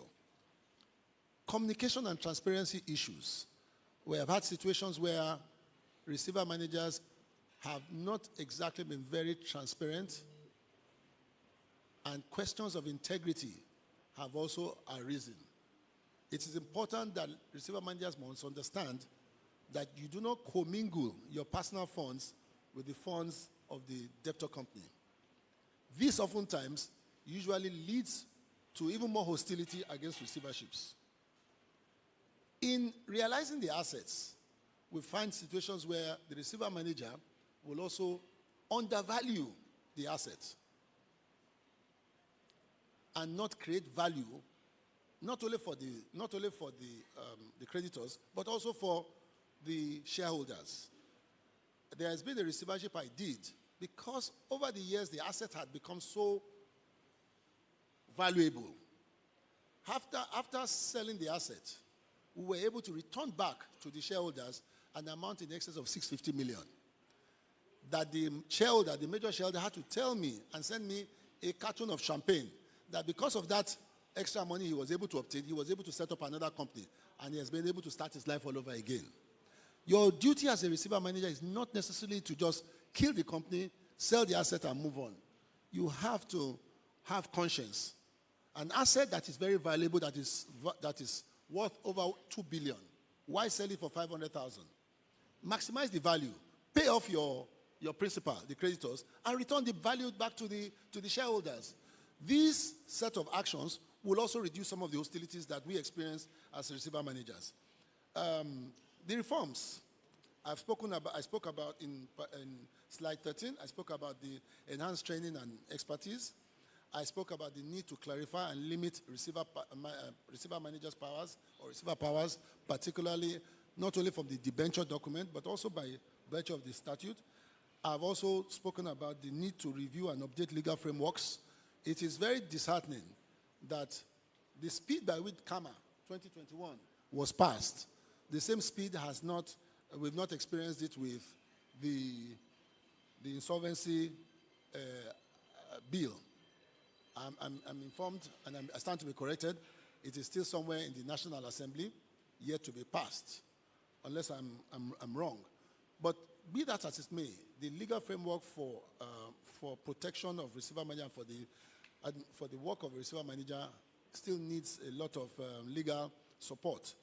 We need to standardize procedures and the guidelines. More importantly, we need to integrate technology for efficiency.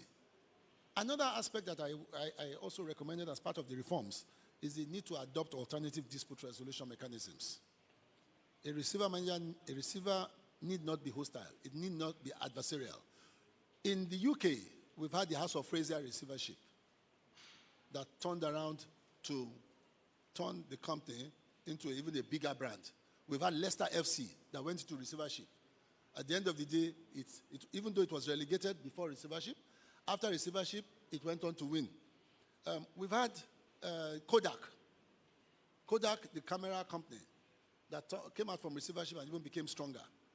Receivership should not spell an end in the company. So if we can infuse alternative dispute resolution mechanisms into receiverships, it will also help. Public awareness and education. I urge BRIPAN to also have a robust campaign to try to mitigate the negativity and the perception that comes with receiverships as a whole. And then monitoring the activities of receivers regularly. I recommend that members who file returns, even if it's biannually, of their actions. I recommend that there should be a committee to also consider some of these returns and make appropriate recommendations and discipline for actions of members. In all, I want to take your attention back to the first quote, where I said here that some people use one half of ingenuity to get into debt and the other half to avoid paying it. That has been my experience in receivership, and I'm sure a lot of other eminent colleagues and seniors will have experienced the same thing. We need reforms, and we also need to puncture the negative perception of receivership as a whole. Thank you very much for giving me my time.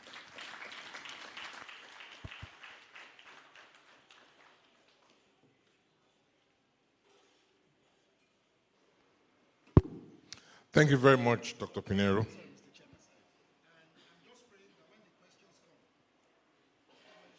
Specifics of some of the examples I've given.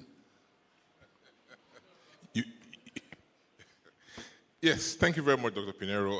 I said earlier that we couldn't have got a better person to present this topic. Dr. Pinero and I have this unwritten arrangement where we share. And he did not disclose this carton of champagne to me. We will discuss that afterwards. You've all heard it from the horse's mouth, as it were. Hostilities, what it means, what brings it up, what leads to it, how to deal with it, and all that. And of course, talking about how the courts can help, giving us a business-friendly environment and all. I'm sure people have loads of questions for Dr. Pinero. We'll wait until the end of the other presentations. We've heard from the adjudicatory side. We've heard from the practitioner side. Now let's go to the regulators. We have here our distinguished guests and speakers from the CBN and from the NDIC. They regulate the banking system and the financial system, basically. And we will be hearing from both of them one after the other. Mr. Salam Alada is going to deal with the failure of microfinance banks in Nigeria, causes and the panacea. We know what happened in 2020. We know what has happened in the banking and the financial sector over the several years. Banks have failed, the CBN has come in, NDIC has come in, and as recently as 2023, so many of these microfinance institutions were also taken out. Their licenses were revoked by the CBN. There's so much happening in that space. So I'll simply just hand over the floor to Mr. Kofo Salam Alada to give us his insights on the failure of microfinance banks in Nigeria, the causes and the panacea. Yes. Thank you, Mr. Chair. Let me just say why these two set mates of mine, while driving in their cars, I was trekking across Falamo Bridge to my own house in Ikoyi. So they've always been bourgeoisie, you know. And the gentleman here too, It was the one who drove all the way to Port Harcourt Airport to go collect our result, Sunday Times. In those days, it would take 24 hours before newspapers would get to the nooks and crannies of certain areas. You know, and he's always been prosperous because he had some other degrees before he joined us. He tried to clear all the prizes in class, leaving some of those to scramble.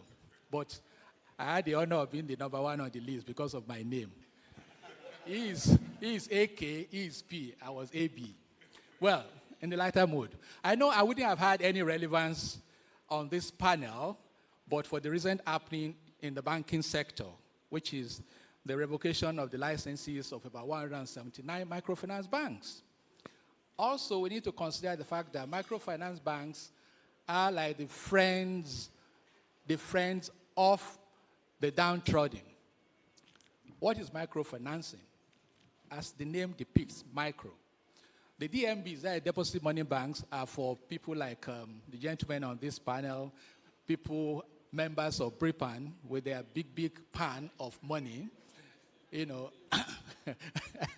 with their big pan of money, permit the pun, you know, they can work with the banks. But for the Iyalojas, you know, in Ido or Tomarkets, you know, these are the targets of microfinance banks.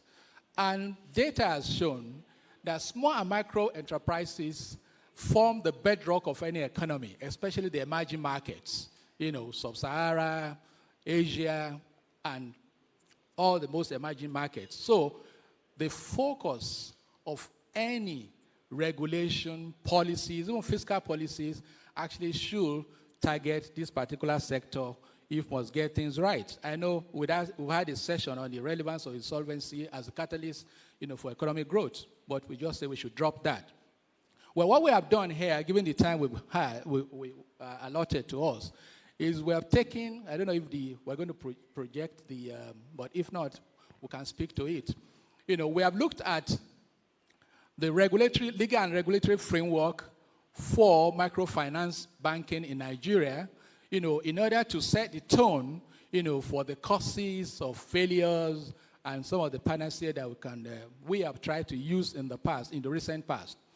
You know, for microfinance bank came to prominence through the issuance of the the framework in 2005. That was the first formal intervention, you know, by the regulator in that particular sector. As projected there, you have all the laws, we are familiar with it, you know, and I know for those of us who are involved with NDIC in liquidating some of the 179 banks, you will have used all these, NDIC, all of them, but we're talking about the policy of 2005.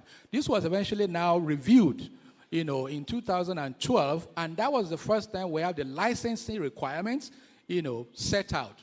Then, Code of Corporate Governance of 2018. Milord Oseago actually mentioned this point, very, very key, and when I was doing that, I was having a side meeting with my brother here about the fact that for the banking sector, we actually have a provision in Section 47(2) of the BOFIA, you know, which prevents any director, anyone who has been a director of any failed bank, you know, not being allowed to be director of any other bank.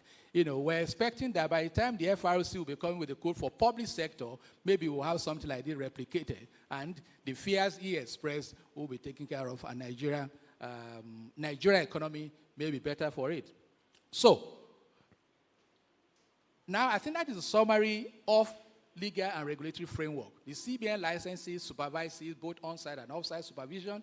Then NDIC ready to act the way you act, as, for me, the word, I don't know, it's not the best word to be used in the forum like this, undertaker, you know, so, and you are not vultures anyway, you know, so NDIC takes care of the statutory insured deposit, and realizes the assets. Is going to be talking about that as we have it under the 2023 NDIC Act.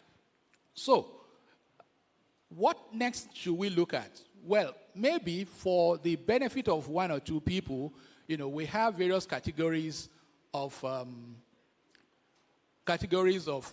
microfinance. You have Tier 1, Tier 2, you have state and unit microfinance, and the national. So depending on how deep your pocket is, as a promoter of microfinance bank. We can have a single unit. You have the national, which can operate like any other DMBs. You can have branches around the country. The state, is limited there. Tier 2, which is the lowest of them all, with 50 million naira, you can set that up. Then we have the Tier 1, which is a unit microfinance. You can be in Lekki, you can be in in area where people are really banked for 200 million. So, something that is very critical that we need to know in discussing causes of failure is that we need to understand that unlike deposit money banks, microfinance banks are actually limited in the area and the scope of business that they can undertake. Yes, they can do so many things like other banks, but we have set out what will be the prohibited activities. You can highlight the slide because we are running through it for our people to read. So we have permissible activities, then we have prohibited activities. And something we have found out during the course of examination or supervision, as the case may be, is the fact that most of these microfinance banks actually engage in the prohibited activities to that extent. So when you find out this, they are putting the deposit of their customers at risk in a very huge manner, because the risk they are carrying is actually far outstrips, what their strength can be. They are not supposed to be involved in foreign exchange, but we discovered that most of them are actually speculating in foreign exchange, and they could be part of what Milord actually alluded to about what is happening in foreign exchange. That is a topic for another day. I know it's in the front burner. We're not talking about it here, and I plead that I don't take any question there, because I don't want any hostility. Now, before we go to the causes, what role for regulators? And I think the organizer actually deemed it fit to get us on the podium here. We are aware that Section 2 of the Central Bank of Nigeria Act sets out the mandate, and paragraph D actually gives us the duty to promote sound, stable financial system in Nigeria. And pursuant to this, what does CBN always do? It exercises its power also under Section 57 of the BOFIA and 33 of the CBN Act to issue guidelines, for the regulation of the industry. Now, it's one thing to have the regulations out there, well thought out regulations, which before you even send it out, we have what we call fair and comment. Drafts are always sent out for us to comment. And I want to say this. I always want to say it in the company, where lawyers are gathered. We have not done well in one particular area. Lawmaking, rules and regulation making, we sit back, and I think I also said it may be deliberate so that we can actually exploit later. Let me still say this, which is that when a bill comes out, it is being debated. You rarely will see MBA, BRIPAN, or anybody come to National Assembly during public hearing to come and air their views. When we send regulations out in draft form on our website for comment, you rarely can receive comment from you stakeholders who are supposed to actually help shape and refine the system. When things are wrong, it is then we'll start, permit me to use the word from where I come, I'm a Yoruba man, you start crying. You are not crying, but we start shouting. So I want to actually plead, if this is one of the resolution of this conference, for BRIPAN to resolve to actually be involved in law and rule making for the betterment of our economy. If insolvency is to be a catalyst for economic growth, that will be one role that you need to play. So, for CBN, in its role as regulator of microfinance banks, we actually try to build their capacity, knowing the fact that they have lean structure. We bring them together and try to actually build their capacity. Then maybe when we're now looking at, some of the partners here, we'll discuss this further. We'll mention the fact that we regulate them and we look at their books in order to put them right and take some intervention measures. Now to the meat of the matter. Causes of failure. We have tried to limit this to about 10, of these myriads of causes that we have seen in the course of our regulating this very, very nascent and very important sector of banking. Poor internal control and corporate governance. We are back in corporate governance. 2018, a voluminous code was issued for these gentlemen and ladies. But how well are they adhering to this? Not strictly, but we try as much as possible to whip them into line, especially with some of the actions we have taken recently. General poor infrastructure are high operating costs. For the DMBs, we try to encourage what we call shared services, for them to pool resources together to do stuff. And it's because of the fact that some of these banks are, clustered together. But for the microfinance bank, they are spread around. They may not be able to pull stuff together. But we call on fiscal authority to help, in this particular. For them, we have poor infrastructure. Because these banks are located in remote areas, there could be no power, accessing them could be issue, thus increasing their cost of operation. Funding of innovation, upgrade, how much? The Yorubas will say, how big is the ant that is saying is suffering from, is being attacked by worm? So lack of innovation and creativity. Because of how lean their resources may be, how well can they fund innovation, researches? Some banks, I know from my experience in my career, I know that if the CBN releases a guideline today, Thursday, most of the banks will not have a weekend. They stay in the office and pour through this and look at the loophole and how they can beat what's going on. But because we are also in that field, we try to plug all the loopholes. The emergence of fintechs, DFS, digital financial services, are coming up now. So for most of these microfinance banks, their inability to actually move with the speed of light as technology does, is actually hampering their growth. And ultimately, when you don't grow, you die. So manpower issues and appropriate capacity building strategy. It still comes down to their ability to actually engage the best in the industry. Banks outdo each one another to poach resources from one another, but how much of that can a microfinance bank carry out? Challenge your public acceptance of microfinance banks. Well, naturally, you have some funds now, you want to consider the safety of your funds. Some would rather keep their money under their bed rather than patronize microfinance. And that is why we said that 98% of people in this room would rather go to XYZ commercial bank or merchant bank rather than a microfinance bank, unless you are a director. And I know most of us there are. Anyway. Now, the vagaries of the economy, this is where government comes in.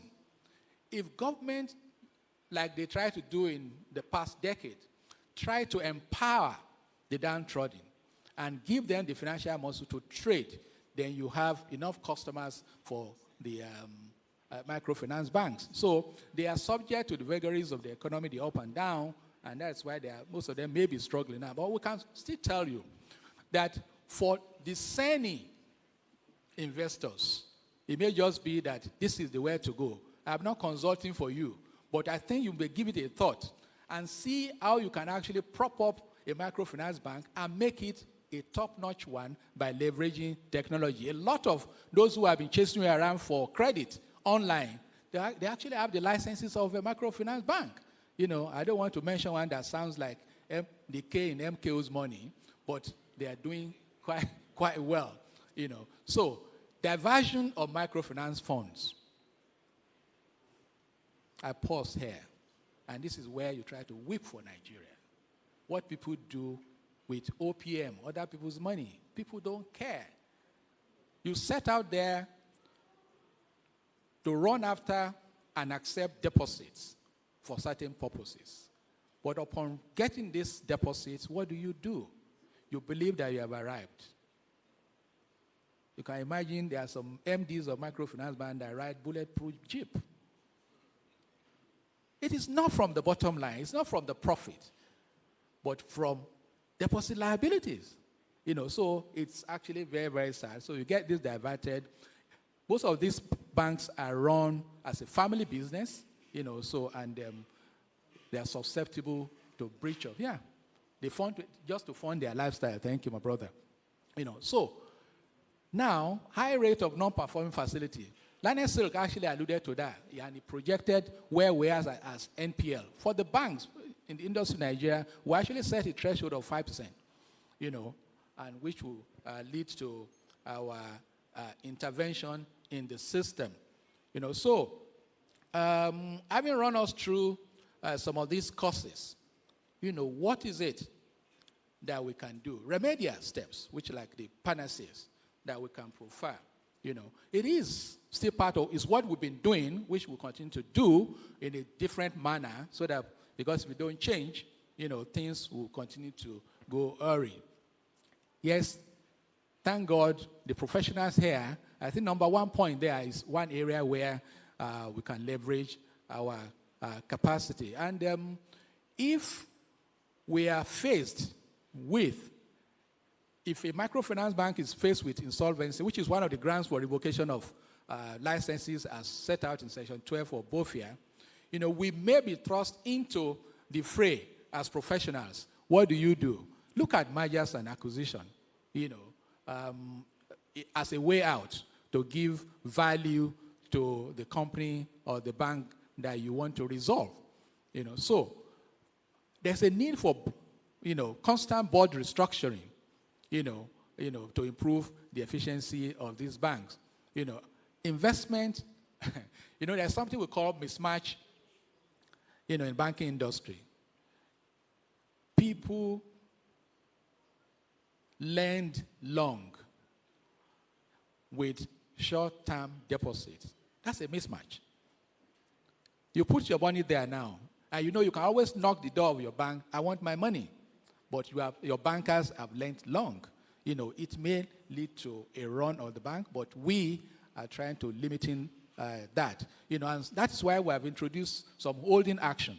So when we see something is amiss with a microfinance bank, what do? We can bring in some holding action. For example, prevent advertisement for credit, or prevent further granting of credit by a bank, so that further exposure will not happen and the asset of the bank will not keep deteriorating. And another one that people hate so much is the fact that we can come down hard on the management and board members of the banks. I want to comment to you readings of Section 19, of the BOFIA, which sets out what banks can or cannot do. And by virtue of Section 66 of the BOFIA itself, it actually applies everything relevant to a deposit money bank to microfinance bank. And something unique is that in our definition of other financial institution, actually, we did not list microfinance bank. So microfinance bank is actually, for regulatory terms, on the same pedestal as a DMB. So everything will apply mutatis mutandis, when you are dealing with microfinance bank. So, where you have tried all the measures and nothing happens, and the bank remains insolvent, what do? So we have to wield the biggest of the stakes. And in doing that, we have in the regulatory framework that I mentioned, a long list, of grounds, or what a microfinance bank will fall foul of before we can come in. These are some of them. And among the 179 banks, it will surprise you that, some of them have actually closed shops for quite some time, and the period permitted by BOFA is actually 6 months, or an aggregate of 6 months in the financial year. So failure to render returns to central bank. By returns, I don't mean money to central bank. On the street of Lagos, you know what rendering of returns means. But the rank and file of those who will show your particulars to. So I didn't say anything else. So when you fail to render return to central bank in terms of filing of certain statutory and regulatory report to central bank is a ground for revocation. So, ladies and gentlemen, we revoke, then we hand over to the liquidator, to take over from there. Some of other things that we can actually refer to as some of the initiatives of central bank to reduce the incidences of failure of MLBs. Issuance of, we keep revising the guideline. And I can tell you that I made a call back to the office just to confirm something. 2018, 5 years ago, was when the last regulatory framework was issued. I can tell you that for the past 1.5 years, we've been reviewing this, and it's at the almost at the final stage. And please, I will be on the lookout for the comment of BRIPAN whenever this is exposed in a draft form. This is very, very key. We are provided infrastructure for the umbrella body of MLBs, because of, their low threshold in terms of financial capacity. We are actually carrying on the ICT platform that will ease their rendering of return, building their capacity with Chartered Institute of Bankers. Then they have an association that we're using. More routine examination now takes place with on these on microfinance banks. Ladies and gentlemen, you cannot exhaust everything you can do to help, but we can also help in a small way. Can I chip in this? Everyone here has cousins, aunties. We all came from a village. Don't mind the Omo Ekos, and we can actually reach out to those our cousins who are not as buoyant as we are, build their businesses, and you will be making customers available to microfinance banks, and the banks will not fail. But that is not to take away business from you as BRIPAN. Somebody once called, let me say it for those who can speak Yoruba, they call us, insolvency practitioner, Ari Jenny Bidaru, that you enjoy where it has gone bad for a business and you make your money, as a vulture. I don't envy insolvency practitioners. I would rather want to see a solvency law to keep business afloat, but you can flip this around as practitioners. Let your focus be that of rebuilding business. What about restructuring? What about reconstruction? What about business arrangements? It is in your lingo. Where have we kept them? So let us do that. I will be happy to see you come up and say, I want to rescue this particular MLB. And that way, life goes on, the economy improves, SMEs are helped. In conclusion, the central bank will never stop in doing this. We'll continue to partner with MLBs to get their life better.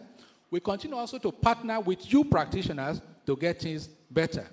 But we want to also, for those of us who are on board of microfinance bank, we just want to plead with you to ensure that they continue to abide with code of corporate governance, abide with the rules, file their returns, and we also call on those who have the ears of government for government intervention and put in place critical infrastructure that can actually help, to grow the businesses of microfinance bank. We also will continue the training of this the staff of MLB to get them better.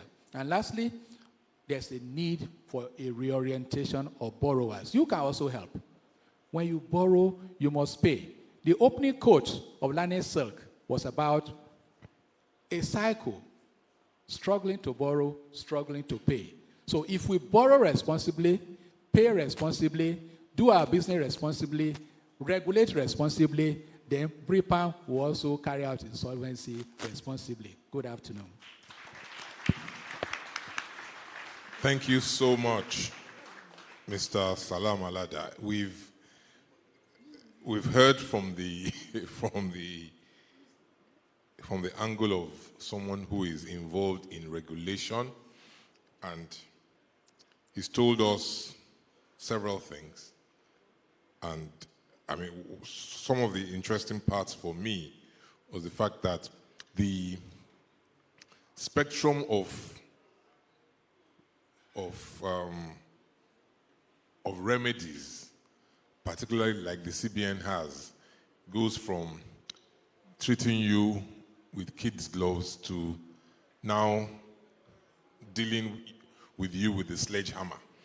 And there's so much in between that can be examined and utilized to ensure that the business continues to run. But it's so important that these institutions, the microfinance banks, are there for the masses, and it's so important that other people's money must be protected. This leads us to the last presentation for the afternoon. And somehow it appears that Mr. Salam Alala mentioned the fact that there's a word he doesn't like to use. The NDIC has been described sometimes as the undertaker of the banking industry.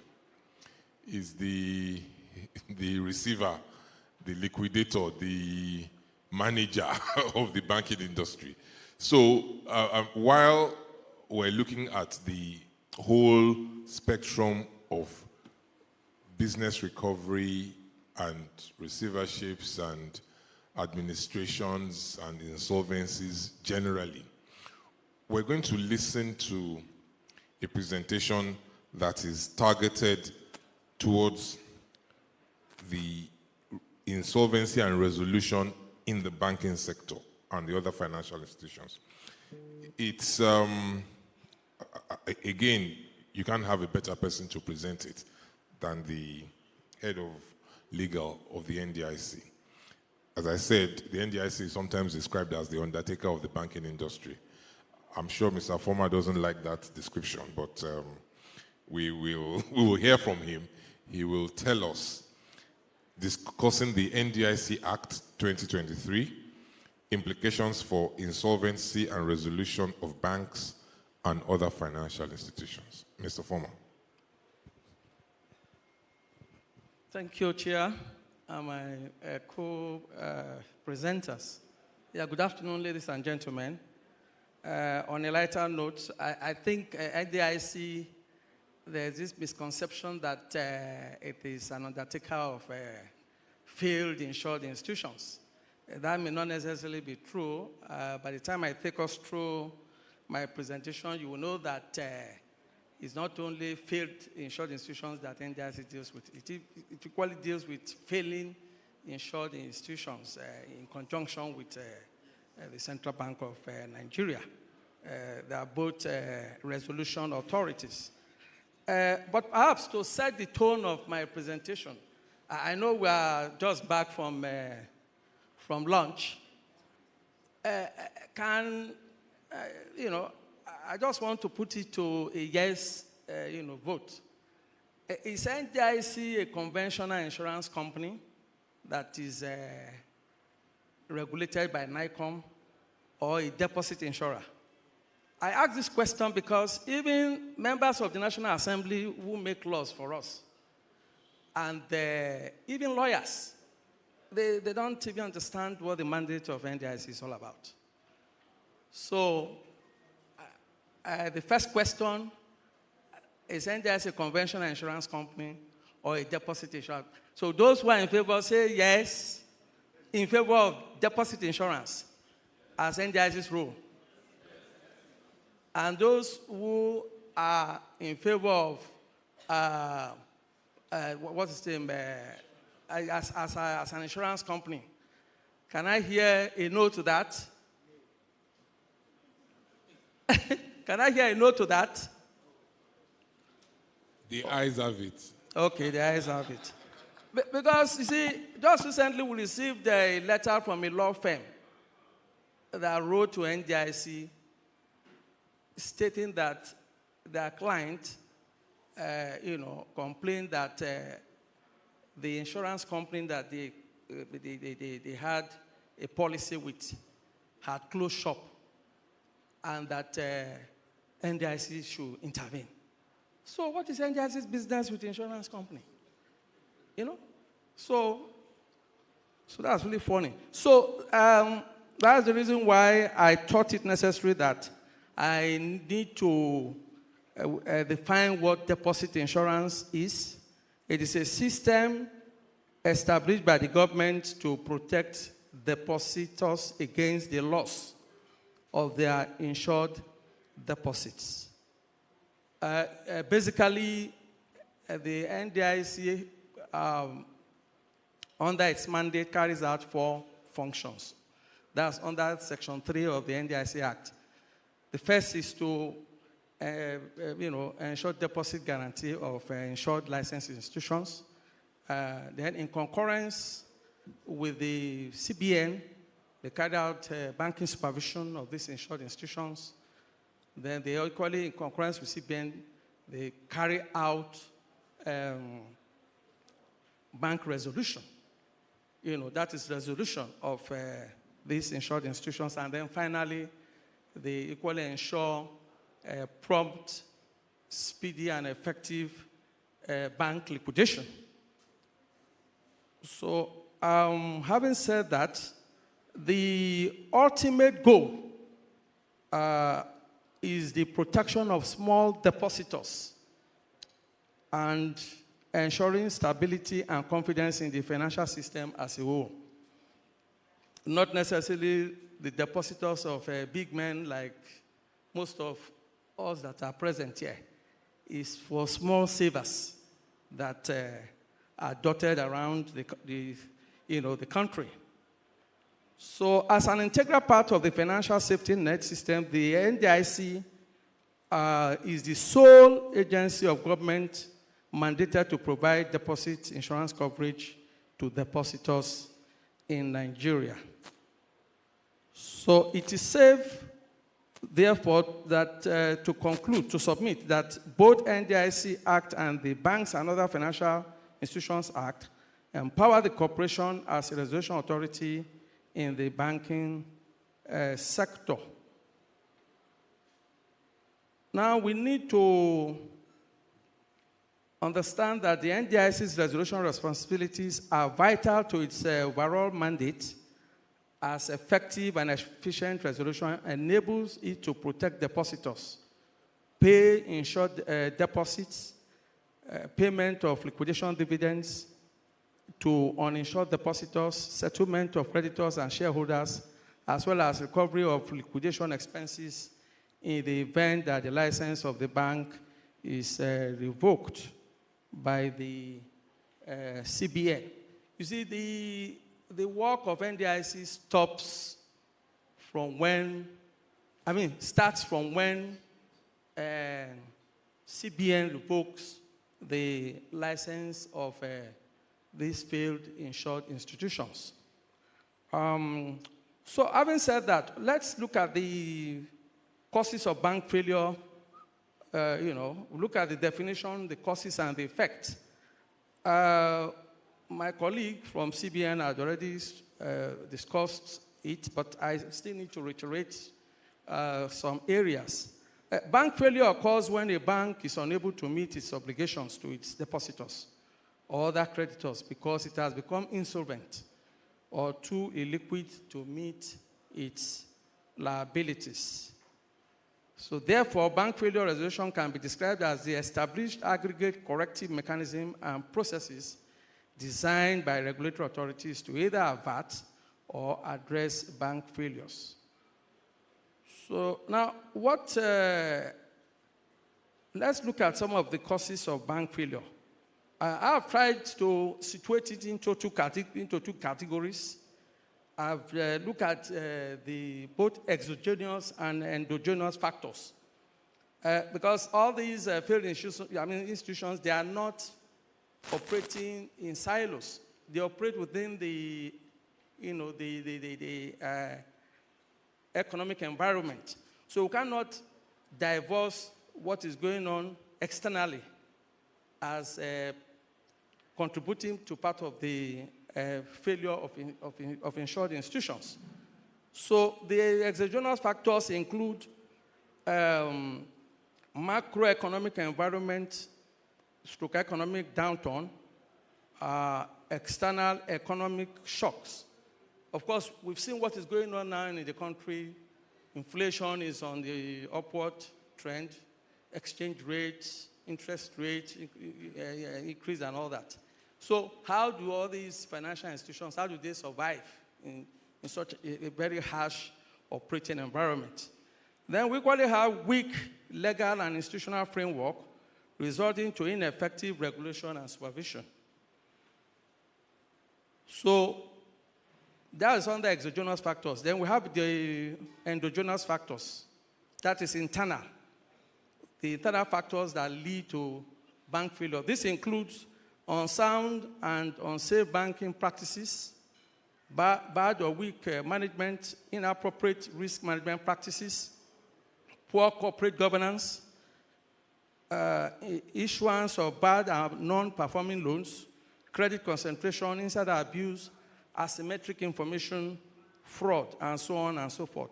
It's important to note that fraud accounts for a significant percentage of the causes of bank failure. It is a scourge that permeates the entire fabric of the banking sector. As a matter of fact, there is a statistics that show that in the first quarter of this year, the economy, fraudulent economy, activities in the economy resulted in a loss of over 472 million naira. So I don't want to elaborate much on that. Then we go to the next, subhead, which has to do with legal framework for bank resolution. So I've highlighted all the relevant laws and, that is applicable. And I think these are well known to most of us. I don't want to boast with all that. So the NDIC Act was assented by the erstwhile president on the 26th of May, 2023. And that the Act repealed the NDIC Act number 16 of 2006. So it has 100 sections and 11 parts. And this deals with objectives of deposit insurance, mandate, ownership structure, funding, membership, coverage, and administrative structure. Then others include enforcement powers of NDIC, roles and responsibilities of the corporation, including deposit, payout, off-site surveillance, bank examination, and failure resolution options. Then we equally have bank liquidation, winding up and termination of liquidation. The Act vests concurrent jurisdictions on the Federal High Court, the High Court of the various states of Federation, and the Special Tribunal for the enforcement of eligible loans to hear and determine matters emanating from failed insured institutions.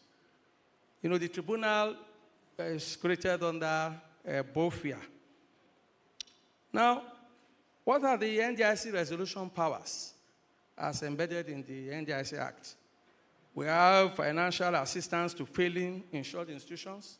So this underscores the fact now that NDIC is not just merely an undertaker, because it intervenes even to rescue failing insured institutions. We equally have technical assistance to insured institutions.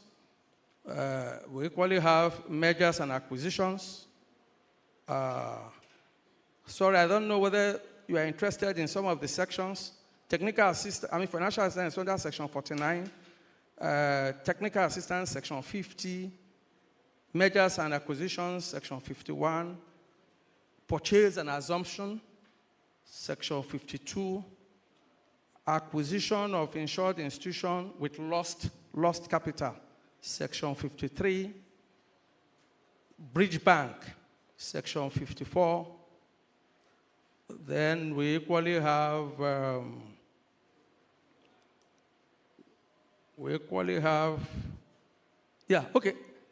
So all these resolution powers that I've read out aligns with the resolution powers of CBN as provided for under BOFIA 2020. Now let's look at the bank liquidation. which is still part of the resolution powers of NDIC.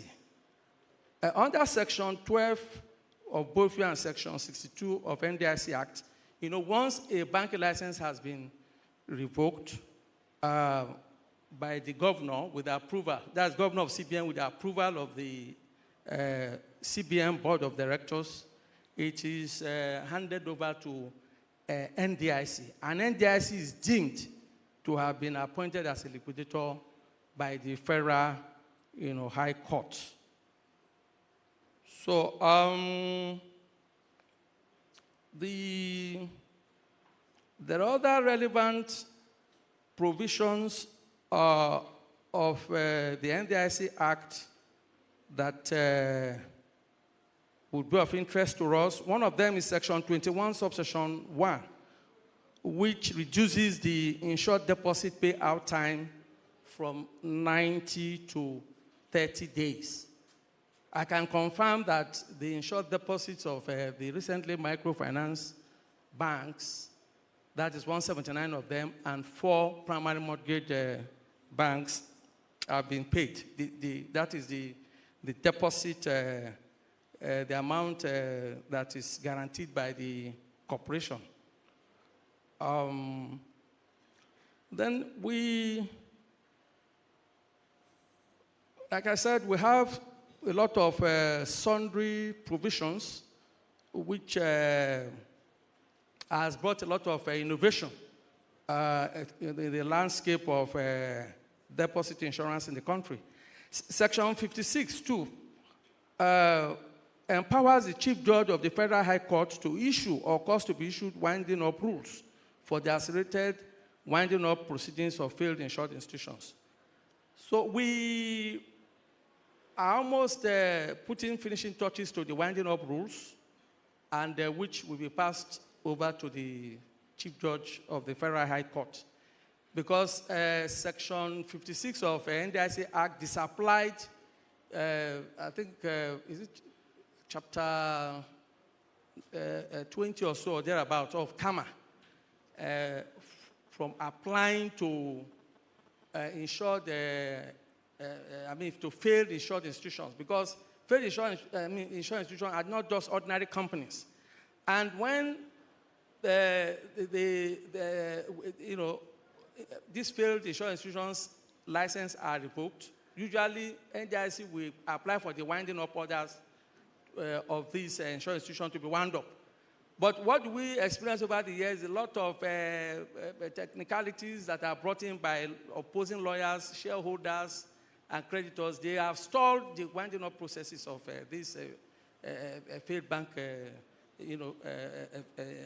institutions. So because of that, these winding up rules, once they are activated, it will now allow NDIC to speedily conclude the winding up of these failed insured institutions.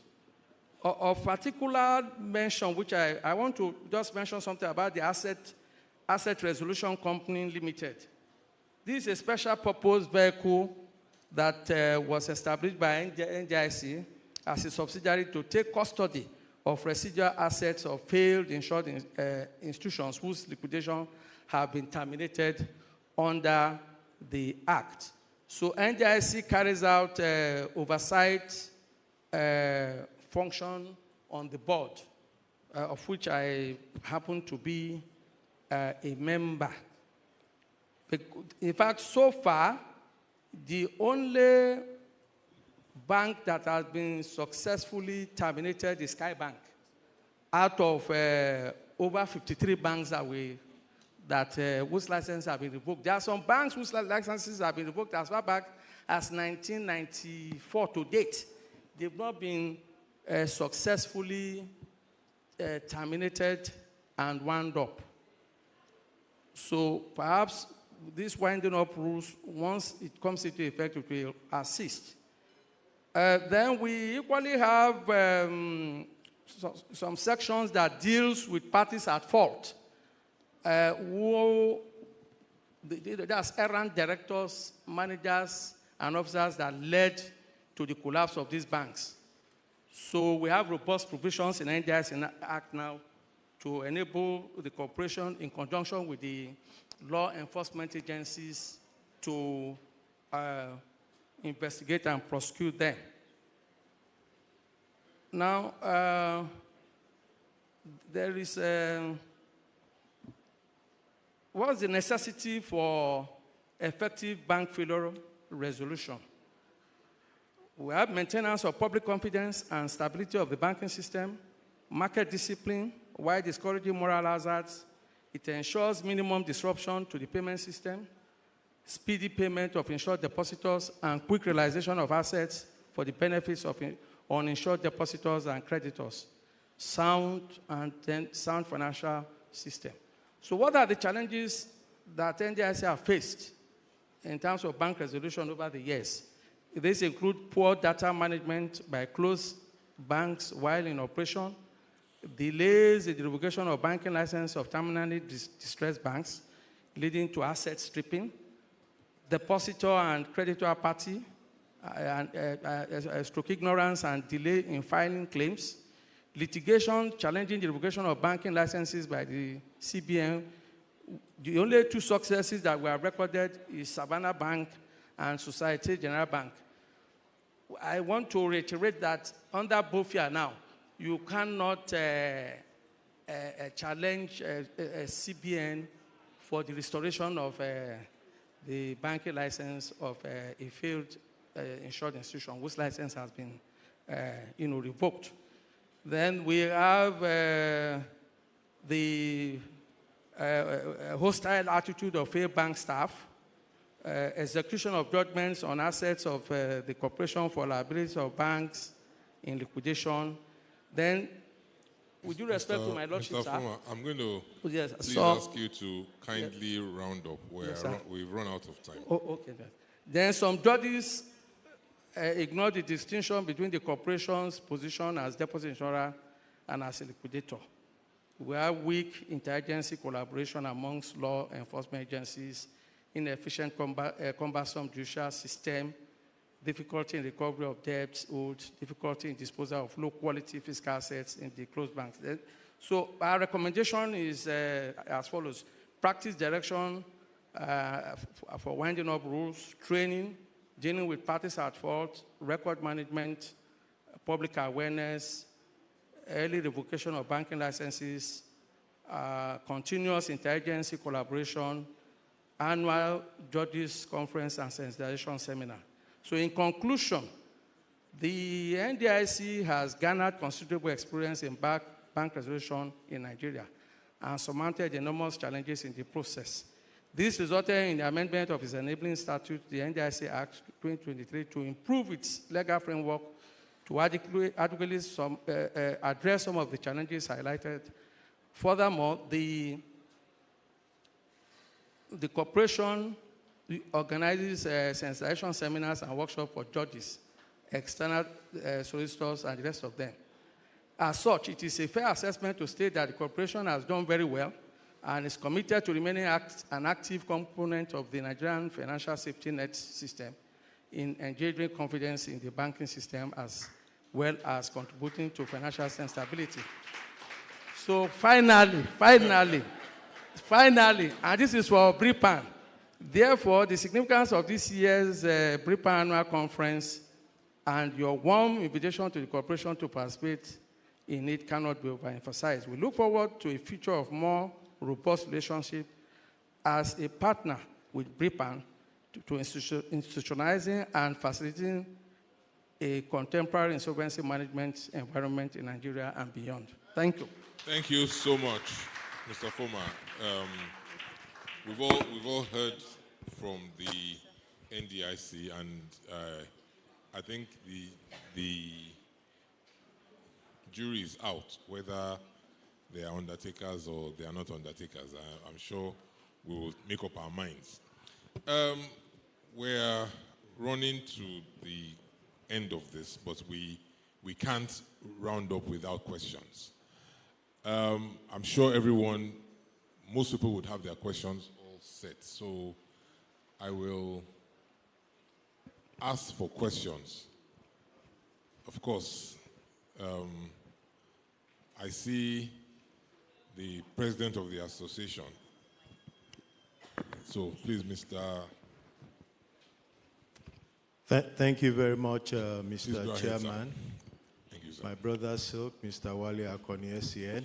Firstly, I want to thank the panelists for their very enlightening presentations on the various aspects of the theme that they have spoken to. Mine is just a brief comment, and I think it's in response to what Mr. Kufu Salam Alada spoke to. I think firstly, why we chose the theme for this conference is essentially for us as insolvency practitioners to reorientate ourselves. As we are all aware, our primary purpose as an association is training and also law reform. We have seen these new rescue provisions in Kama, and as an association, we were in the forefront of introducing these new rescue provisions. You know, this association was initially called Insolvency Practitioners Association of Nigeria. But looking into the future, we saw that in various jurisdictions, they were moving more into business rescue, business recovery, and which is what informed us to change the name of the association. And fast forwarding that, in law reform, we were in the forefront of the insolvency bill, worked with the CAC to ensure that rescue provisions such as administration, CVA, are in the Act. So the whole idea is for all of us to see how we can best use these rescue provisions for the purposes of helping failing and failed businesses. So it's important that we first recognize that. Then secondly, law reform is very key to us, and we continue to partner with all stakeholders in that regard. We thank God for our relationship with the Corporate Affairs Commission. For instance, when they wanted to come up with the insolvency regulations, they wrote to BRIPAN as an association. Please, can you help us look at these insolvency regulations?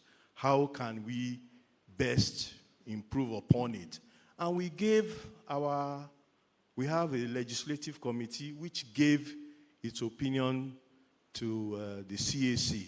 And so other institutions like the Ministry of Trade and Commerce, they come to us from time to time. PERBEC, some of our members worked with PERBEC in developing insolvency-related regulations for the council. So, Mr. Kofo,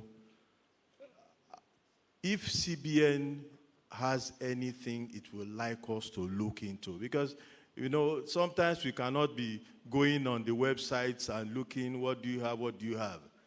Write to us. We are stakeholders. We have the capacity, the expertise to give inputs into how to improve insolvency-related issues in some of the things you do. Write to us, and our legislative committee will be happy to look at some of these things to help in developing the process. Thank you very much. Thank you very much, Mr. Akintunde. Now, past President, Mr. Sheyakim. Thank you very much, and thank you to the panelists. Very enlightening, even though there are a few things that have been highlighted which need to be dealt with. It's heartening to see that at least we're raising those issues. One of the issues I'd like to refer our mind to is something that was raised in passing by Dr. Kerry Pinero. So I'd like to put it to him and to my Lord with due respect.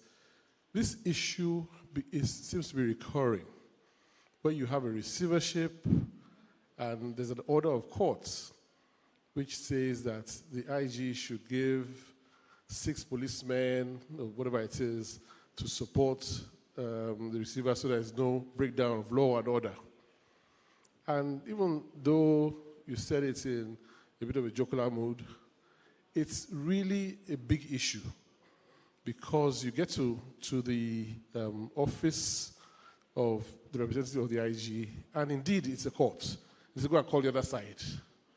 Now, what you have is an ex parte order.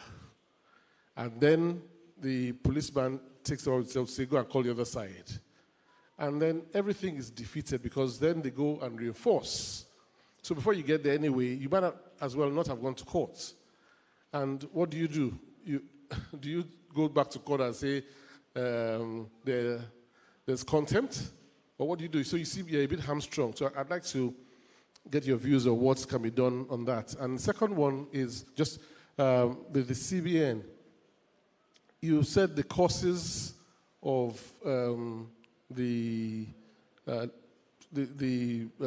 what's called the causes of these MFBs going bust, right? And then you, at the end of it, said it comes to liquidation. But between that time and the liquidation, surely there's some alarm bells that must have gone, that should be wrong, as somebody who oversees the work that they do. And I have thought that maybe one of the things we can do here is, this is an Insolvency Practitioners Association, a business recovery one. Can you not put in your guidelines that part of the things that they need to do in filing returns is when they get to certain points as they go south, they need to get an insolvency practitioner to have a look at their operations and give a report. One, it gives us work. Two, I think that there will be more, a lot of those companies will be more circumspect in their dealings. If they know a third party would come and give a report, which they must then file with CBN. I don't know if it's something you can think about. Thank you. Thank you, Mr. Kiyomi. I think I'll ask my Lord, Justice Osiago, to make a response to the comment made by Mr. Kiyomi in respect of the court orders. Yes. I thought we would take all the questions immediately. Let's take all the questions. I would hope that the panelists will note the issues and questions raised concerning them so that they can speak all at once. Yes. Sorry, I think I should call a lady. I can say a lady there. I'll come back to you, sir. Thank you for the stellar presentations. Or maybe I should introduce myself. My name is Justina Lewa. Thank you for the stellar presentations, quite interesting and insightful. I've had the opportunity of heading debt recovery and legal departments of a bank. And what I observed is that the courts are generally sympathetic to the debtors. And so when a debtor owes you, he rushes to the court. First, he knows that that is his comfort zone because the courts are going to delay in giving judgment. It will take probably 2 to 5 years average, court of first instance, and then appeal another 5 and Supreme Court, so they rush there. Now, when they're doing that, they are comfortable. We, the banks, are on fire because the regulator will come for risk-based examination. And he's looking at your books and he's saying, you have to provide. Now, when you provide, depositors' funds are at stake, like he explained to us when he was taking the the microfinance presentation. So I'm wondering, is there not something that the courts can do for us? At least ask that debtor, Do you owe? If the debtor owes, pay the principal into an account, an interest-yielding account. In a bank, it doesn't even have to be that bank that has come, that he has brought to court. And then ask the interests. Is it what you are disputing? How much can you pay? The bank, let me tell you, has a human face. They usually give discounts. They can negotiate the interest. Thank you. Thank you very much. Now, I need to crave your indulgence. One of our panelists needs to return to Abuja. And so if there's any other question for Mr. Salam Alada, please raise it now so that he can quickly deal with it, and then he can take his leave. So, yes, sir. He can give his own answers, and then he will. Yeah, good afternoon, Mr. Chairman and the panelists. My name is Tony Uche. I'm a chartered accountant and also a forensic auditor. My question goes to Mr. Laga and the NDIC Director Legal. Well, there is, to my mind, a foreseeable calamity waiting to happen in the microfinance banking sector. And that is where you see the operators coming under any of the tiers, first tier, second tier, state, national license, to operate, to compete with the deposit money banks using fintech and putting public fund in big exposure. And this has been happening, and then I see CBN and the NDIC sitting on the sideline watching. It seems so. Because, I want to believe that prevention is better than cure. We've seen this happen so many times with the finance houses in the past and all of that. I was thinking that by now there should have been some sort of inter-agency collaborations to see how you quickly address this issue. And most of them are using first term, what do you call it, single tier. They don't have office, they just have one hidden office somewhere. I don't want to mention name, but you know what I'm saying. And you are operating with 50 million, competing with those operating with 200 billion. And then from the NDIC Act, I'm sure from your CBN and the NDIC Act, both of you, one of you have regulatory framework and the other one have a supervisory control. And you are watching. Now, if this thing happened, how are we sure that the depositors will be indemnified? Because CBN often talk about insured deposit. And you're looking at capital structure of 50 million, 100 million, 200 million, 1 billion, and the highest, 5 billion compared to 200 billion, and the exposure nationwide. For instance, a microfinance bank can be somewhere in Abuja, in Cairo, and it's taking deposits through fintech all over the country. And shouldn't we think that this is the time to think recapitalization and find a way to regulate and avoid, they say, a stitch in time, save 9. Thank you. Thank you very much. Now, Mr. Salam Alada, can you please deal with those issues so that we can allow you to leave?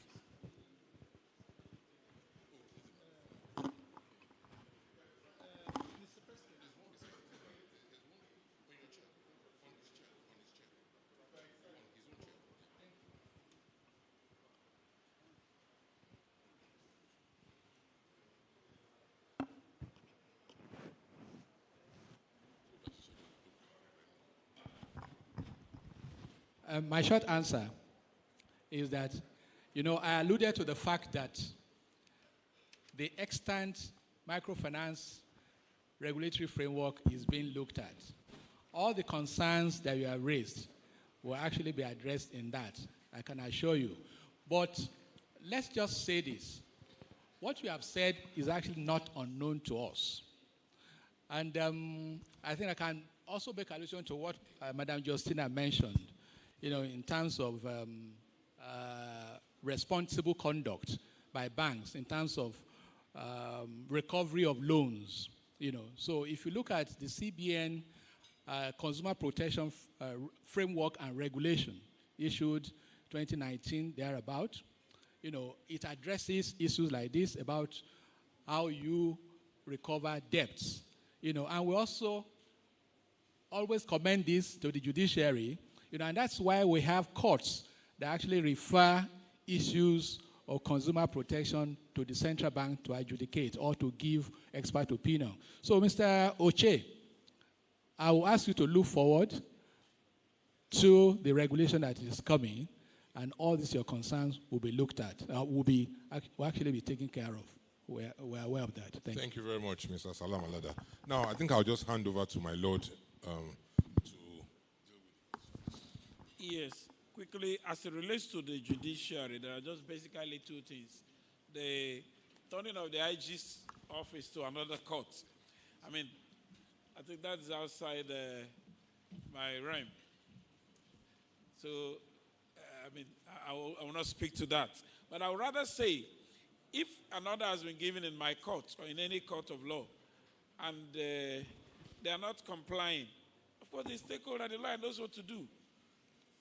I mean, my order must be obeyed. I can say that for sure. When I was newly transferred to Lagos, I gave an expert order and an AG wrote against me. I responded. I said, no, I made this order. I can defend it with my life. He obeyed. Go on appeal. Even though you are AG, doesn't bug me.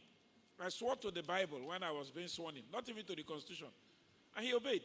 Your petition will not shake me. So if you know what to do, come. If it's contempt, whether it's obeyed or not, I'll hold on to the law I've made because I'm sure. So the FIG's office turns into another thing, that's their business. But if I give an order, which I'm sure with all good conscience, I've done what I know, we'll implement it. Then again, that the courts are sympathetic to the debtor, I beg to sincerely disagree. But let me tell you what works. Typical example with AMCON cases. If the debtor is tied up in the law, there's nothing I can do. Judgment against the debtor. We ask, the typical confirmation of what I'm saying. What the debtors sometimes do is they run to court, fundamental human rights. And what do I ask them? You said you didn't take money, that they are just using the police to harass you.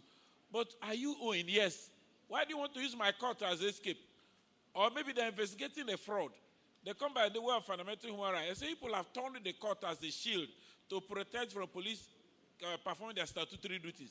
So the courts don't protect debtors. But then, when your management gave the loan because it's your classmate in secondary school, and you didn't do the needful, yes, he's owing. You now come to the court, and through the legal instruments, we are not perfect. My brother, who will not be sympathetic to the debtor? Particularly, he took 100 million from you, and he has paid 200 million, and he's still owing 300 million. And I look through the documents, and I see that you didn't even perfect your documents. I will be sympathetic. Are you hearing me? But if the documents are tied up, there's nothing I can do.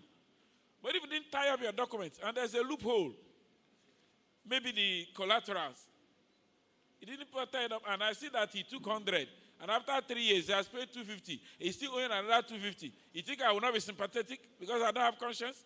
I will be. But if the law is strict, you tied up your document. If you come, there's nothing I can do. It's like AMCON cases. When you sell the good loans, when they come, they get judgment. But when you sell the loans, you know you didn't even, particularly AfriBank group of loans. I'm sharing personal experiences. And there's even another one.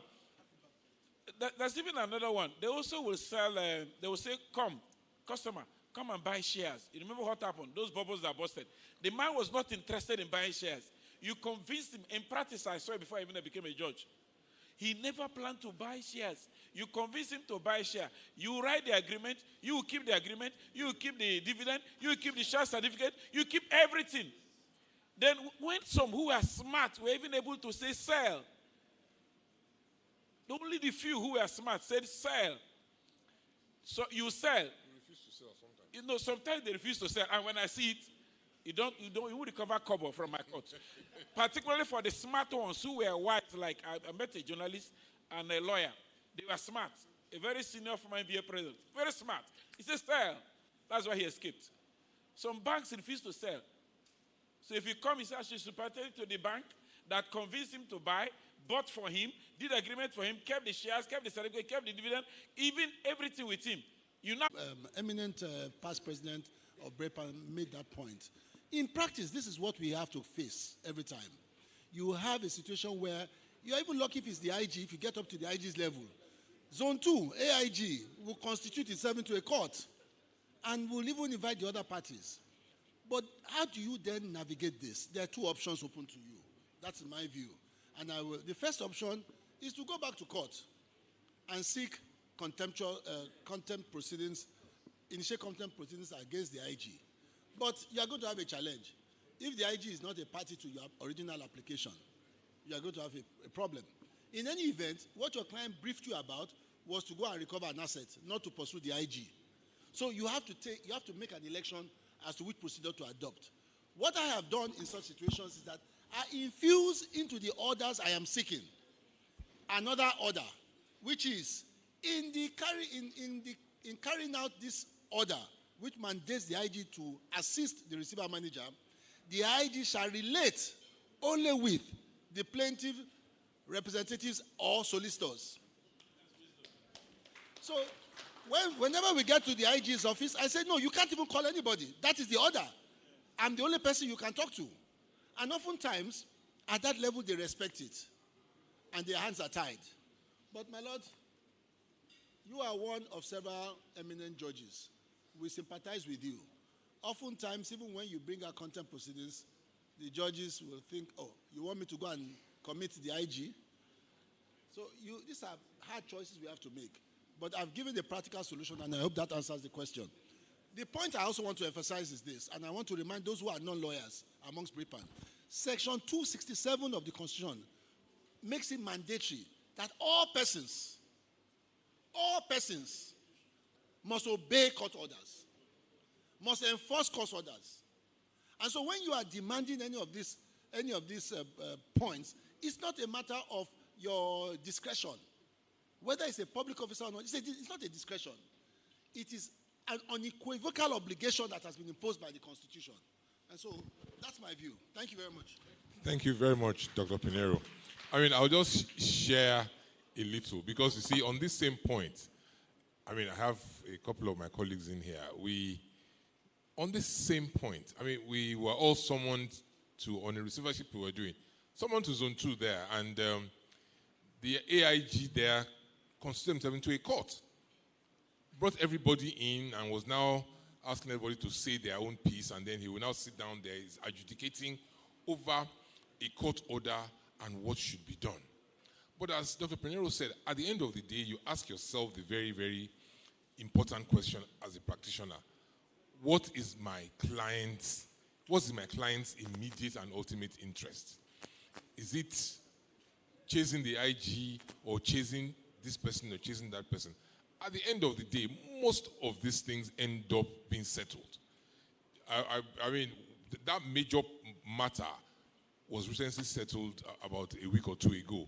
And I was telling my colleagues in the office that all the legal issues that were raised in this thing, we didn't get the opportunity of testing them and trying them in court so that the courts can come with a definitive decision on all these points.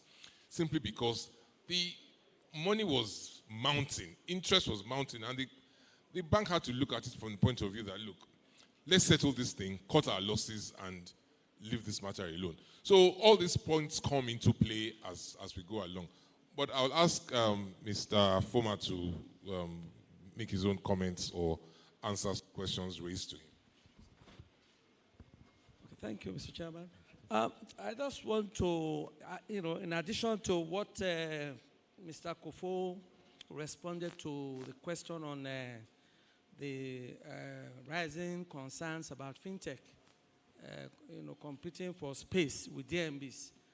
There is a body that is known as the Financial Sector Regulation Coordinating Committee, which is an assemblage of the chief executives of all the regulatory and supervisory agencies in the financial system. It's under the chairmanship of the governor of CBN. So that's a body that they meet periodically to analyze the happenings in the financial system and take certain decisions for implementation. So the concerns raised about fintechs, it's not as if they're oblivious of it. So for NDIC, it is only deposit-taking institutions that we ensure that deposits. So for players, the operators in the fintech space, it's not all of them that are deposit-taking. So it's only those of them that have been licensed by CBN to take deposits that NDIC comes into play to ensure such deposits. So just to assuage your fears that the regulatory and supervisory authorities, they are doing something about these concerns. Thank you. Thank you very much. Distinguished ladies and gentlemen, I think we've spent a bit more time than we were allocated, but I want to hope that we all got something interesting to pick up from these discussions. I thank my distinguished panelists, starting with my Lord Justice Osiago. As I said earlier, you would have thought he wrote the paper himself, and he's giving us insights, very, very deep insights from the judicial angle. For Dr. Kevin Pinheiro, as I said, I'll say it now. When you're talking about hostilities in receiverships, you know who to go and meet. It's Dr. Pinheiro, and he's giving us everything that I can imagine we can talk about. Mr. Salam Alada from the CBN, we thank him, and of course, Mr. Foma, thank you very much.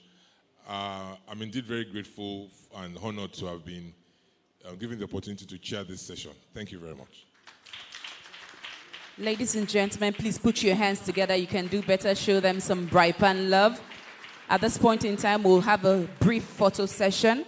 Please join me. Welcome Mr. President, the Vice President, the CPC, the co-chair. Please, may we have you here, the Secretary, and of course our Treasurer. Please join us for this photo session.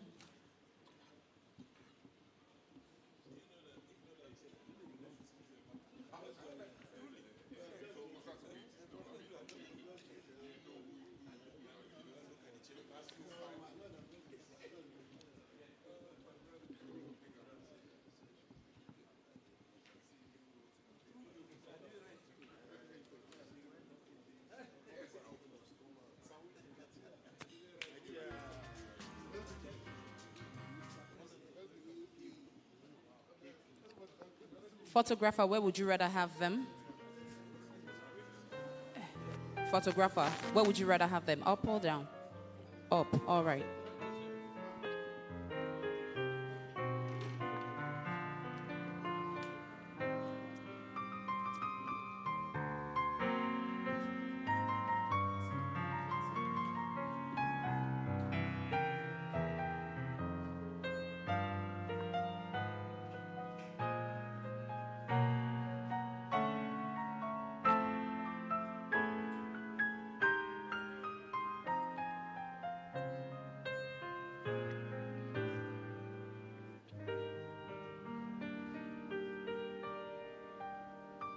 I see a lot of smiles because we're really excited. It was a beautiful session. Thank you. All right, well, Mr. President will, with the help of the co-chair and the CPC, kindly show gratitude and appreciation to our panel members.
just a token to show our appreciation from all of us here at BRIPAN.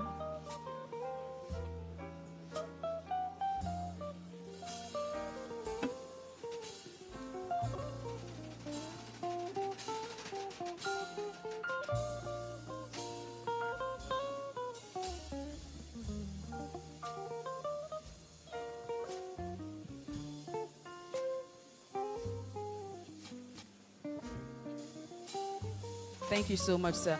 Ladies and gentlemen, it's really been a full day.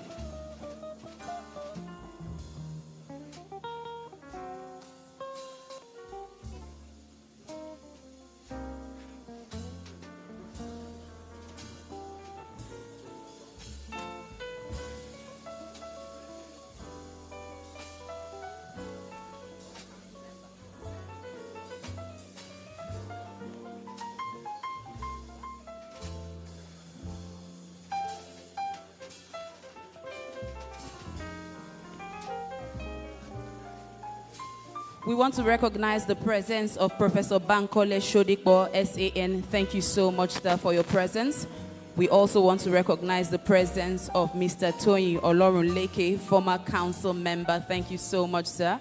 We are honored to have you here today.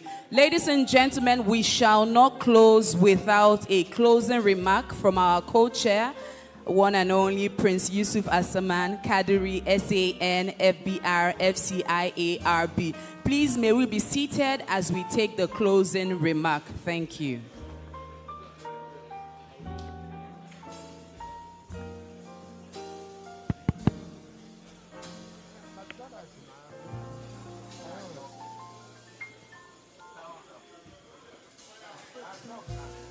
Please, may I have your ears? Lend me your ears, ladies and gentlemen. Distinguished business, rescue, and insolvency practitioners, please lend me your ears.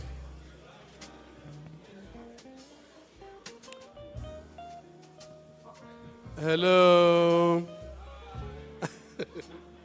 Yes, I want to say a big thank you to everyone for a panel which was ably chaired by our own Chief Dr. Anthony Digbe, Senior Advocate of Nigeria and INSO Fellow, which centered around the topic or the theme, insolvency and restructuring as catalysts for economic growth. Special thanks to members of the panel, Dr. Chiri Almona, FCA, Dr. Olusegun Omisakin, Professor Aurelio Goria Martinez, who joined us online all the way from Singapore, and then, of course, our own Mr. George Tomi, a very senior commercial lawyer. Then, of course, the second panel dealt with the theme Market Insights. And special thanks to the chair of the panel, Mr. Wale Akoni, Senior Advocate of Nigeria, and the distinguished panelists. I verily believe, from the various perspectives as presented, firstly, from the judicial angle by Honorable Justice Daniel Uswagu of the Federal High Court, who presented on behalf of Honorable Justice Biowe Toby, Justice of the Court of Appeal, Sokoto Division. And then practitioner's perspective by Dr. Kemi Pinero, OFR, Senior Advocate of Nigeria, Fellow of the Institute of Chartered Arbitrators and Institute of Directors. Mr. Kofo Salam Alada, Director of Legal Services at Central Bank of Nigeria. And of course, Mr. Henry Foma, Head of Legal Department of the Nigeria Deposit Insurance Corporation. On behalf of the Council of BRIPAN and the Conference Planning Committee, I thank all the panelists for the very, very excellent presentations, very exciting discussion of all the topics. I looked around the hall, even as of the last moment, everybody was, seriously paying attention to the very interesting discussions. I thank you all. And I also want to thank all the delegates that have attended this conference today, both physically and online. And then special thanks to our executive committee, our indefatigable president. I would say congratulations to the ESCO, to the council, and to the entire conference planning committee, ably chaired by my own brother, Albert Falorisho, and co-chaired by me. And I also want to especially commend the coordinators of the various sessions. Without you all, this conference would not have been as successful as it has been.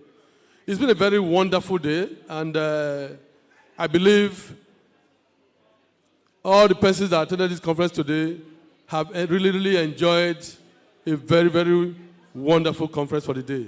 And as we leave, let's also remember that we have an event in about 3 hours from now. Then, of course, we resume here tomorrow for the second day of the conference, which I promise every one of us that is also going to be very, very, very exciting.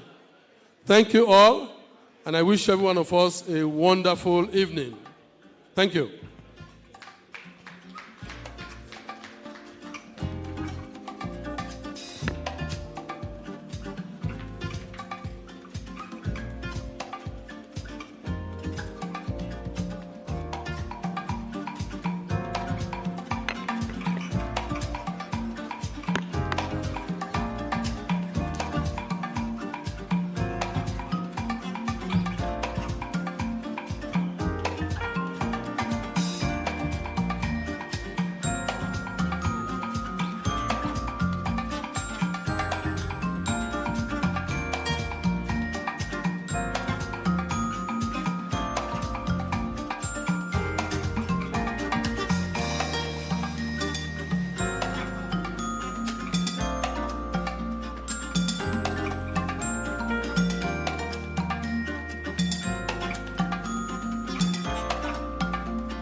Ladies and gentlemen, please be reminded to come back in early tomorrow. It'll be great if we can have you seated by 8:15, so that we can be done with breakfast early and we can hit the sessions as early as possible and utilize the day fully. My name remains Chioma Agunobi, and I'll see you tomorrow.